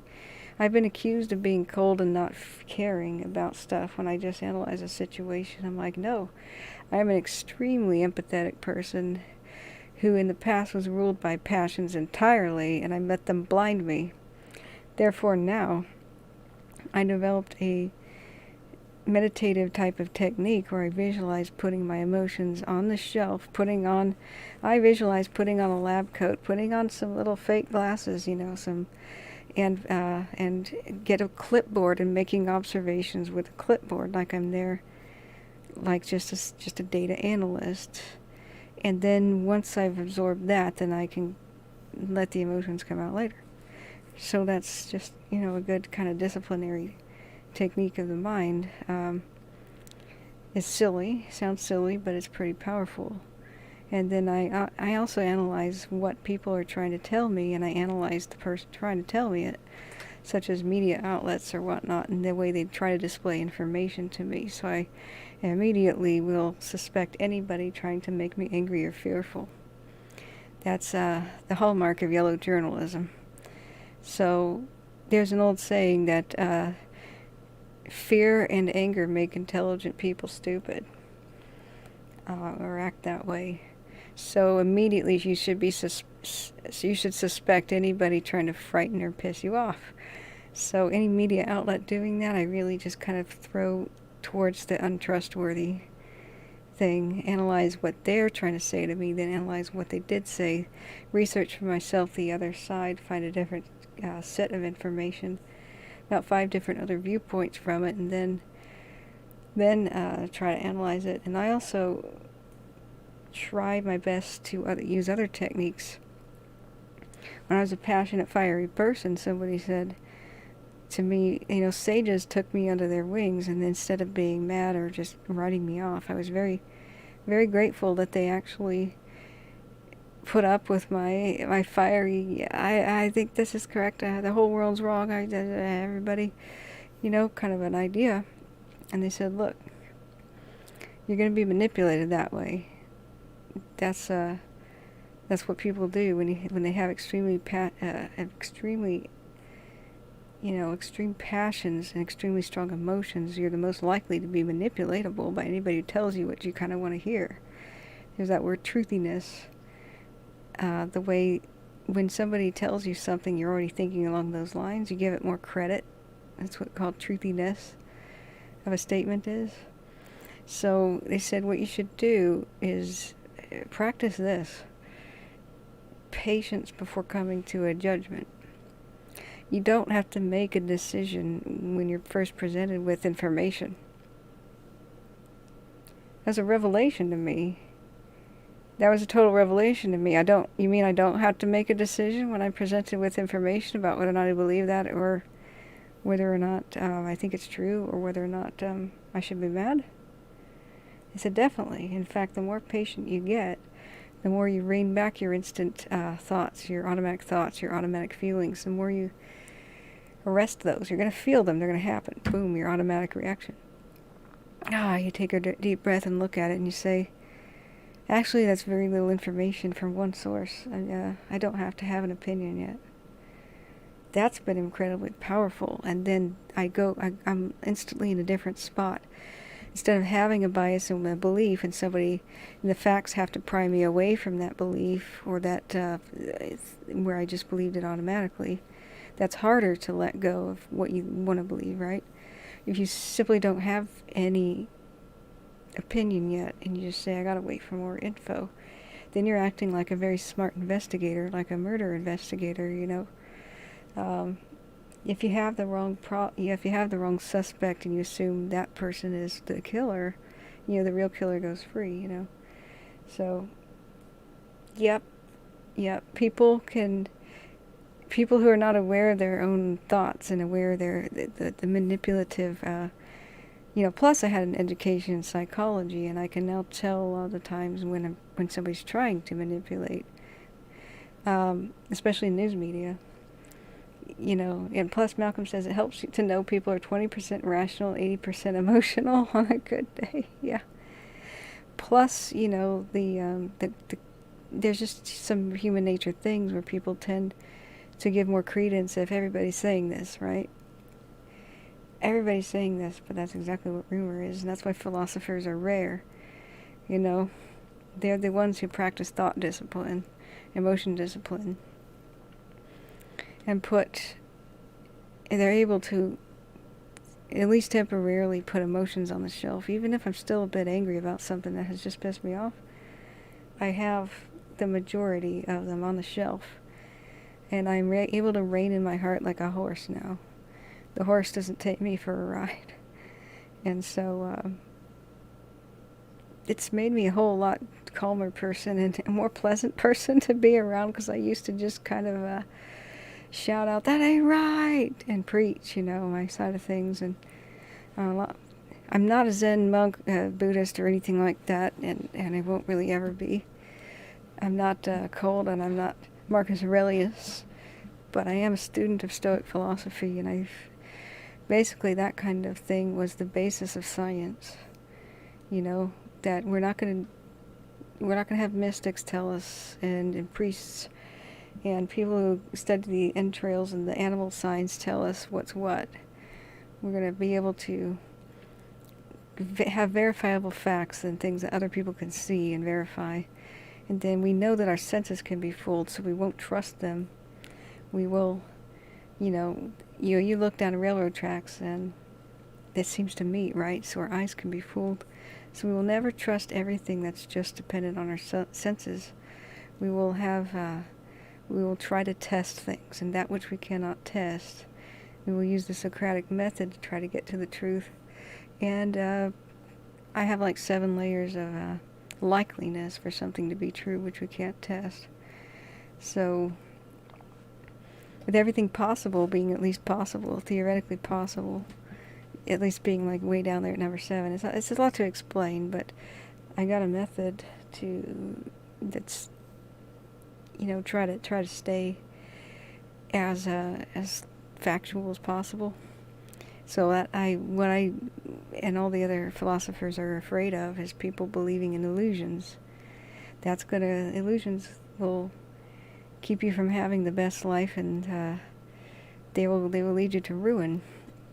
You got to be straight up and real, even if you're uncomfortable. It's a grim kind of a truth. You live a better life if you don't have illusions, and most people, much of the day, they have to cling to illusions because it's a weakness in order to get by and not lose their minds and stress out. They kind of fool themselves every day. Who really wakes up and says, one day I'll wake up and that'll be the last day on earth? So maybe it is today, because one day that's going to be true. How would I like to conduct myself on my last day on earth? You can live with a lot more dignity and pride in your own behavior if you do confront reality, even grim ones. So if you do confront the fact that the truth might be horrible, it's just as likely to be horrible, like the ultimate truth of the universe, as well as something you might like, So I the total opposite of the way I used to be. I have been fortunate enough to meet true sages, and I'm just a student of them, and they really changed everything about my thinking. I said, once I was kind of on that kind of a level and looking at myself and analyzing my own thought process, behavior, and analyzing how are people trying to manipulate me today, and how would I, all these things. I said, why is it so hard to get other people to be conscious thinkers about their own behavior and conscious about their own thoughts? Why isn't it that other people can,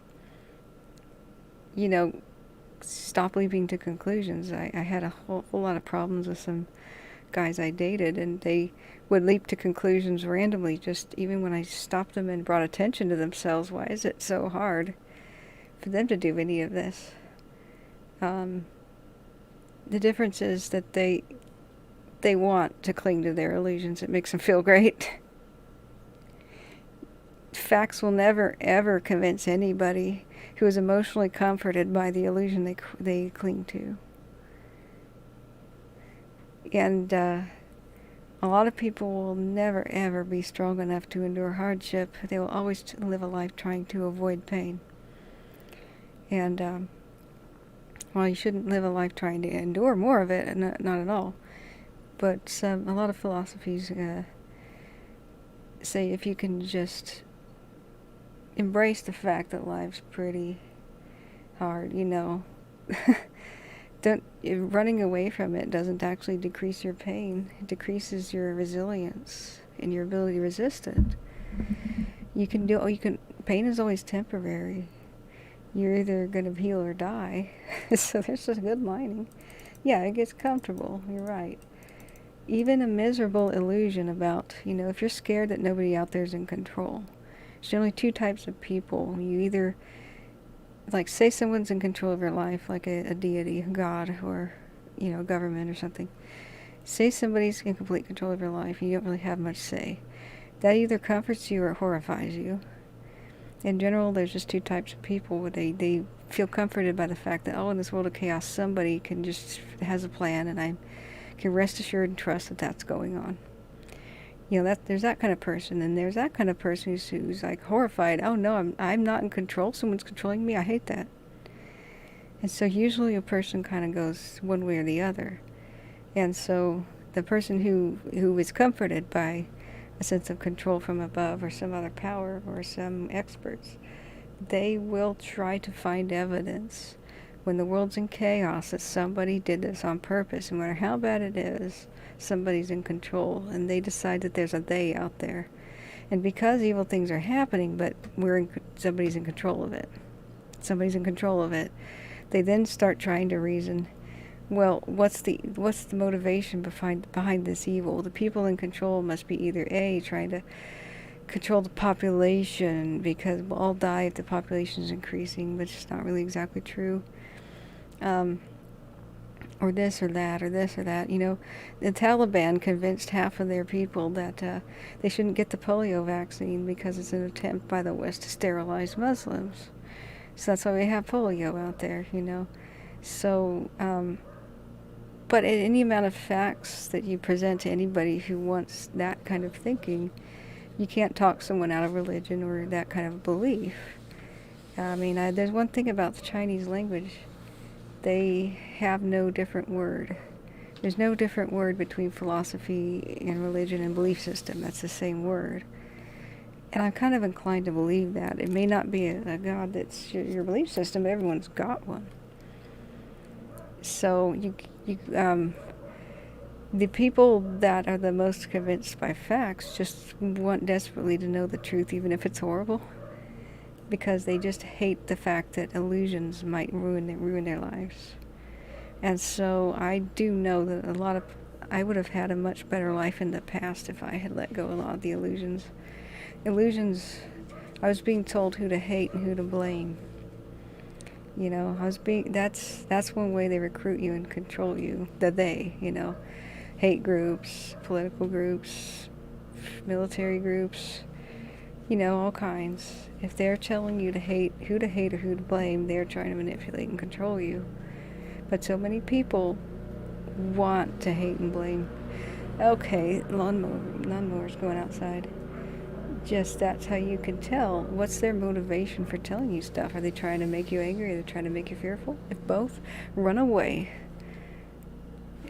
They're not trying to educate you. Educators are boring. The sages are boring. So I think YouTube is messing up the connection. I hope I'm still live. So that's we continue to try to listen to Pilot Chatter. They're doing some drops here. But anyway, I see a lot of patterns sometimes when I go ahead and talk to people sometimes about the wackier stuff, which I like to entertain. I like to get the popcorn and entertain, especially was there a civilization before the Ice Age? I'm kind of keen on those theories. It's possible. And we haven't found any evidence, but it's possible. At any time, human beings can go back to the Stone Age because we bomb ourselves into oblivion and push a few buttons. And we're in the Stone Age. That's a quote from Einstein. The quote from Einstein, you're going to love this, Rebel. Yep, you raised Catholic. Yeah, I was put in private school too, and those feelings, they don't go away, you know. But Einstein's best quote is, "I know not with which the weapons of World War III will be fought, but I do know that World War IV will be fought with sticks and rocks." Oh man. But, you know, radioactive fallout, if it was a nuclear war like some people were thinking about, you know, the ancient texts of India's kind of describe, you know, some major gods kind of having godlike powers, like weapons that don't exactly fit the description of nukes, but have huge power like that. We would actually still be able to measure the fallout, though. So that shoots that little bubble. However, you know, it's intriguing, but I'm not going to go on and on about here. There's no evidence, but I just like to listen to people's theories. But one thing I noticed is the people that believe in a lot of that keep saying stuff like we can control the weather. Oh boy, have we been humbled by nature. With all of our nuclear weapons, we can't equal the power of one volcano. Not if we detonated them all at the same time and all in the one spot. We can't equal that. Volcanoes laugh at our folly. You think you have power.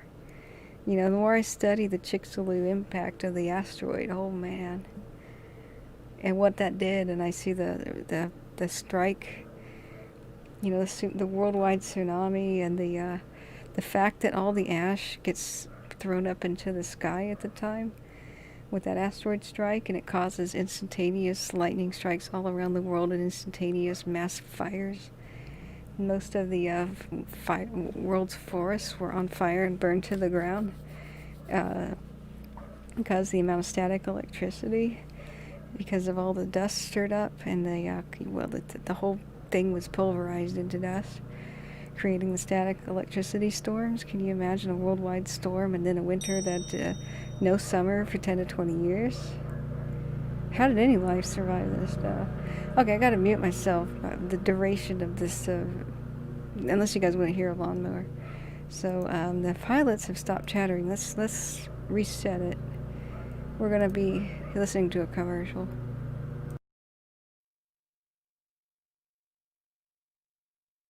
Okay, we're not. It just says that it's live again. Okay. But yeah, I studied what the medieval times, talking about being Catholic, the world's most successful religions and many philosophies do this. And what's interesting. They tell you that you are you and your sin is responsible for the bad things that happen in the world, or the trending bad things that are happening towards the world, right? They put a guilt on you, and then they say, you know, something you're doing is causing bad in the world. And then they say, but there's certain things you can do, such as have a special diet for a while, and then give money to us, of course. That's what they say. Give us some of your money and have a very restrictive diet, and you'll be free from this guilt. Oh, and you'll go to heaven or nirvana or whatever, right? So not only does that get you to give them money, but you have imaginary guilt, and your special diet and giving them money is the way to relieve yourself of it. So that's an illusion. I mean, who knows? You know, I can guarantee you right now that the individual here are not, nobody here is responsible for the hurricanes, bad weather, and such. But think about the other special diets and guilt trip stuff that different kind of groups want you to believe right now.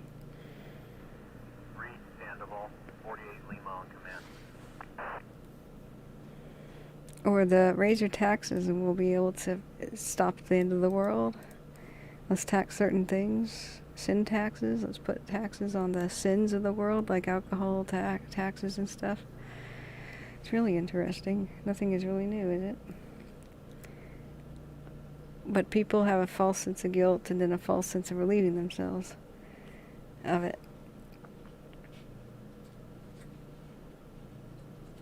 Okay, yeah, we do see some helicopters running around. They are running around to the hot spots. So they have been requesting some bucket drops. Yeah, the cow farts. Yes, yes. It's really, does anybody think that's going to do a thing? The melting permafrost is releasing so much in the way of methane. And in fact, increasing wetlands, like restoring wetlands, increases methane releases, because that's what wetlands do. The vegetation rots extremely slowly underwater, and that increases methane production compared to rotting above ground. So, as ironically, when we drained wetlands and put up pasture land and stuff and put up farmland, we reduced methane emissions for most of our existence as humans that wanted farmland. And now that we're restoring wetlands, we're kind of increasing that. With all the permafrost and all of the methane.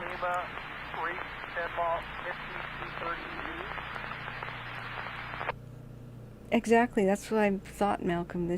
I'm watching strange stuff happen to YouTube Studio. I watched viewers bounce around like crazy.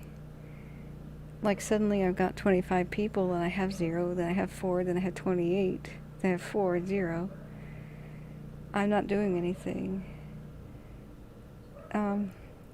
Yeah, the cow fart taxation, is that really going to do anything when permafrost is releasing all the methane, really, You're not having issues? Weird. Yeah, Malcolm, are you on... Reed Sandoval, how about on LA County V4?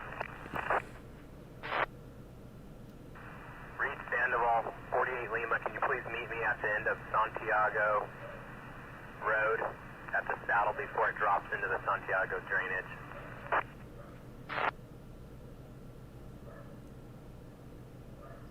Roger that. I might need you to walk me in a little bit more. I'm getting into the area now, though. I'm coming up the Hunter Road.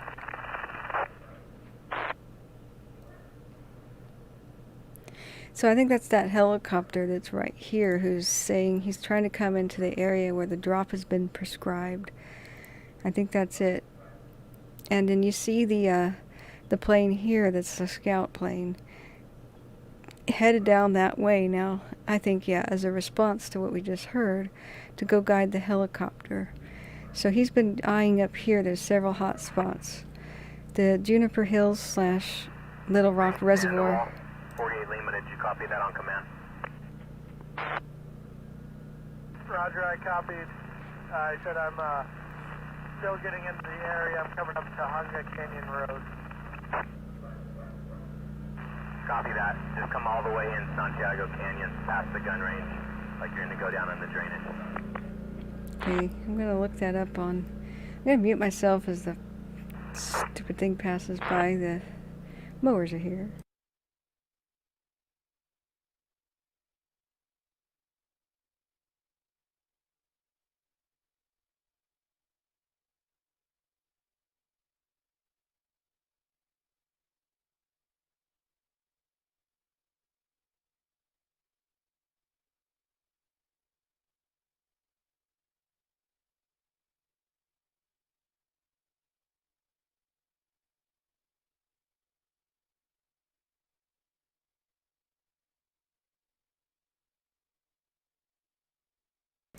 Yeah, Malcolm, if you're on mobile, what I would do is I would go ahead and, since I haven't changed anything of the sort, I would force close YouTube, clear the cache, restart, if you know how to do that.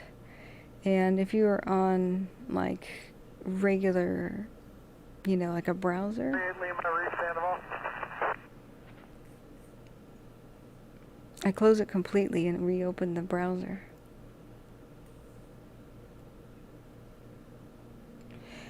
Yeah, the delete function missing is weird, but I think you're always limited to 200 characters. I certainly am. It tells me when I'm getting to the end of them. But yeah, I'm not happy with YouTube as a platform. Not particularly happy. I was having issues. I hit the button to make a sweet clip of a highlight because we saw an amazing sunrise on a webcam. And when I hit that, it said create the clip highlight, but the create button was grayed out, so I realized I had to entitle a description. So I typed a description, amazing sunrise, blah blah blah, and that's when the button disappeared to create it, and then there was no back button, so I had to refresh it and reload all of my studio. It's just absolutely nuts.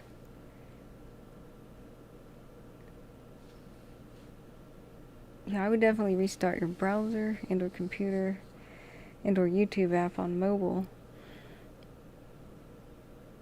But maybe that lead plane isn't coming to guide it. Somebody said they were, but it could be somebody without a transponder that we can't see on the map. So I'm looking up Santiago Canyon.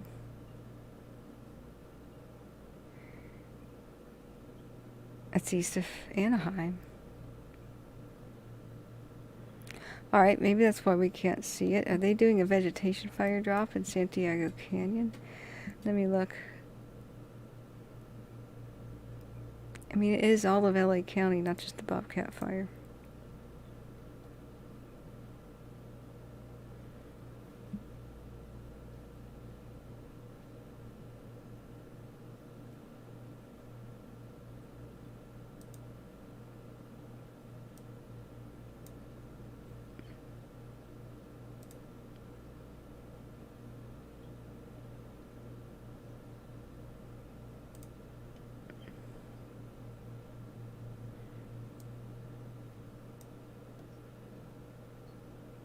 Where's Anaheim? There. Well, I don't... Maybe there's another Santiago Canyon, but this is it.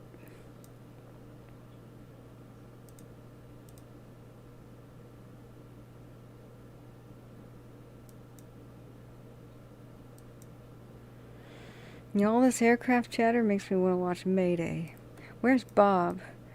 Bob, the original gangster, he was one of the first, you know, funny guys that was in here.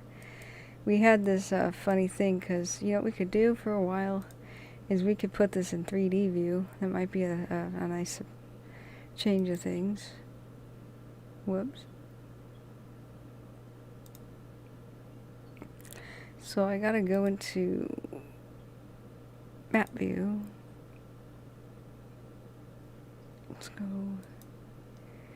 Let's go follow. Oh no, 3D view will change things. Never mind, not here. We're gonna go back. I don't want to screw up that map again. So we're gonna do multi-select. Oh, I did screw up the map. Uh-oh. Oh, dang it. Guys, I screwed up the map. Dang it. Let me fix it. Shoot. Not that.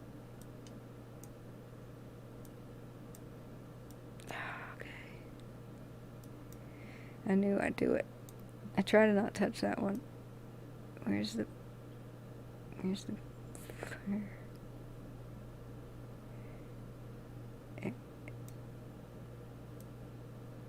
alright, it's proximate. Okay. Yeah, we'll do it on this. Let's do a 3D view flight for a bit.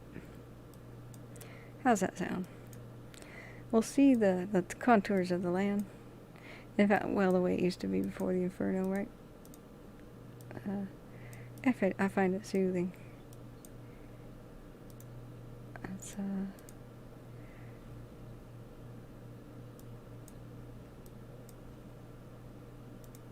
Let's go here.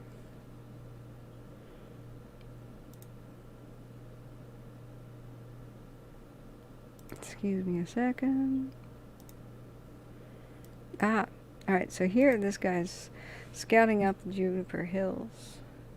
I'm going to put it on map view. And then we select him again. This is our Beach King Aero Commander 690A in 3D.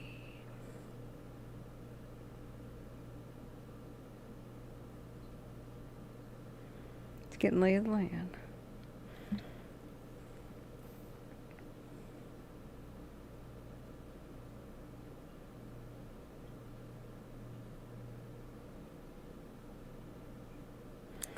Do you have the new flight simulator, Malcolm? The spiffy one? Build a new computer. I think it'll handle it.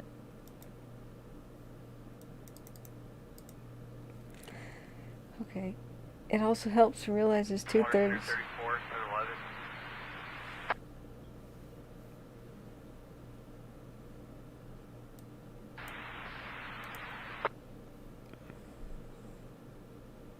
Center 34 is on and available. Operator +1, changing location from area 33 to area 34, clear street.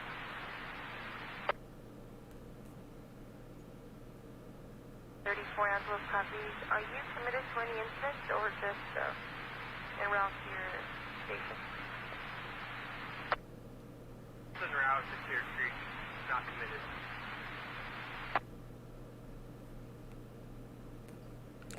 Okay.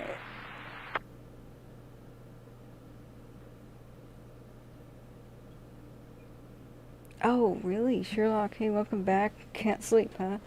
If the three dots don't show up or you can't remove your comment, then it got shadow banned by YouTube and only you can see it? Really? I have it set so that some comments I have to approve, but I have not seen any. I would, of course, been on that. Yeah, it doesn't, and I can't control that. So what you can do is, just like you said, remove the HTTPS stuff. Anything that's the, www dot. Just remove that dot in front of your link and everything. Alright, yeah, go ahead. I'll do it.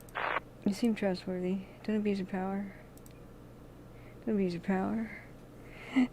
Don't go banning people when I'm in the bathroom. Alright. Go ahead. Just copy and paste at will now.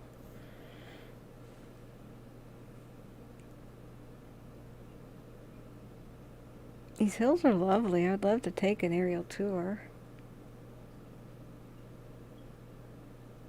Lovely in like a dry, sparse, burned up toast kind of way.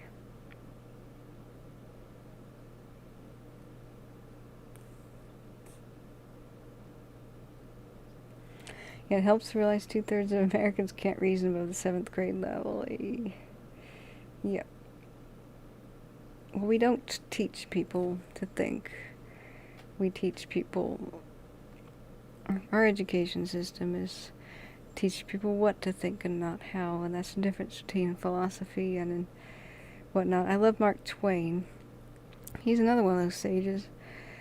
He says, "My advice to children is this. Try not to let school interfere with your education." He's the man. And Mark Twain was a ghost towner. He went out to the west to tour the towns during the gold rush stuff, just as a kind of a, observer. I gotta read his diary. 19 Tango Branch 4, or Branch 5. Command.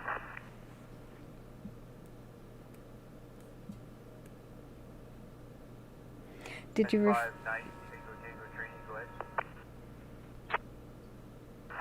For your information, they're holding meals at base camp for your late off the hill mission. Pass that along to 39 Foxtrot.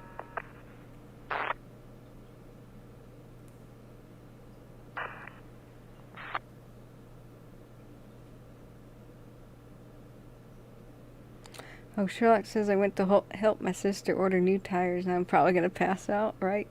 You know you can't. You're addicted to the show. You're addicted to this flight. You are soothed. This is relaxing. Look, it even has a sweet sunrise. Can we full screen it? Look at that. Look at that. This plane is magic. It doesn't even need its props. It's just drifting. It's just drifting. Just like you're gonna be, drifting off to sleep, soothed by the rocking gentle motion. It's almost like A sailboat at sea. Only the sky is the sea.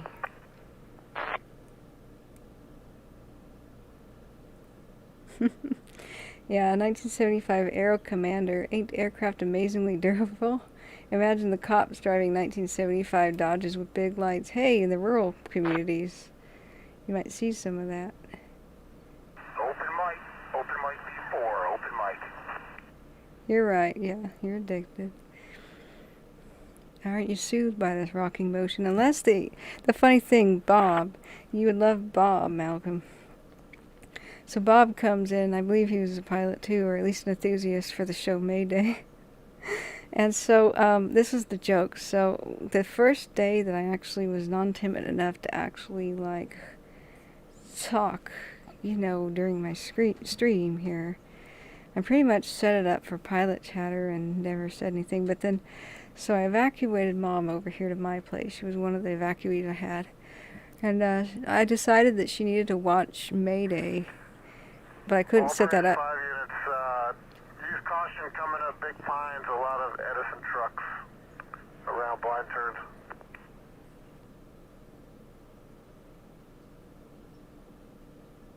Oh, that's a lot of banking. I seriously doubt he's banking that hard. What do you think? Transponder tracking is in its infancy, right?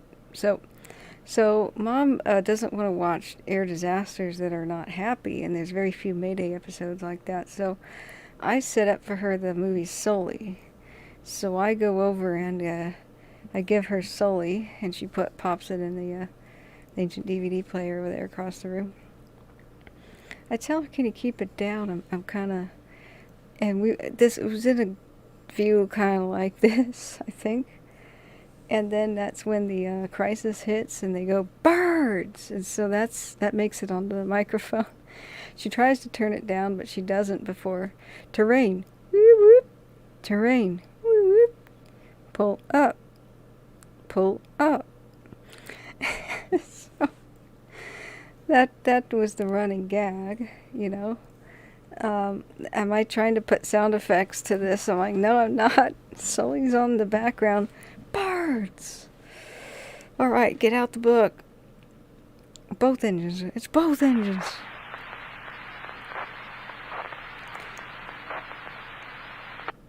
So here we are watching this, right? And the funny thing that'll happen on Flight Radar 24, it says I have no viewers again.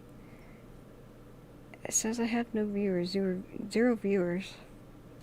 Okay.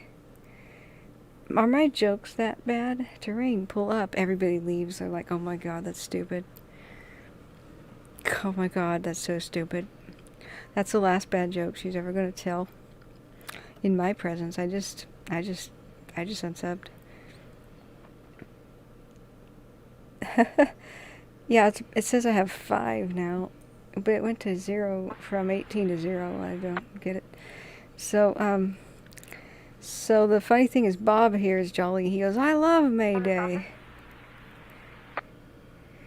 Now, what it'll do with these planes is if it loses connection with the transponder or whatever, the software, with the whatever database is giving it the information, it will automatically correct. Can you give me your information again? It says I have 7 now. Weird. So it'll automatically correct, but before it does, it just kind of puts the craft where it kind of was going already. It just kind of imagines that it was going that way, right? It's when these tankers... You'd like me to notify Battalion 31 that you're en route to Valeyrmo?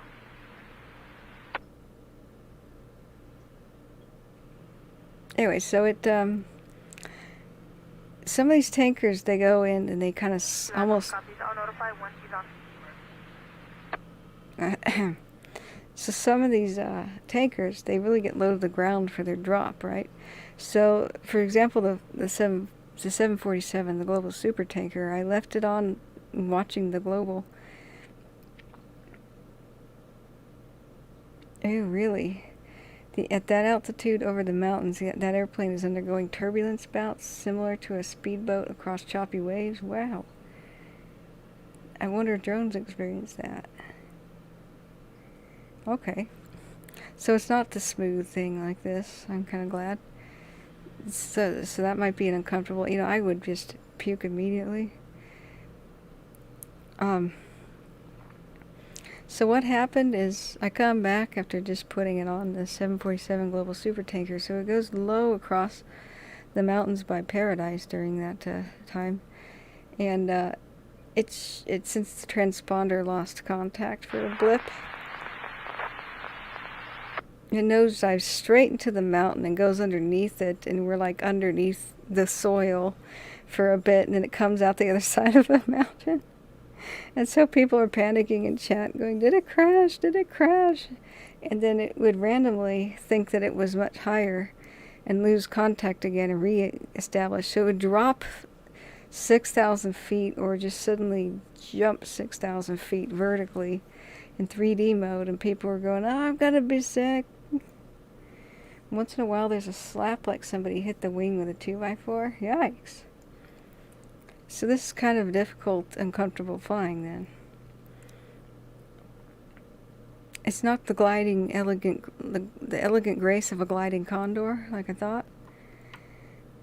This is the original habitat of the California condor, by the way.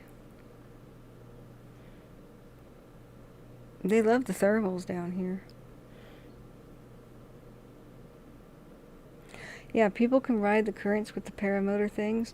You know what? That's the joke. That's the running gag of, have you ever heard of the channel on YouTube, the, unnerving to non-pilots and sometimes to old-time pilots? Yeah. I hear the Sierras are treacherous, too, because people go, oh, the Sierras, and they forget about the winds accelerating over them and going down them. A lot of pilots just drift over there because, oh, there's waterfalls, oh, there's Yosemite. And then they're like, I'm going down, oh God, okay. You ever experienced anything like that? But that's called a trike ultralight, and that's the dinkiest aircraft available in the old flight simulator. And so the Air Force Proud 95 channel, if you want to just die laughing, just set up his best of videos, or just really kind of just put him on play. So he's an actual Air Force pilot. I think he's retired or something, but he does just private kind of flights. But he knows all about air traffic control language and feedback and such. So he gets in Flight Simulator and gets in the Steam edition. Thanks, open mic guy. And so he actually says this is total realism.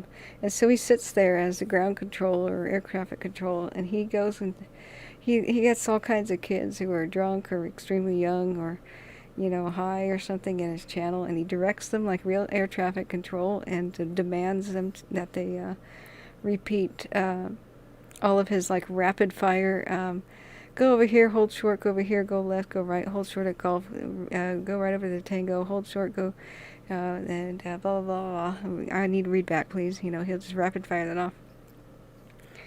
And, you know, some people can do it, but he will actually fly next to people and stuff in his virtual thing or hop in the cockpit. See, I have 0 viewers again.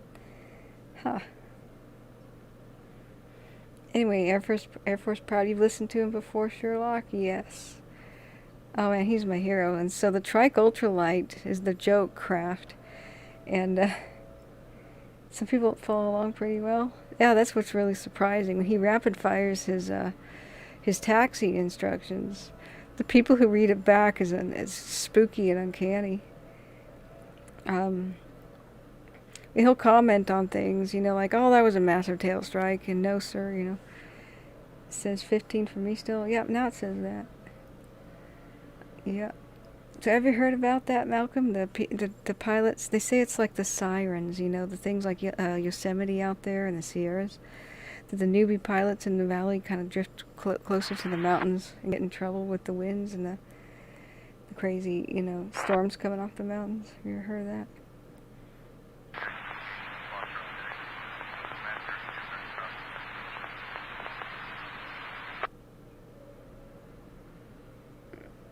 I'm sorry, it's now the leaf blower.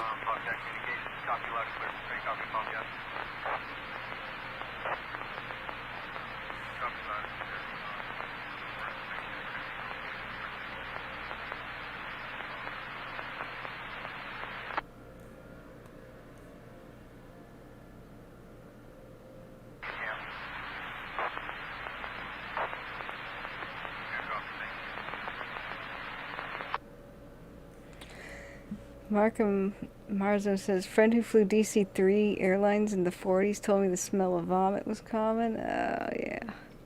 I imagine. You know what I always wanted to be in was one of those original flying boats. Those were like the luxury aircraft of the sky. Palaces of the sky. That would have been cool. Being on the Concorde would have been cool. Of course, not that last flight, but, you know, the others. The ones that made it.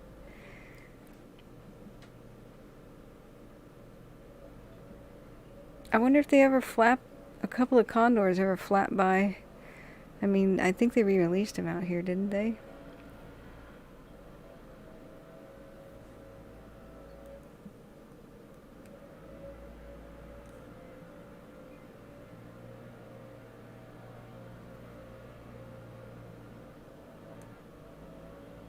So we're following the scouting or lead plane, whatever this is, that's scouting along the burned areas of the Bobcat fire.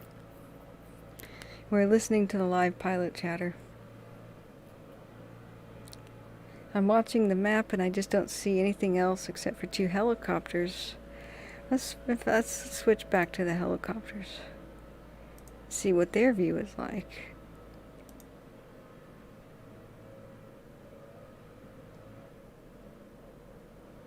So here's a helicopter over by Big Pines. This is a area of great concern. They're trying to save, you know, the towns of Paradise Springs, Big Pines, and keep it away from Wrightwood.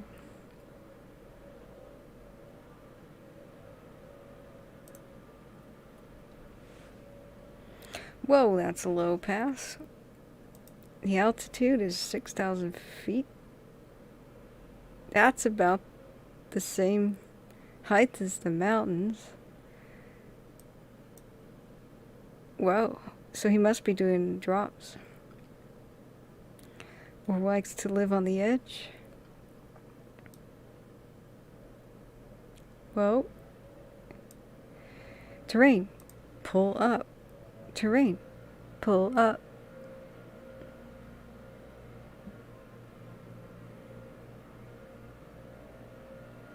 Hey, it's... Whoa, okay, I'm gonna be sick. Yeah, it lost contact with the transponder. I'm pretty sure it isn't side swooping like that right now.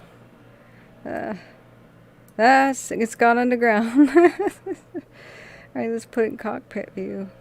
Yeah, that's quite low. I'm sorry, this is the leaf blower channel now. Yeah, privately owned big sky yacht would be cool. The Sierras and the Great Basin Mountains.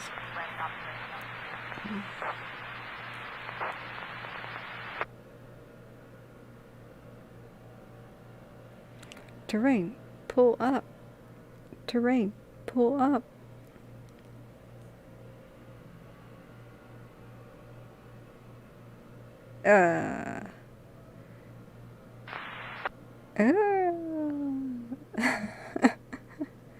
Oh! Bounce. Yeah, this is a very interesting app. This is a copter that's up there doing water drops, we think, by Big Pines. This is a true 3D representation.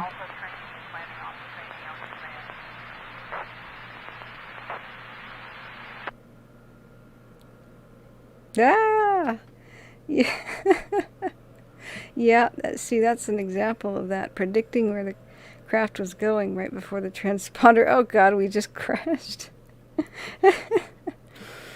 So when it lost communications with the transponder, it just had that helicopter going that direction at the time. He's probably in the middle of a turn. It just corrected itself and went backwards and went through the terrain. Epic. Yeah, Malcolm says... From Alpha Training on V4, I do copy.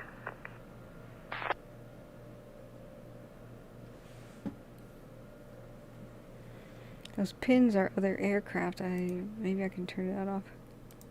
Oh, it's airports. Oh no, pull up again. Pull up. Up.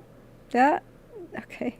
So this was supposed to be, folks, this is an example of technology going wrong. We're supposed to be flying with a pilot's eye view in real time, what they're actually seeing as they patrol. The Bobcat fire, but things are going wrong.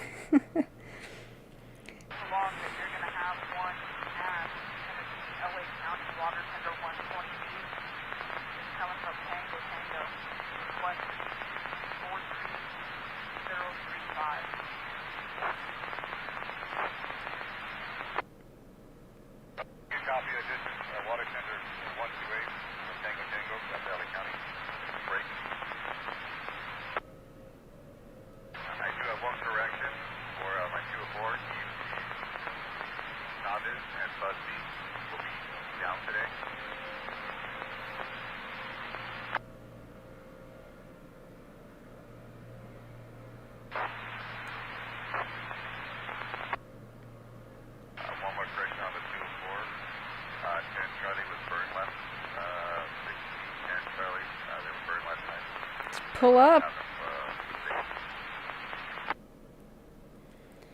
Alright, the connection with this guy's transponder.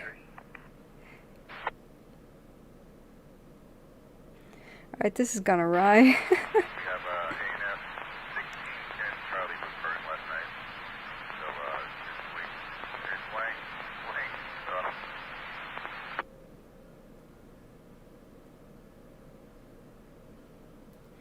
Now that I have you all motion sick, this is supposed to be the live pilot's eye view of some of them making water drops, some of the helicopter pilots, but this is having trouble connecting with the plane's location via the transponder signal, and so we're having wild overcorrections when the software catches up with the new place the plane or the helicopter actually is, so this has gone completely awry for that one. We should probably go. Let's try this helicopter. Yeah, Day Golf, no joy on V-Fire 23. I'm all the way down by the thumb. You might want to tie in with me there to be able to watch the bucket work going on.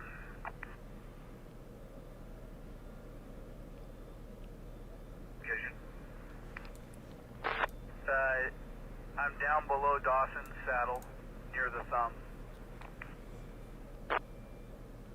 Copy that.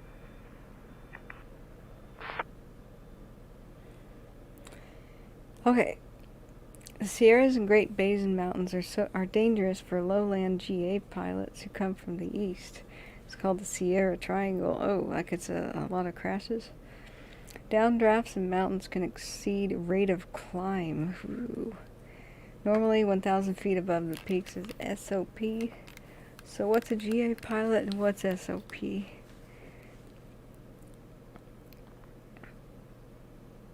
So this actually is one of the helicopters around there. I don't know if this one has a bucket or not, but he's patrolling. Currently he's in the area near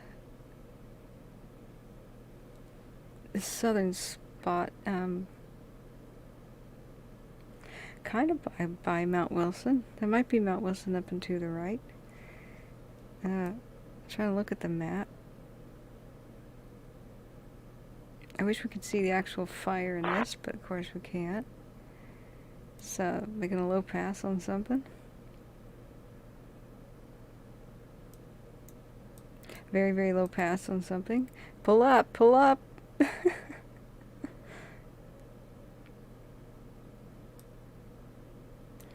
I know, this is just an approximation of what altitude they're at, but we do know the actual location. This is almost real time, following them with what they see. And it's pretty beautiful country in a way. Looks like a toy.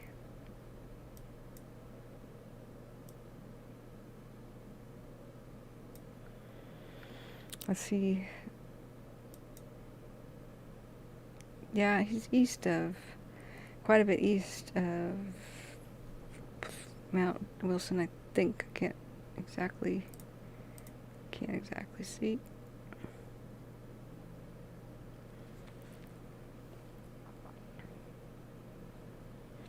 Might go back to the scout plane or lead plane or whatever, because this is a little motion sick making.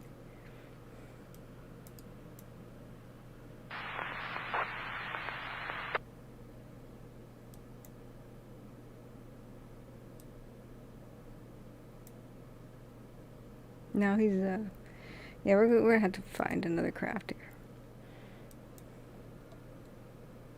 So we can see we've got a lead plane here, a scout plane. This is an unknown type of craft. Oh, this is one of those. Oh yeah, this is probably doing drops. This is probably doing drops in the Little Rock Reservoir area. Let's take a look at this guy.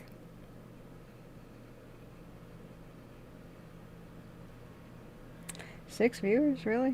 It says 13 viewers here and 6 viewers there. Interesting.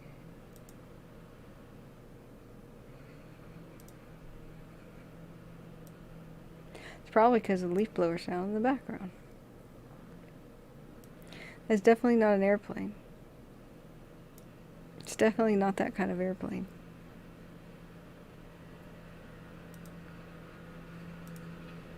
I'm muting myself, and I'm gonna go get an egg. 1 second.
Four, Vision Golf, V4.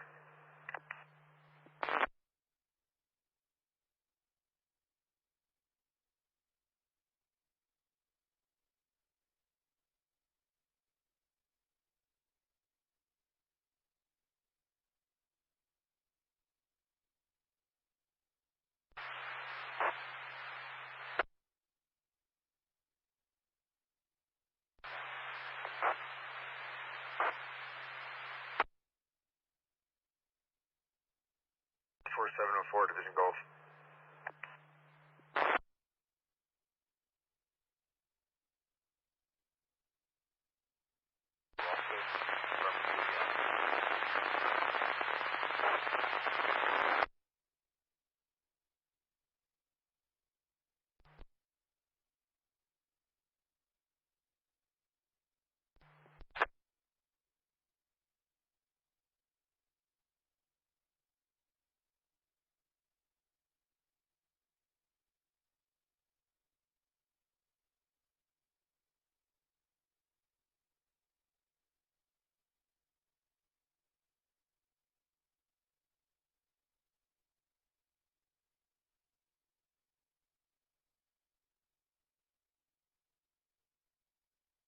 Brush engine 202 or 136 from Division Golf on command.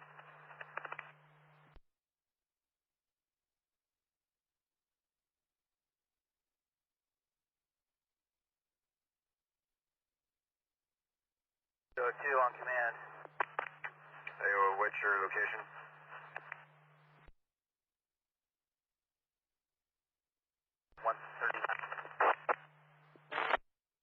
Repeat, you're broken. 1 mile south of Crystal Lake, headed up to 39. 136 is with you?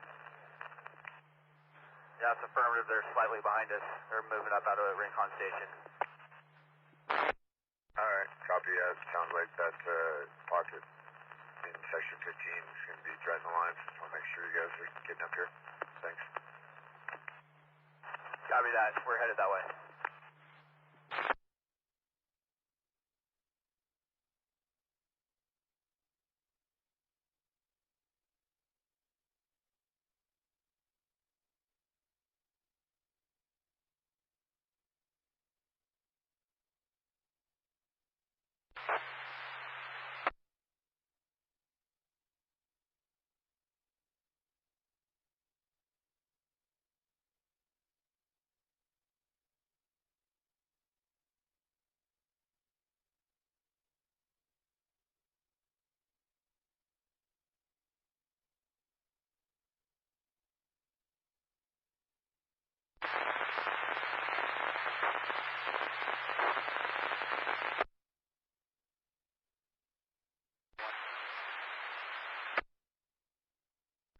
Angeles, Southeast, good morning.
I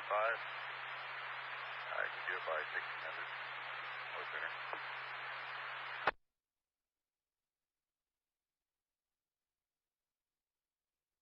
Confirming 10 porter potties, 3 wash stations, delivered to drop point 75 by 1600.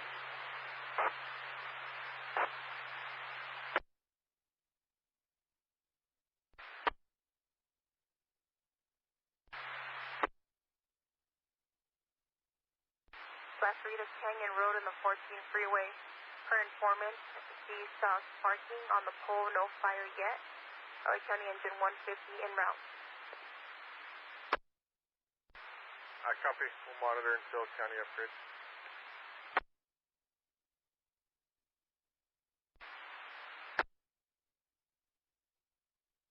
Go.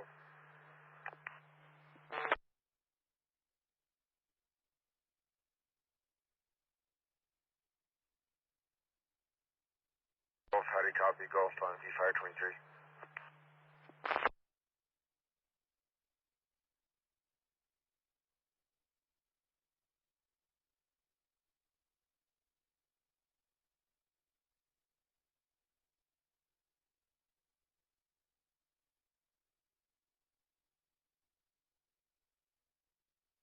Golf, calling Division Golf on V4.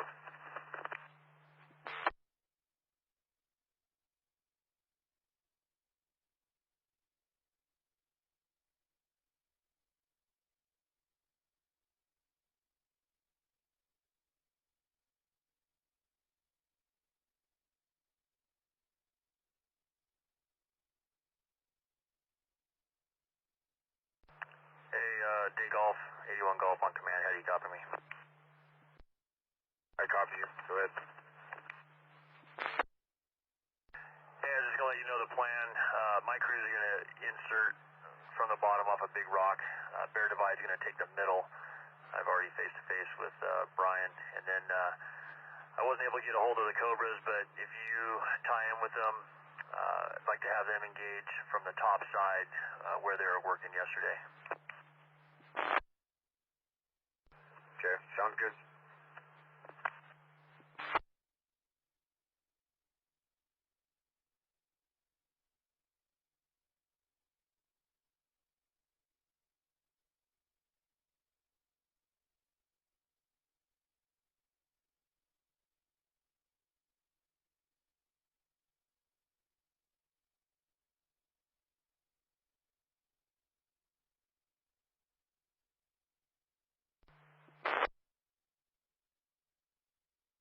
Two on LAV4. Cobra 2, go for Golf. Copy direct, we're coming up the hill. Copy.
Angeles, Lark Center 34 in quarters.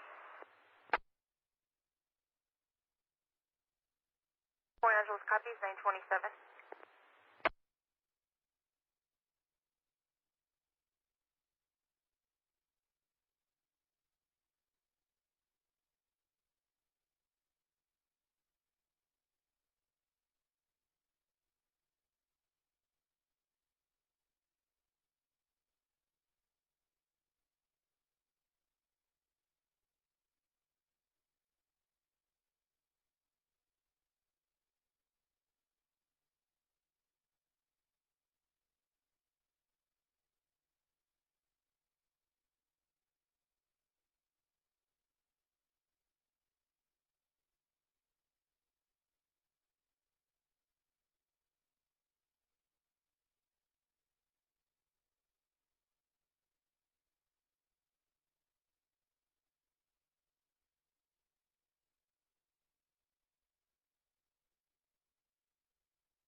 So, I am back, but I'm going to spare you the leaf blower sound behind me and mute myself for a minute.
Alright, the leaf blower wore outside, continues to go. But it looks like since this copter is on the ground, we should find another. So we're following the Foxtrot training, Foxtrot, command. we're following the pilots that are working on the fire. I'm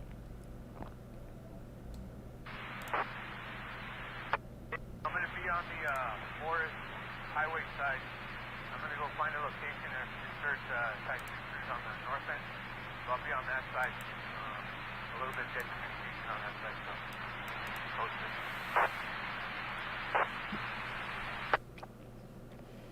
One of the pilots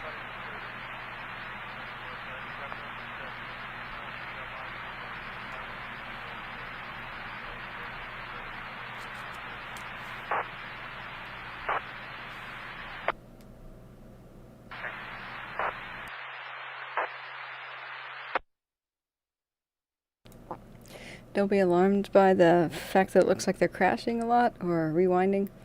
That's just the program that's losing contact with the transponder, which tells the program where the location is of the actual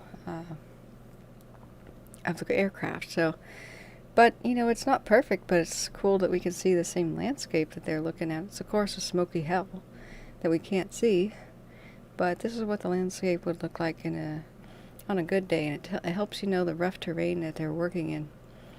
And it's a tough environment. One of the pilots just said they were going to insert a Type 2 team in that location, so they seem to be ferrying around some of the crew too. Well, as well as making some bucket drops. So they continue to work the Bobcat fire. There's 3 main areas of threat. There's one by the Little Rock Reservoir. There's a major area of threat near Paradise Springs, and they're trying to work to save that little community. And then there's another part of the fire that went west past Mount Wilson, is threatening things like Colby Ranch and communities over by Hidden Springs. So we keep switching back and forth into the aircraft. And it's kind of neat that we have their pilot eye view, and we can hear them talking about making the drops at the same time. The weather is worsening after next week, after Sunday. They're trying to do what they can in the meantime.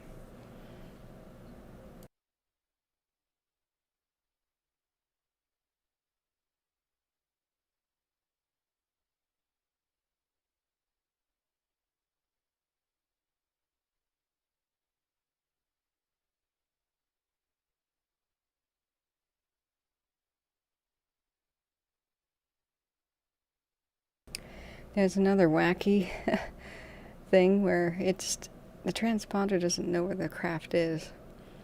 So it just kind of decides to show something going towards a mountain, but let's turn that off. The lead plane, at least that doesn't happen. Or the scout plane is probably a better way to put it. Let's look at the Aero Commander. Now this one can be a very soothing ride. That one's nerve-wracking.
Looks like we might have a recon plane headed over to the North Complex.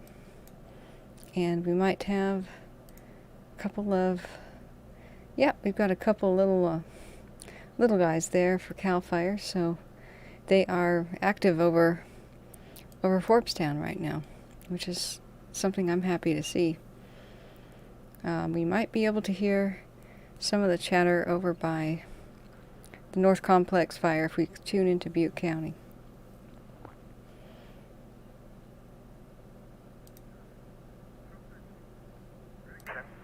Engine 311 off.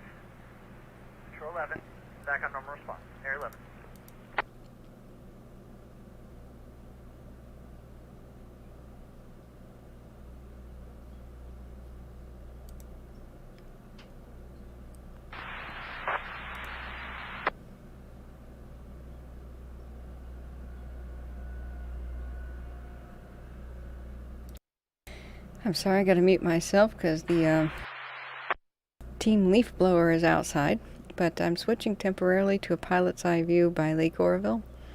They are scouting out the North Complex fire too, but we continue to listen to the Bobcat fire, to the pilot chatter there.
Engine 21 will be stopped, engineer +4, patrol 22 on, patrol 21 off.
Tango training on command.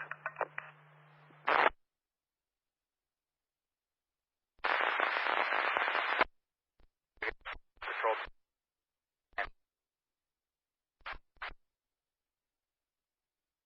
Up to drop supplies off at DP 95.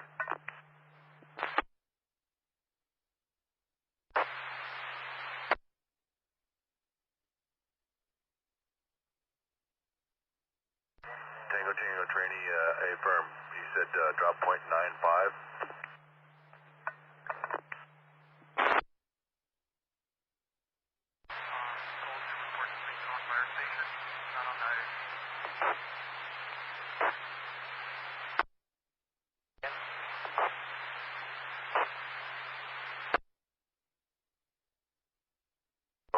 Something about unleaded fuel for the pumps. up on top. How much? 10 gallons, please. 10 gallons of unleaded for the pumps up on top. Copy. And if they don't have that, I can send a runner back. Copy that. We'll work on it right now. OCD to Metro Fire, how do you copy?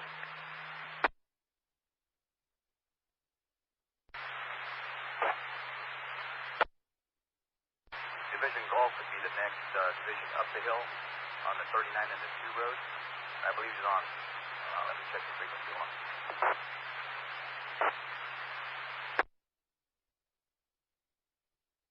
We're leader there. We will catch you over soon.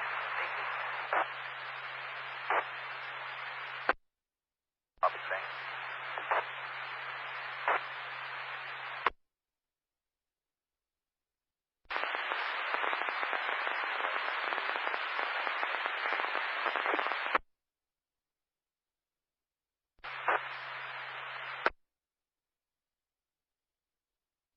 Morning lineup.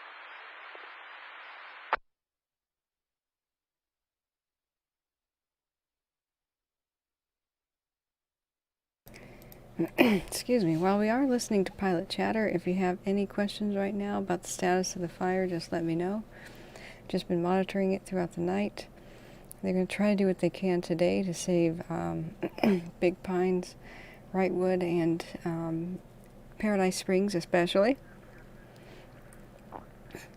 I don't expect too much in the way of drops except for buckets. I think the clearer skies in the north part of the state is where they're going to do actual tanker drops.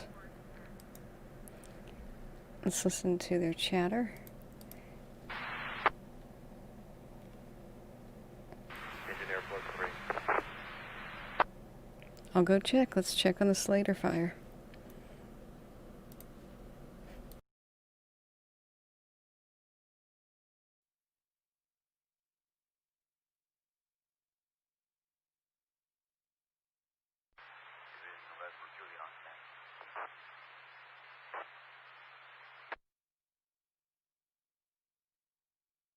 OCD, there's a test, how do you copy?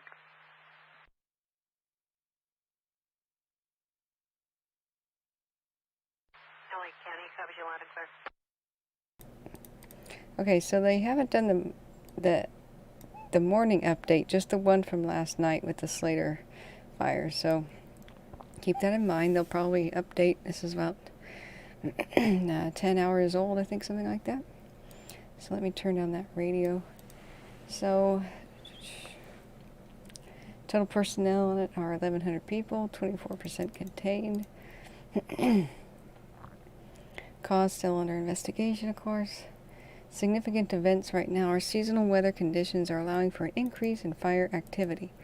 Shifting winds are increasing resistance to control of spot fires, leading to an increased resource needs and time it takes to secure those areas.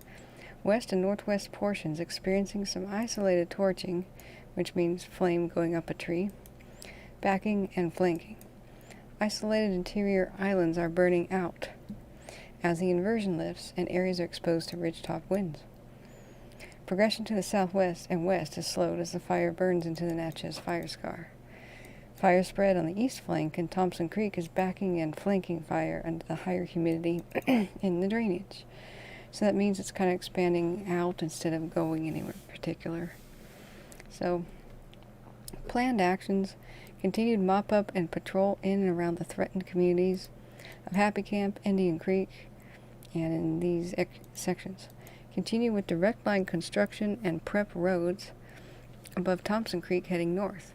Aerial ignition of indirect sections above Thompson Creek. Evaluate suppression actions needed for Thompson Creek moving north. They plan to continue to utilize direct and indirect attacks to tie in with the slopovers west of Highway 199. Tie in and secure fire lines from Highway 199 into Illinois Valley along the northwestern flank of the fire amongst structures and communities. So they're just going to tie up, they have lines that haven't connected yet, and they'll just tie them together. Implement structure protection plans by prepping and triaging. This is why I keep telling people, make sure you groom your own property so that they decide it's the most defensible. Continue to maintain a presence and complete additional assessment of structures within communities north of the fire area. Scouting for opportunities to utilize direct fire lines. Continue tactical firing and blacklining in Canopy Creek areas west of Highway 199 and areas south of Holland Loop along Althouse Creek Road. Crew continue clearing along the Happy Camp and Grayback Road. As far as the Devil Fire is concerned, the south contingency lines are in place. South fire edge has been cold, trailed from PCT to the west towards Fort Gulf Creek. I don't know what PCT means. Monitor fire progression from Division R from the air and in the north area. Utilize direct line and indirect line north and east of the flames.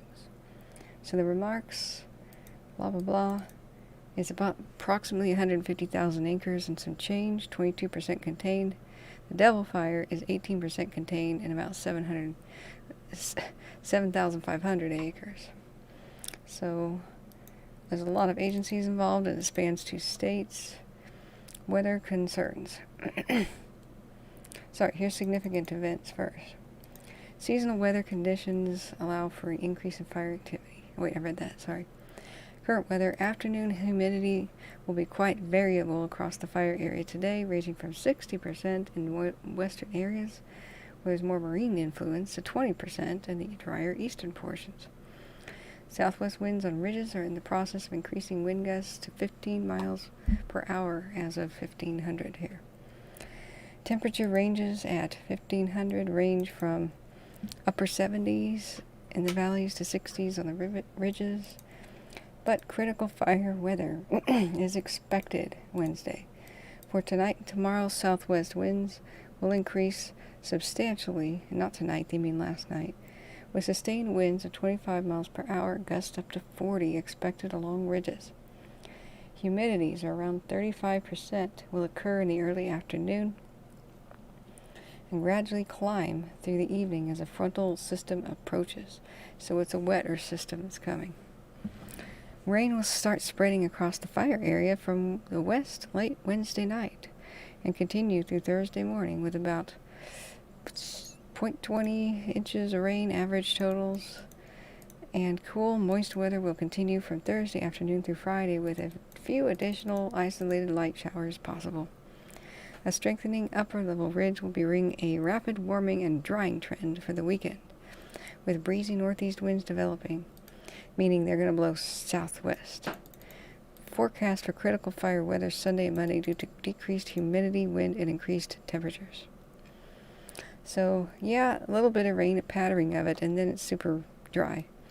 But they're forecasting that when it's dry, it'll probably be moving southwest away from, say, Cave Junction. So, Pacific Crest Trail, right, PCT. So, just stay alert. Just stay alert. They're going to give any day now, any time. Here's the link. Some sort of a morning update. That was the evening update that I just read from last night. So I'm going to check on another couple of fires. The 242, 89% contained, really surprises me, but they haven't done an update in 22 hours. So I'm just going to wait for the update, actually. 22 hours ago. So let's go look at stuff like the Riverside. It says 20% containment, but it ain't doing anything.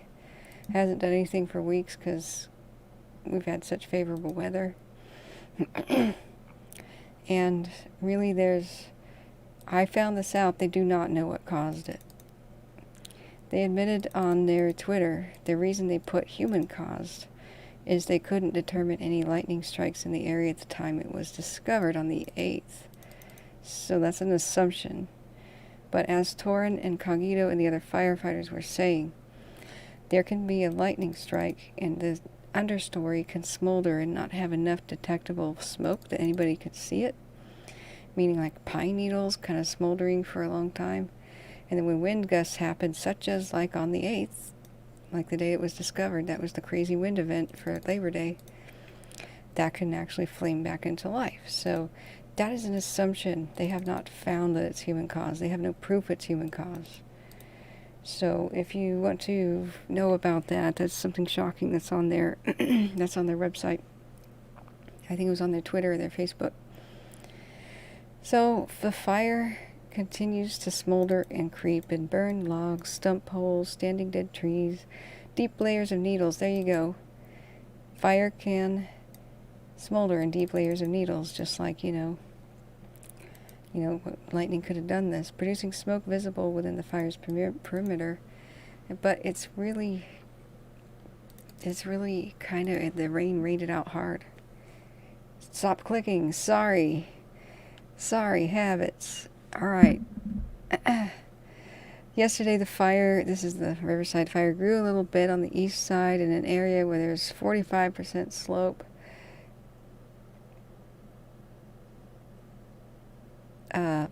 Okay. Looking at chat here. I don't go into the causes of the fires like that. I'll only say something was arson when there was a conviction. Yesterday, in the air, there's no suspicion of that at all. Yesterday, the fire grew a little bit on the east side in an area where there's a 45% slope, which is extremely difficult terrain for a crew to work in.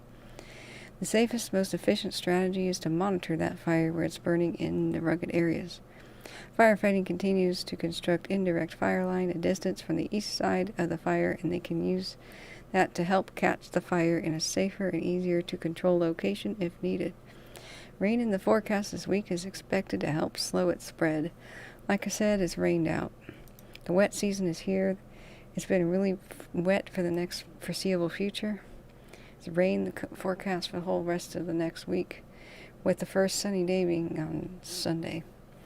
But it really was pummeled by those rainstorms. Excuse me. Firefighters are working to protect a wide variety of values, including public health, communities, blah, blah, blah. Please don't fly your drones, blah, blah, blah. Current weather. Moderate rain will develop by Wednesday and persist into the overnight, with up to 1.25 inches of rain possible by Thursday morning. This may result in debris flows and rock slides over the burned areas. Additional rain and increased winds are expected through Friday and perhaps into early Saturday. And the fire started in a super remote area that's just like the Beachy. It's much more likely that the same kind of a storm that probably started the Beachy started this at the same time, and it was kind of left there. The possibility of a non-extinguished campfire, because we had pretty wet, moist kind of a Labor Day. A lot of people thought, the coals are just going to be rained out anyway. Probably left, and we know that some hikers have found unattended, little fires started by campfires that were unattended in other parts of the West. So there's also that kind of accidental thing. Accidental ignition possible. It's also possible that one of the power lines fell over in the crazy wind event, because that was the 8th. That started about 178 fires in the same county, power lines, so it's possible. Outlook, they plan to monitor the spots, construct direct and indirect fire line, extinguish hot spots near the edge of the fire line, and mop up adjacent to resource values. Provide thorough and up-to-date public information daily through multiple media. Yeah, so they've got a Twitter. Rain will continue to moderate the fire behavior in the next 24 to 48 hours. We anticipate the fire will remain static and smoldering along the lines. Like I said, Riverside's a done deal. Unless something insane happens with the new weather system. That's always possible, but really, autumn is here. The wet season is here for Western Oregon. I don't believe that there's going to be any fire problems for Western Oregon north of Eugene for the rest of the season. So it's just downright damp and foggy out there. It's raining again. So, and for the foreseeable future, it's going to be enough rain to really kind of wet the dampen the ground and wet it. Okay, sorry, I've been up all night, guys. So I want to let's check on Bratton Fire. Eastern Oregon has a much more difficult time with the western. Pretty much the Oregon fires on the west coast are out too. Let's go to the incident. Oh, 37 minutes ago they updated it. 87% containment. Good to see. Eastern Oregon is a high desert and they have a totally different climate. So it's not the wet season for them. They never really have one. They have a cold season. And a snow season. So 50,000 acres and some change. 440 personnel on there. The fire is active, backing, creeping, and smoldering. Fire behavior is moderate to minimal with mostly creeping and smoldering. Surface spread is occurring within interior pockets of the unburned fuel. Little overnight humidity recovery is allowing fuels to continue to consume overnight. Current weather. An active weather pattern can be expected for the fire region through Friday as a series of cold fronts move in through the Pacific Northwest. The first of which pushes through early Thursday morning and a secondary front Saturday morning. The first of which has a better chance, albeit light, of bringing actual precipitation to the fire.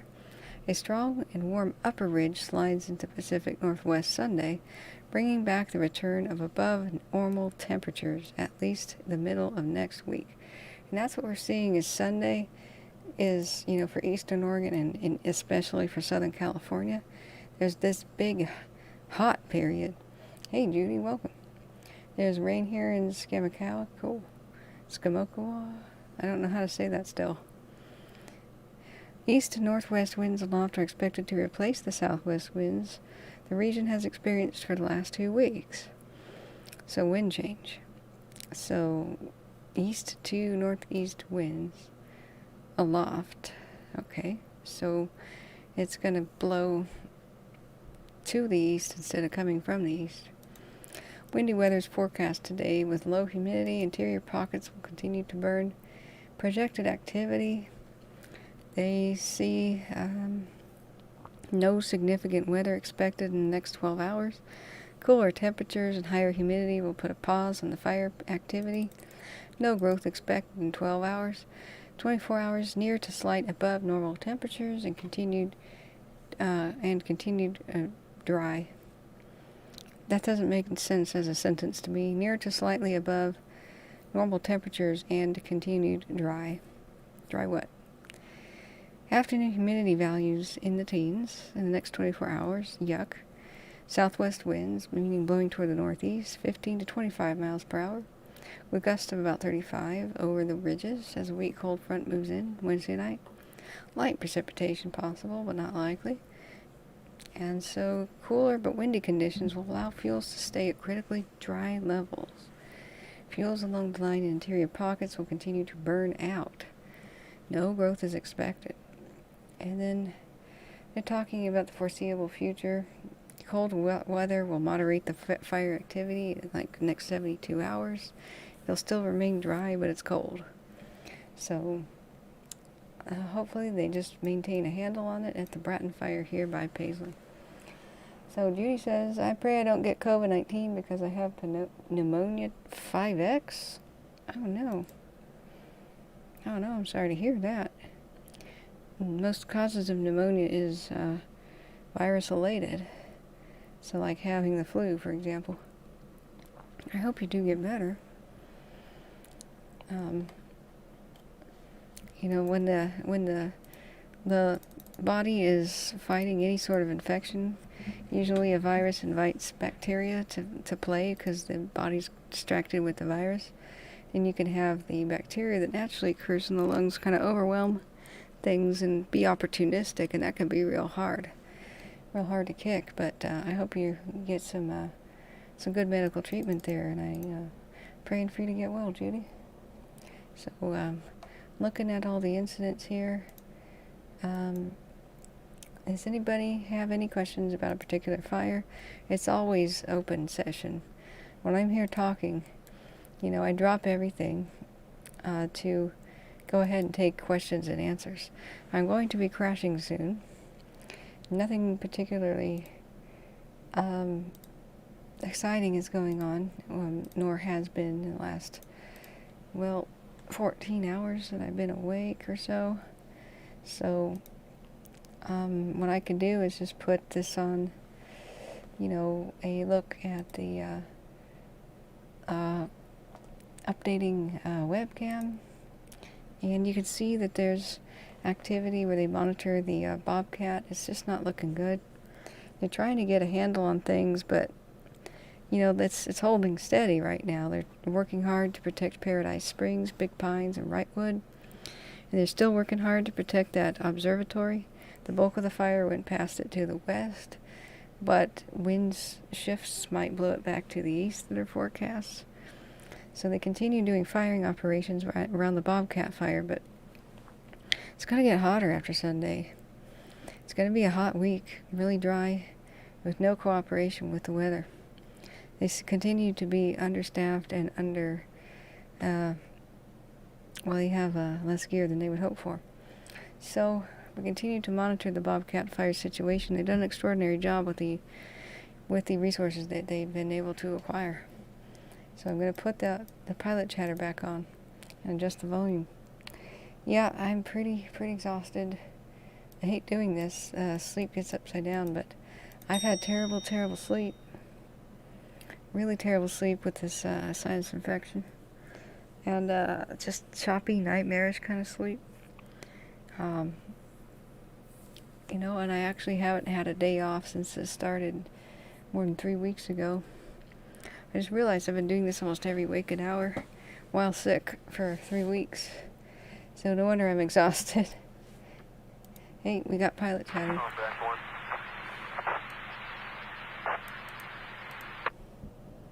So if anybody has a special request, last call, I'm going to at least try to take a nap.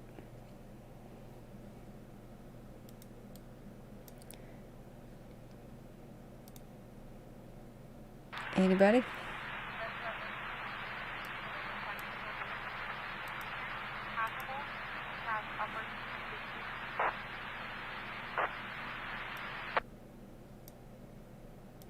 Currently, it's hazy and gross looking at Mount Wilson in the Bobcat fire.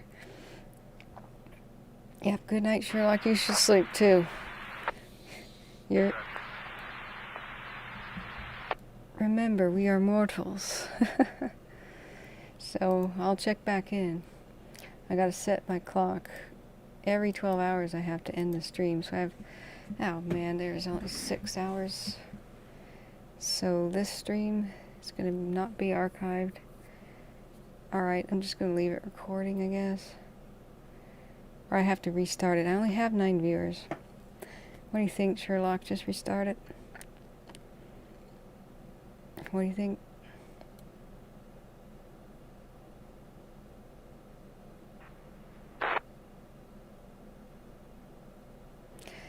Oh, you don't have it now. Oh, Judy, thank goodness. I thought you said you had pneumonia. Oh, good. Were you calling me on the other command frequency? What do you think, Sherlock? End it now? We're 6 hours into the stream. Last name for communications. Can you repeat your identifier? Branch 1.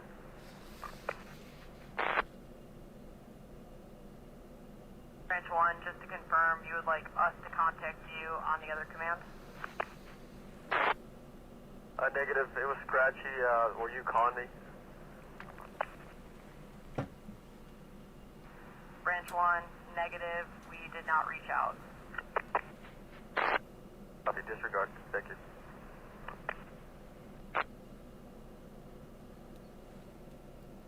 Copy.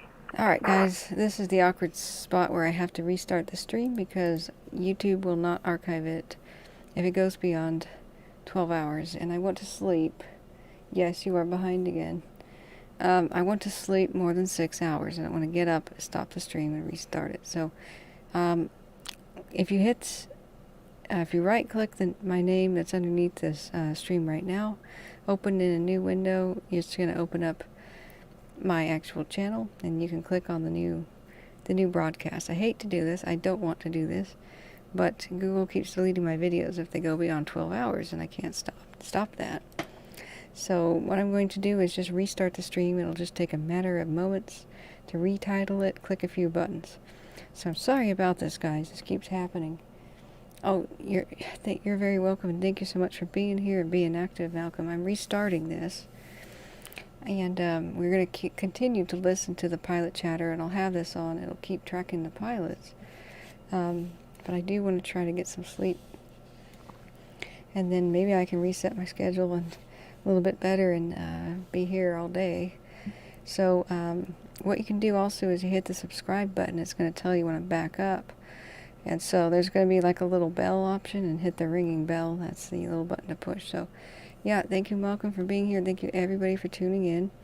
I'm going to restart the stream, and go ahead and move there if you want to monitor in real time what the pilots are saying. And there's also some ground activity too. So if anybody is nearby, I suggest listening to this, because if anything goes wrong, scanner radio is the way to find out first. You know, don't wait for some knock on the door or something. I always advise people to have their local department or their local police or fire on a scanner radio app, or at least listen to it on Broadcastify. Anybody who's antsy about the whole situation, you will hear the boots on the ground, the pilots talk about it first. So that's why I keep this up 24/7, even when I'm sleeping. So I'll see you guys on the flip side. I'm going to restart the stream now. Thanks everybody for being here. See you on the flip side.